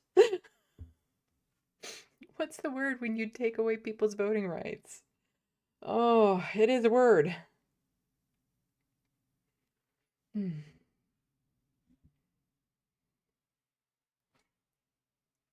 Yes, that is a gnome frozen in carbonite right there. I had a friend make that for me. Really love it.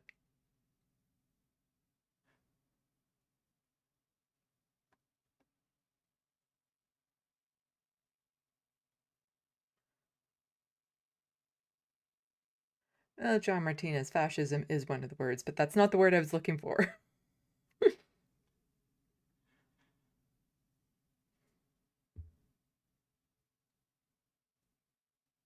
Disenfranchisement. Disenfranchise, yes. Disenfranchise tens of millions of Americans. That's what they're trying to do right now.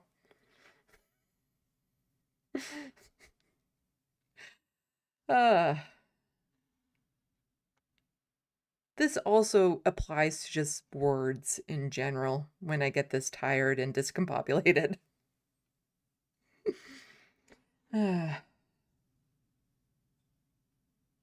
Unsuffrage. Yeah, it would be unsuffrage. Restiator. Canadian Hassan is Sandy. I don't know about that. Jank is not my uncle.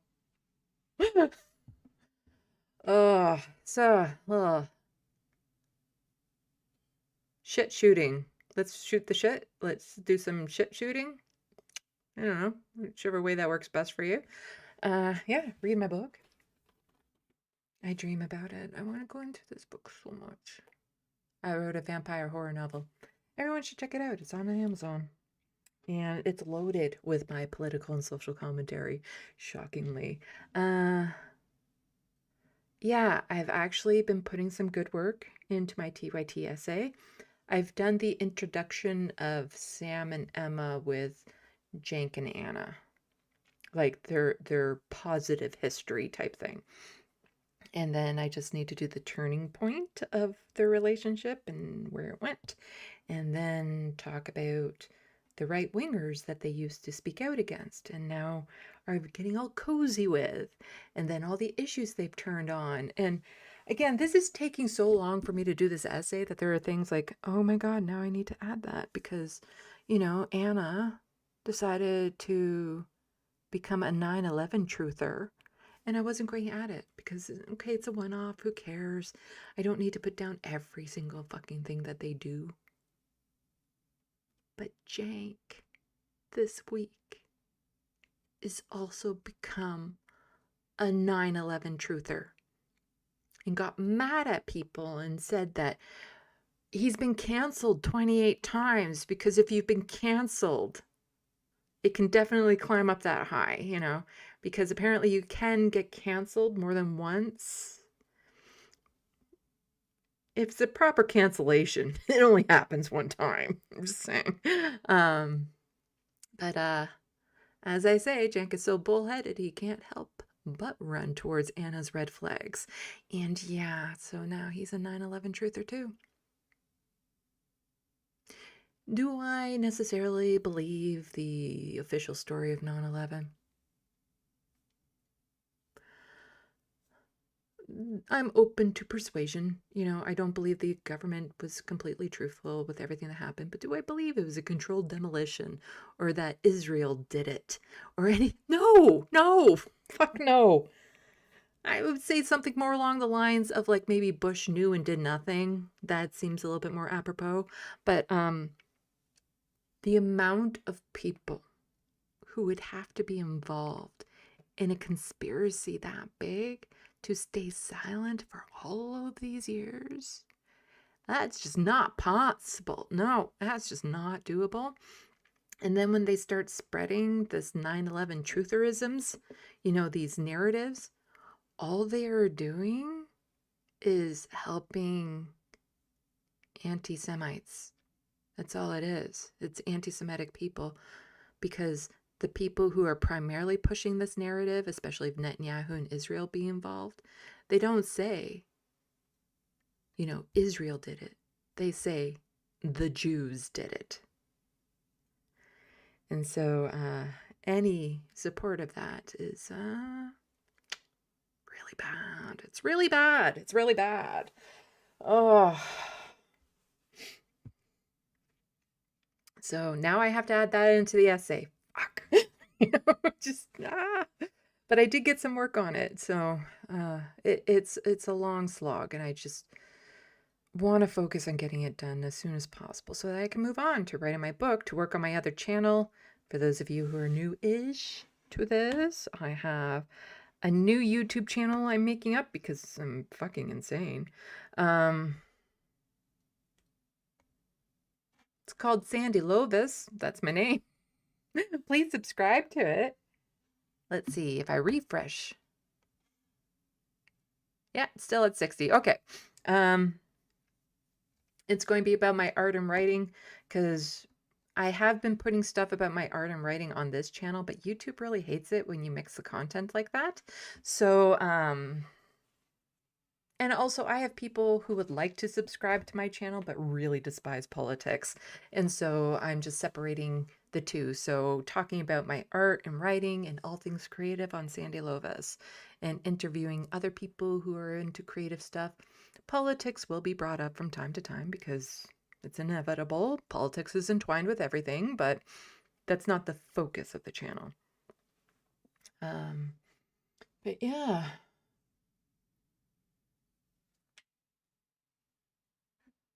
Grand Theft Autobot. Did I get skipped or am I blocked by YouTube suppression? What do you mean? What do you mean? Did you get skipped? I don't read every comment that comes in here. Suppression. Oh, voter suppression. Yeah. Well, I was looking for disenfranchisement.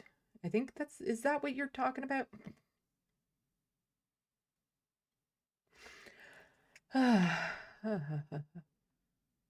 John Martinez, Sandy doesn't torture animals. Hassan does. I don't want to get into that. Press Theater. Sandy, have you met with Jordan Sheridan? Why would I meet with him? I only talked to one notable TYTer, not being Jank. I did the conversation with him, but any other personality that you've seen on TYT, I've not had a conversation with. I don't know them. It's been a long time.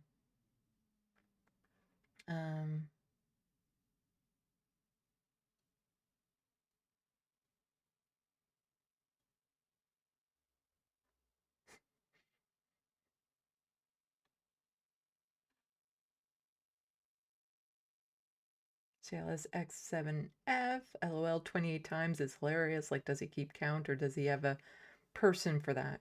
I know.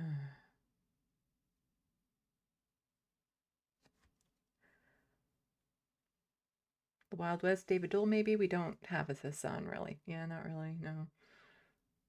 Grand Theft Autobot, Lance is our Hassan? No, we just don't. We are a completely unique group up here. We don't have to be a Canadian version of anyone in the United States. We can just be us. Oh, that's it. We can just be us. That's you know, there's no me's down in the United States. You know, I like variety. I like variety. We don't have to be anyone. I remember when I first got started, somebody said that I was a Canadian Jimmy Dore. Yeah,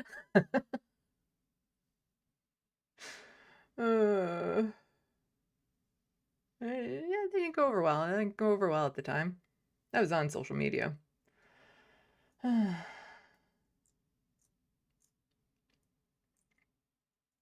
Grand Theft Autobot wanted to win the game. Well, it was close. It was close. Disenfranchisement was what I was looking for. Jet Y2Y is what Drunk Jank named his company an alternative universe. Also what Dr. Phil called it once. I'm not including Dr. Phil. I'm not including Dr. Phil. I'm not including Dr. Phil in the documentary. In my video essay. I'm not.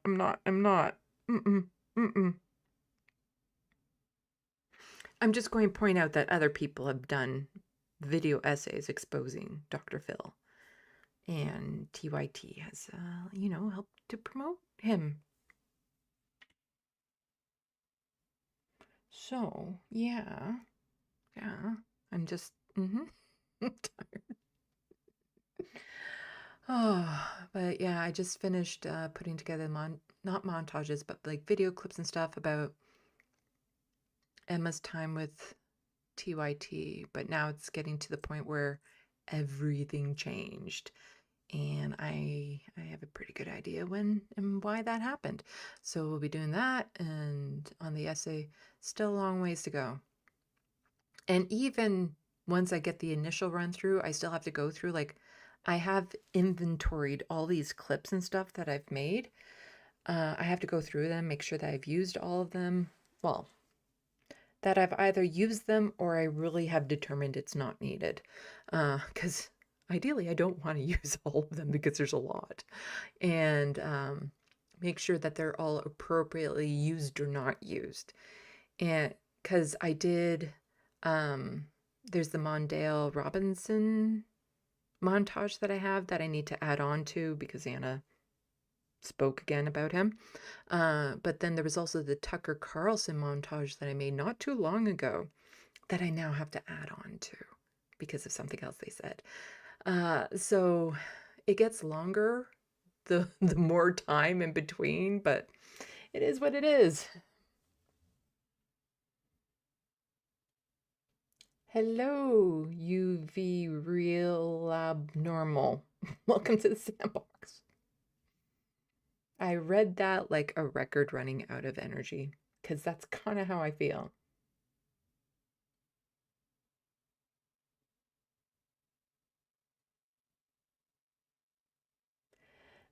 John, they have argued a bit on the main show. Anna's become very dismissive of Jank. I don't think it's enough yet, but eventually it'll get there. Eventually.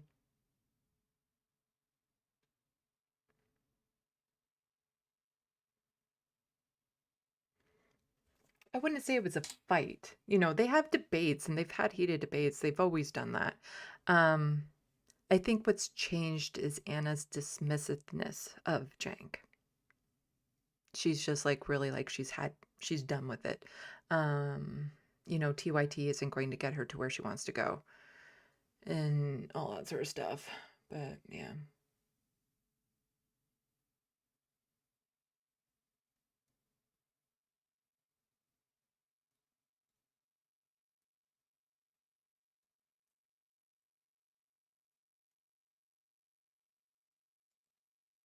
Yeah, the Vanguard is usually I've gotten a lot of clips from the Vanguard about TYT, but you know, I also have my criticisms of the Vanguard, but I usually do watch when they're talking shit about TYT just to see if I need to add something to my video.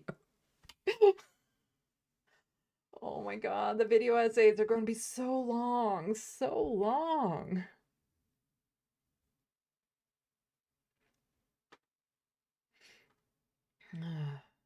But yeah. I think I'm pooped. It's almost 11 o'clock here. I've been at this for almost 5 hours. Had a long day yesterday, and tomorrow I'm setting my alarm to wake up so I can start working on the fucking TYT essay.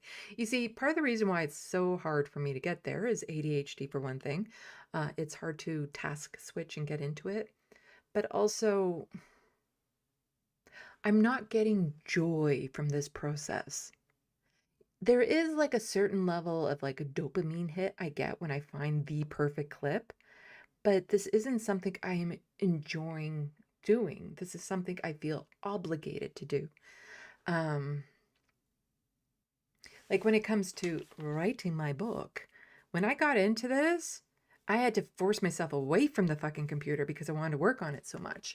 And so it's hard for me to focus on the TYT essay when it is such a long slog too, because as a writer, you can start writing something, but then as you start adding things in, you realize that it's going in a different direction. So then you have to do more investigating and research. And I had to do that when I was doing Emma Vigeland's intro. It's like, so I'm doing this and this, oh, what about this person? And then I had to, oh, so now I have to include this. And so it becomes exceedingly tedious.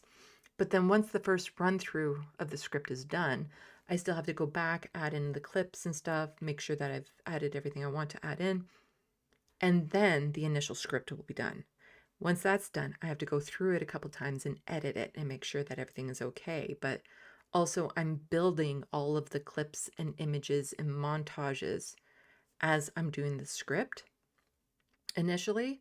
So that way, when I'm editing and reviewing and stuff, I can make sure everything makes sense and flows. Also, then when I get to recording my stuff and putting it in, it's so much easier because everything I need is already there. So yeah. I'm 5 hours behind the UK.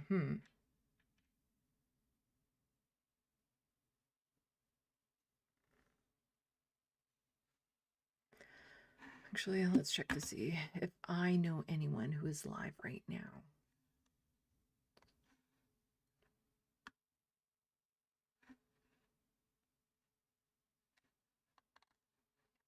I usually end my live streams so late that most people I know aren't streaming, because I like to raid when I can.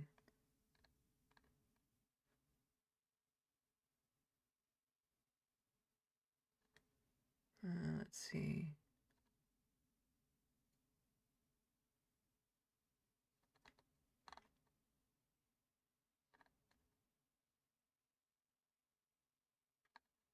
No, not seeing anyone that I regularly watch or know of.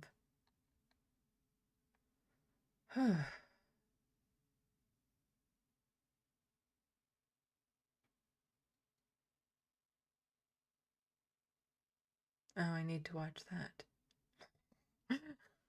Francesca said something about Jank on Tucker Carlson. Oh, fuck. Now I need to watch that because I've been watching a lot of videos that are research related, so it's not fun, you know? Like, that's the thing. Again, making this video is very draining. These TYT essays, they're very, very draining. And I have spent an obscene amount of hours consuming content for the research of this, because on the playlist that will be made public after I release these videos are all the YouTube videos I was clipping from so that people can go and check my work, because I don't want anyone claiming I was clipping out of context, because you'll be able to find the sources from YouTube. There are almost 200 videos on that YouTube playlist. Some of them I've clipped from more than once. And that's just the ones I've included in the playlist. There's other videos that I determined were not necessary and didn't clip from. There was also other sources that were not on YouTube that I have clipped from. I've probably clipped from 220 so sources at this point for the videos. You see, it helps already being crazy, so I don't have to worry about going crazy, but still, it's tiring. It is tiring.